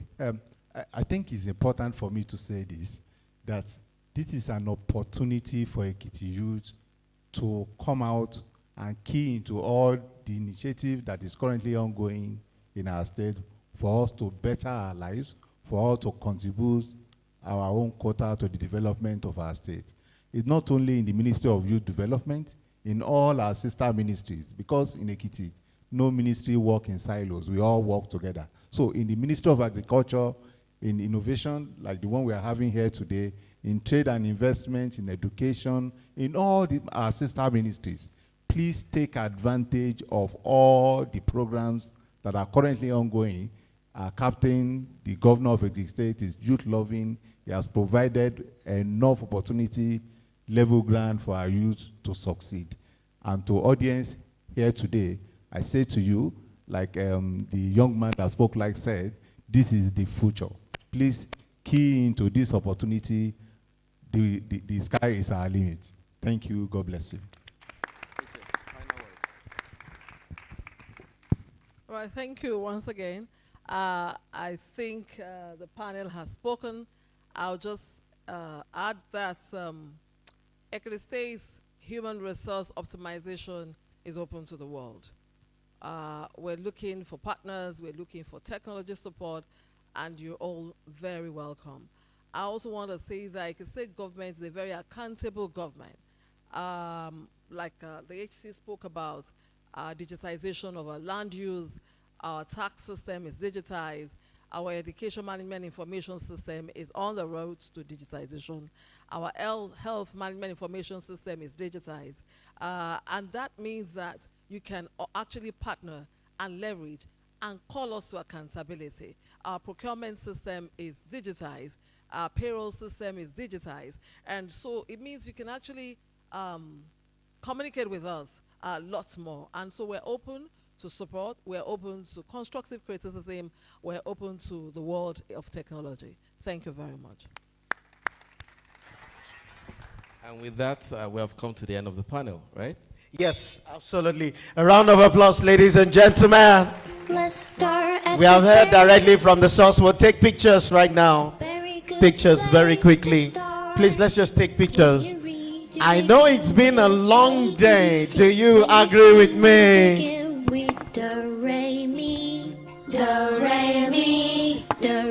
You are not agreeing with me. I said it's been a long day. Do you agree with me? Do you agree with me? All right. Let me put a cap on that. Tomorrow, we're going to start the very creative and carnival part of the summit. So tomorrow, Goroso Ekiti is going to be performing live. And one of the funniest comedians I've met, also Mr. GMP. Many of you have not met him and seen him. You'll see him up on stage tomorrow. Tomorrow also, we have master classes. And all master classes start at 8 a.m.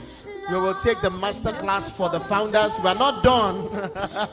We are not done. Inyaboyeji is coming up now. And that will be the last presentation today. And trust me, you cannot wait for what he's about to share. All right? So tomorrow we'll have master classes start 8 a.m. We'll have the one for founders happen here. Kids in tech, the children, students from technical college tomorrow when you come, go to ESG. If you come early, between 8 and 9, you will come, go to ESG, and just at the entrance to the venue down, we'll have the one for women. All right? The master class is very important for women in tech also. It's all important for you to be a part of it.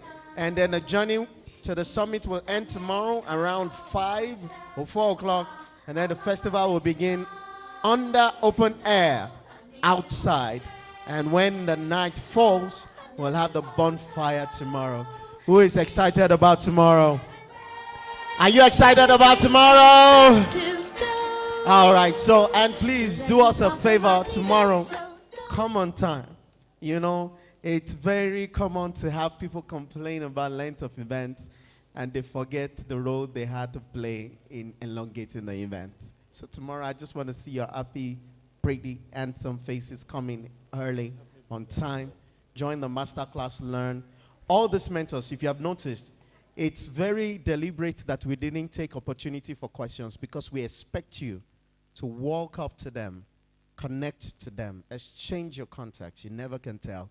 Ask your questions directly from them. They are open because you came for the summit. So if you couldn't do that today, you'll do that tomorrow.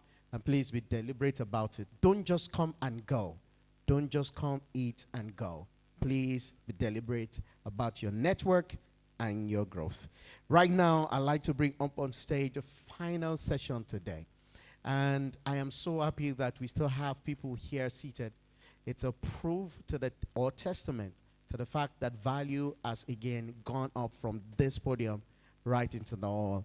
And we'll cap it up with this energetic, very powerful, mind-blowing presentation on the future of Ekiti. Scale up Ekiti. Opportunities for Africa's giant. Please join me. Welcome Inyaboyeji OON. Can we clap? Can we clap? Might seem crazy what I'm about to say. The way he's smiling like maybe I reminded him that he's an OON. Let's celebrate him. Let's celebrate him. Let's celebrate him. Hot air balloon that could go to space. With the air, like I don't care, baby, by the way. Because I'm happy. Clap along. Ekiti. This AO, you can tell that it's needed to be fueled by some amala and pounded yam and the way too and something.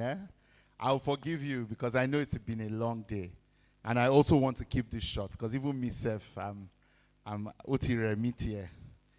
But it's been a good day as well. We've learned so much. I've learned so much just listening to the commissioners, seeing public servants here from morning till night. It's not like that, so I hope you Ekiti people know how you're enjoying.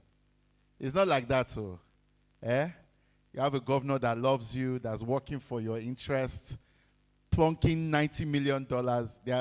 There's a lot of things governors can do with $90 million. Investing it in the future usually is not one of them. So I'm very, very excited about it. I've been given a topic to speak about, but what I would like to do is mostly just talk about it briefly, but wrap up in a way that all of us can take something away. And also just share some thoughts and a few words of advice from my perspective. First of all, I just want you to understand that the fundamental element of this whole thing, no matter how much English commissioner speaks, no matter how much the governor loves you, no matter how promising this event is, how beautiful this hall is, how many millions of dollars they pour into that innovation zone, the fundamental resource that is required for you to be able to do what you need to make Ekiti what it needs to be as a knowledge zone, as many people have said here, will come from your belief in this project. It will come from the young people's willingness and ability to key into this project. There are a lot of places in Nigeria, we don't even need to go far, where a lot of people have attempted what the government has tried to do. And the reality is that it's a big risk. It's a big risk. When I was coming up at Andela, that was the company that I co-founded, one of the companies I co-founded. One of the amazing parts of the job, incredible parts of the job, but also sad for me, was at some point when we were looking for a new campus. That was when we were making a decision of whether to scale in Nigeria or, as we said at that time, scale in the cloud. And we're making a decision about where are we going to locate our new campus. And we visited all over Nigeria. And I'll tell you, one of the places I went to that was so striking in the element of dearth that was there was Tinapa in Calabar. Right? You had seen this massive investment in infrastructure. You had seen a serious government that had done things. And you can make a lot of excuses for why it didn't work. But I think what it boiled down to at the end of the day was that the people did not key into it. Right? Because if people key into something, they will find a way to make it work. At the end of the day, these are politicians. They will do what the people ultimately want. So if our young people don't have that belief that Ekiti can be that knowledge zone, that global knowledge zone for Africa, all of this will come to naught. That's just the truth. No matter how much English we speak about it. You know, and we don't want to be drawn back to those days when people were forcing us to invest in stomach infrastructure. So we want to move forward from there and invest in knowledge infrastructure. Amen? So let's move forward. That's the bedrock of what I want to say. However, I think there are three elements that we need to spend some time on. And honestly, it will be more, because I've heard a lot of even while I was upstairs doing some meetings, I was listening on the television. So thank you for that. So I've heard a lot. I think for me, just three things I want to generally mention. The challenge with innovation in general, especially in a world that has become more global and connected, is, as somebody said on stage here, we are competing globally. We are competing globally. And my worry is, can we compete at so many things globally? I'm worried that we can't. And so one of the pieces of advice I want to give our ecosystem here is that let's find some focus amidst all the things that we are doing. You know, I don't think that it's possible for us to be world-class at BPO, medical research, AI, film, all of that at the same time. I think that we might have to invest in one or two and maybe close our eyes to the others for a while and then build on our credibility in one or two and scale. But the question will be, how do we select the one or two we should focus on? For me, it's a function of what is here that is nowhere else, right? What is here that is nowhere else? And this is the context within which we have to think about skilling up Ekiti. Well, the challenge with BPO is that there are a lot of people everywhere who can do that business. And I would argue with the changes in AI is incredibly competitive on the price side. I don't know whether that's where we want our people to be stuck. Now, it doesn't mean we won't support them, but I don't know if the state should be pouring its resources there. And in particular, if as a community, which we have to have that village meeting, that's how I look at my comments, whether that's where we should pour our resources. For me, as I look at what the state can do, I think about three areas of incredible opportunity. The first is biomedical research. You know, one thing I would say is that every Ekiti person should just be praying for Chief Afai Babalola till they die, because that man has single-handedly carried this state. He has just done something incredible with the Abua teaching. You can clap if you want to clap for Chief Afai Babalola. You can clap. But that is indeed a leader, a private sector leader. He didn't do any of it with government money. For me, he's a model. I know some people will call Dangote as their role model. Me, my own role model is somebody like Chief Afai Babalola. So I've even started doing something in my own village, inspired by what he's doing. Even near my village, we have Bishop Oyedepo, who is also flooring us well. So we have a lot to learn from them. But really, that idea that you can bring something as world-class as Abuad and the ABU Teaching Hospital to Ekiti is critical. But we need to build on that thing. We need to build on that thing. And medical research is back to what I'm saying. I think there's something there. And now that I've been here again, and I've seen some of what people are working on, a lot of health initiatives, and so on, I think we can center on that health and wellness theme and do something interesting there. The second area I'm particular about, in my opinion, is really around technology for the creative industry, particularly filmmaking. I think because Ekiti has the natural landscape to do quite a bit, just naturally, right? And also because it has stories and culture. And there are some of the filmmakers that are here. So I think that's also extremely, another area where just by looking, I'm saying, look, there's some interesting things that can be done. I'm very, very excited about what Mr. Esong is bringing to Ekiti with that new technology, because I think if you can train our young people in VFX and all that, that would be excellent place for us to place our focus. And a differentiator, because at the end of the day, lots of people are not doing that. And I think for me, I'm always worried about the innovation story that doesn't tap into the local realities of the people. One of the biggest mistakes we made in Lagos is that we solved the island's problem and we left the mainland. Eh? That was our wahala in Lagos. So we built an island economy, and when everything came crashing down, all our startups came crashing down with it. The companies that were building for the real economy were ignored. And today now, those are the companies we are applauding. True or false? Who got to $1 billion lately? Money Points. Is that a mainland company or an island company?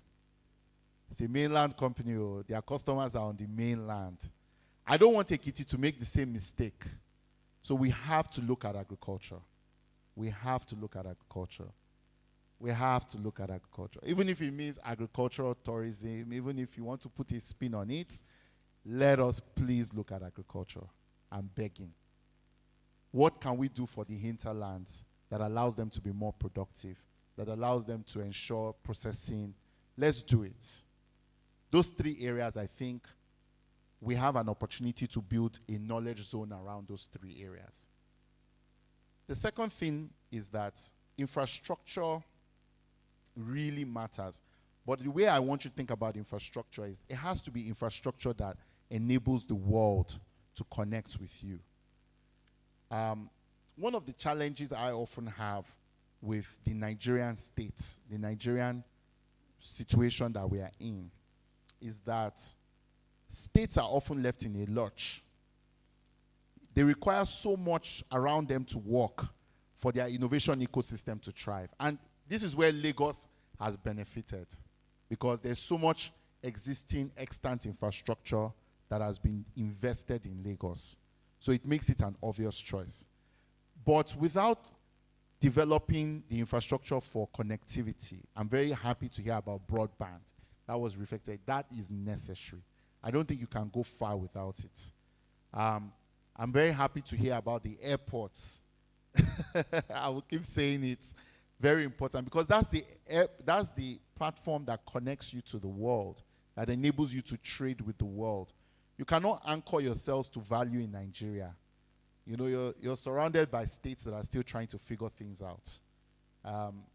So you need to actually take that leap of faith to be able to actually create value with the world, trade with the world. So very, very important. And then the last thing I would say is, what anchors all of these things long term is policy. And you have to think about policy slightly differently from how we've thought about policy in previous times. You have to adapt the policy environment for your local circumstances. There are three key areas that come to mind when I'm thinking policy. The first thing is, how do we aggregate and congregate the best to our states? Because, like I was saying during my fireside chat yesterday, unfortunately, this innovation game is rigged. And there's nobody that is really looking out for you because of the effort you put in. If you don't have the talent to make the innovation work, you don't attract it. You just don't get the outcomes.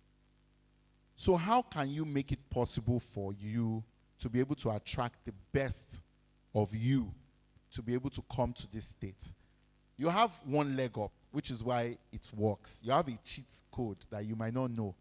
And you always joke about it, but I always say, if only these people understood what it is they are joking about, which is this unofficial professor in every household policy Ekiti has. But this time, let it not be for just the degree. If you have a professor, what can we bring in terms of knowledge from our diaspora all over the world into Ekiti?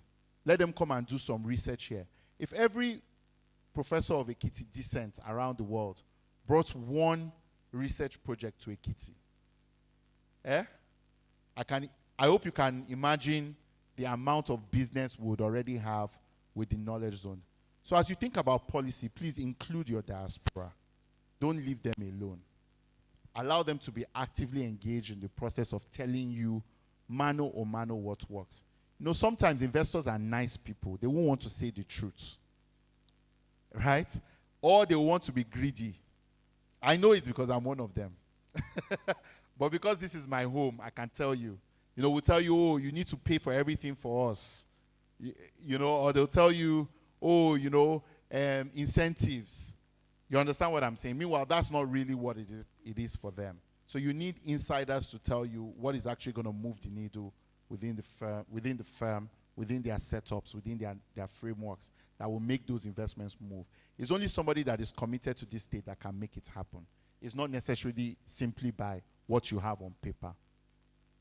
The second thing, along the same lines, because these are my final comments, is really the importance of storytelling. And honestly, I will tell you, I was very impressed by the storytelling for this conference. So people should give yourselves a round of applause. My friends were like, Commissioner is dancing. Eh? So I think that's something that you can do better on. I think at the end of the day, just because you build it doesn't mean they will come. But you can start telling the story. I haven't seen anything on social media about the airports. I feel like the EKZ project has been mostly a paper, you know, it's a lot of grammar. Those of us who understand the grammar and have time to read can read. But I really think that there's a need for extra boost on the storytelling. Help people understand what this means. Help Ekiti diaspora understand what this means. And so on and so forth. And then the last thing I'm going to say, and then my brother can come and take his microphone for the last time, so that he will not carry green leaf. Has he reached the level where you put chewing stick in your mouth just to tell us to leave stage? There you go. Babala will never reach that level. But I think it's really important that everything that we're doing is geared towards one goal, which is prosperity and productivity.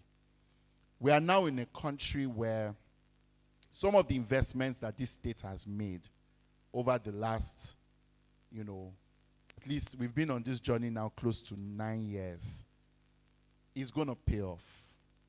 It's going to pay off. It might be a long road, but there was no other path to stability but to invest like this. It's going to pay off. And at a time when the rest of the country is still figuring it out, right? A lot of I heard the head of civil service talking. Honestly, there's no other civil service in Nigeria that is talking like this. I can tell you for free, right? But at the end of the day, everybody has to put their hands together, right?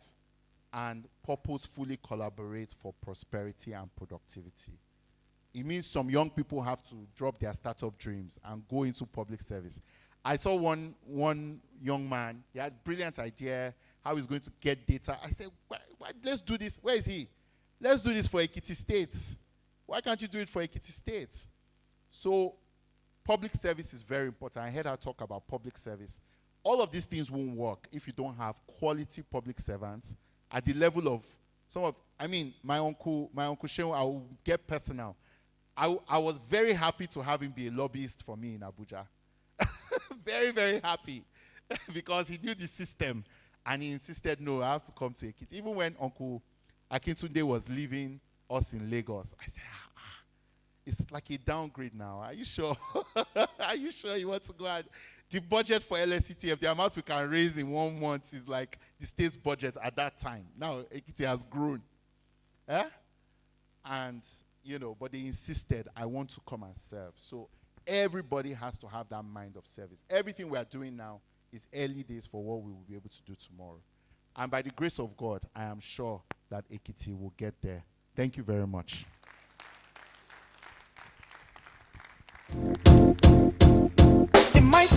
Come on, let's cap it up. Let's wrap it up. Let's wrap it up with a proper applause. Sunshine, she's here. You can take a break. It's been an amazing journey exploring maker centers, unleashing creativity through the power of innovation spaces. And we want to thank you for staying up until this time. I will not stretch further with grammar.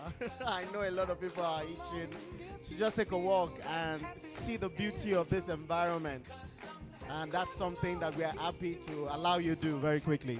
So I'll bring forward for his closing remarks the Permanent Secretary of the Ministry of Innovation, Science, and Digital Economy. Come on, let's make welcome Mr. Ayodele Adeyanju. Can we clap?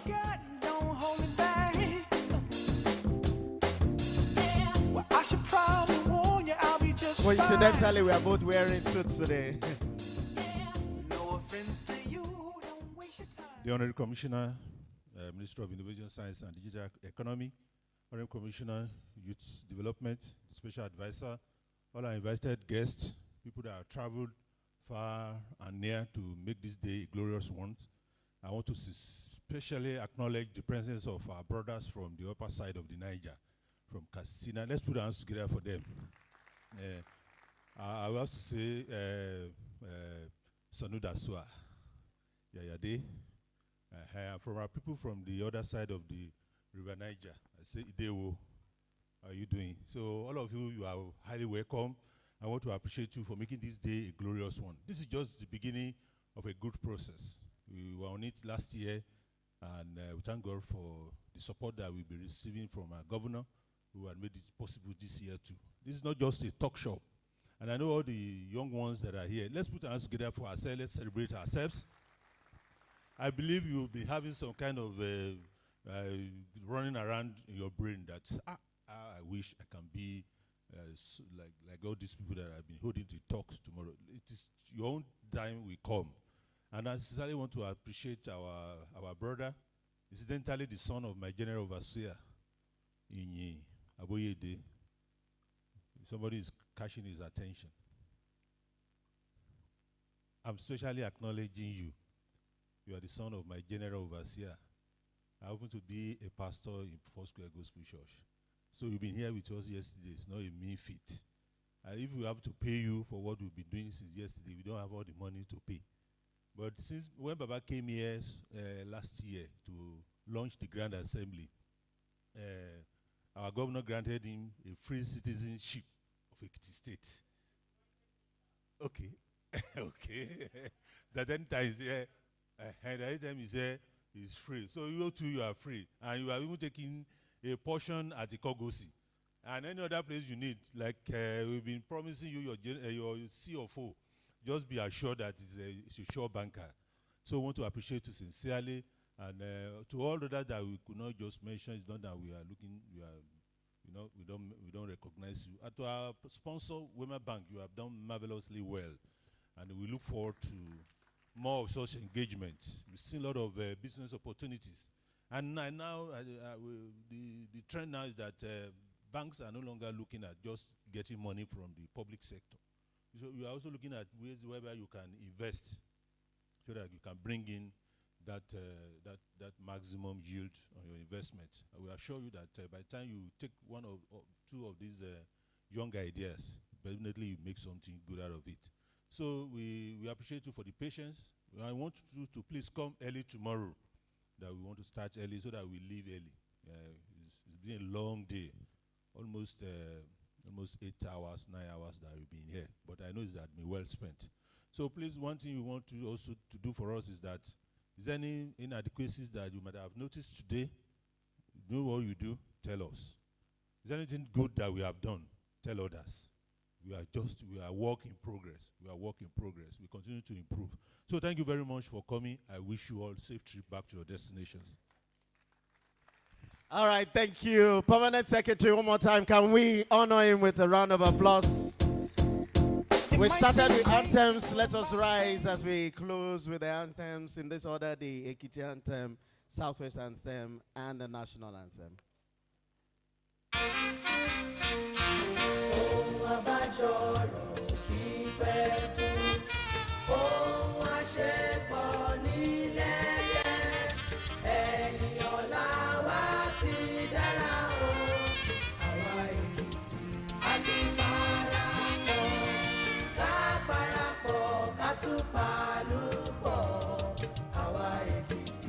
Àti gbòmìnira ọ̀rọ̀ kan làwa ń ṣe.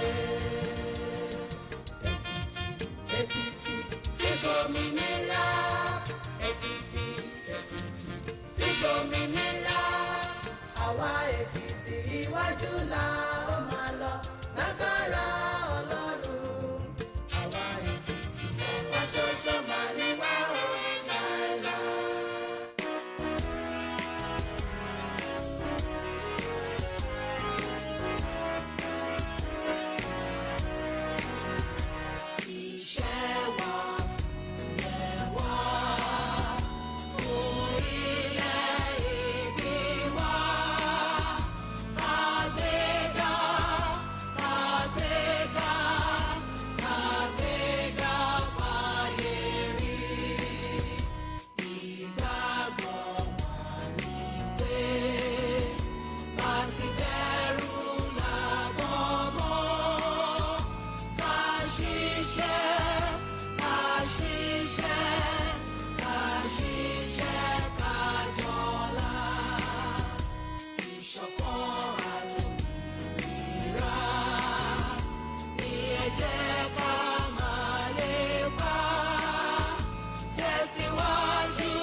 And with that, ladies and gentlemen, we have come to the day 2 of the Ekiti Innovation Summit and Awards. We thank everyone who who has come.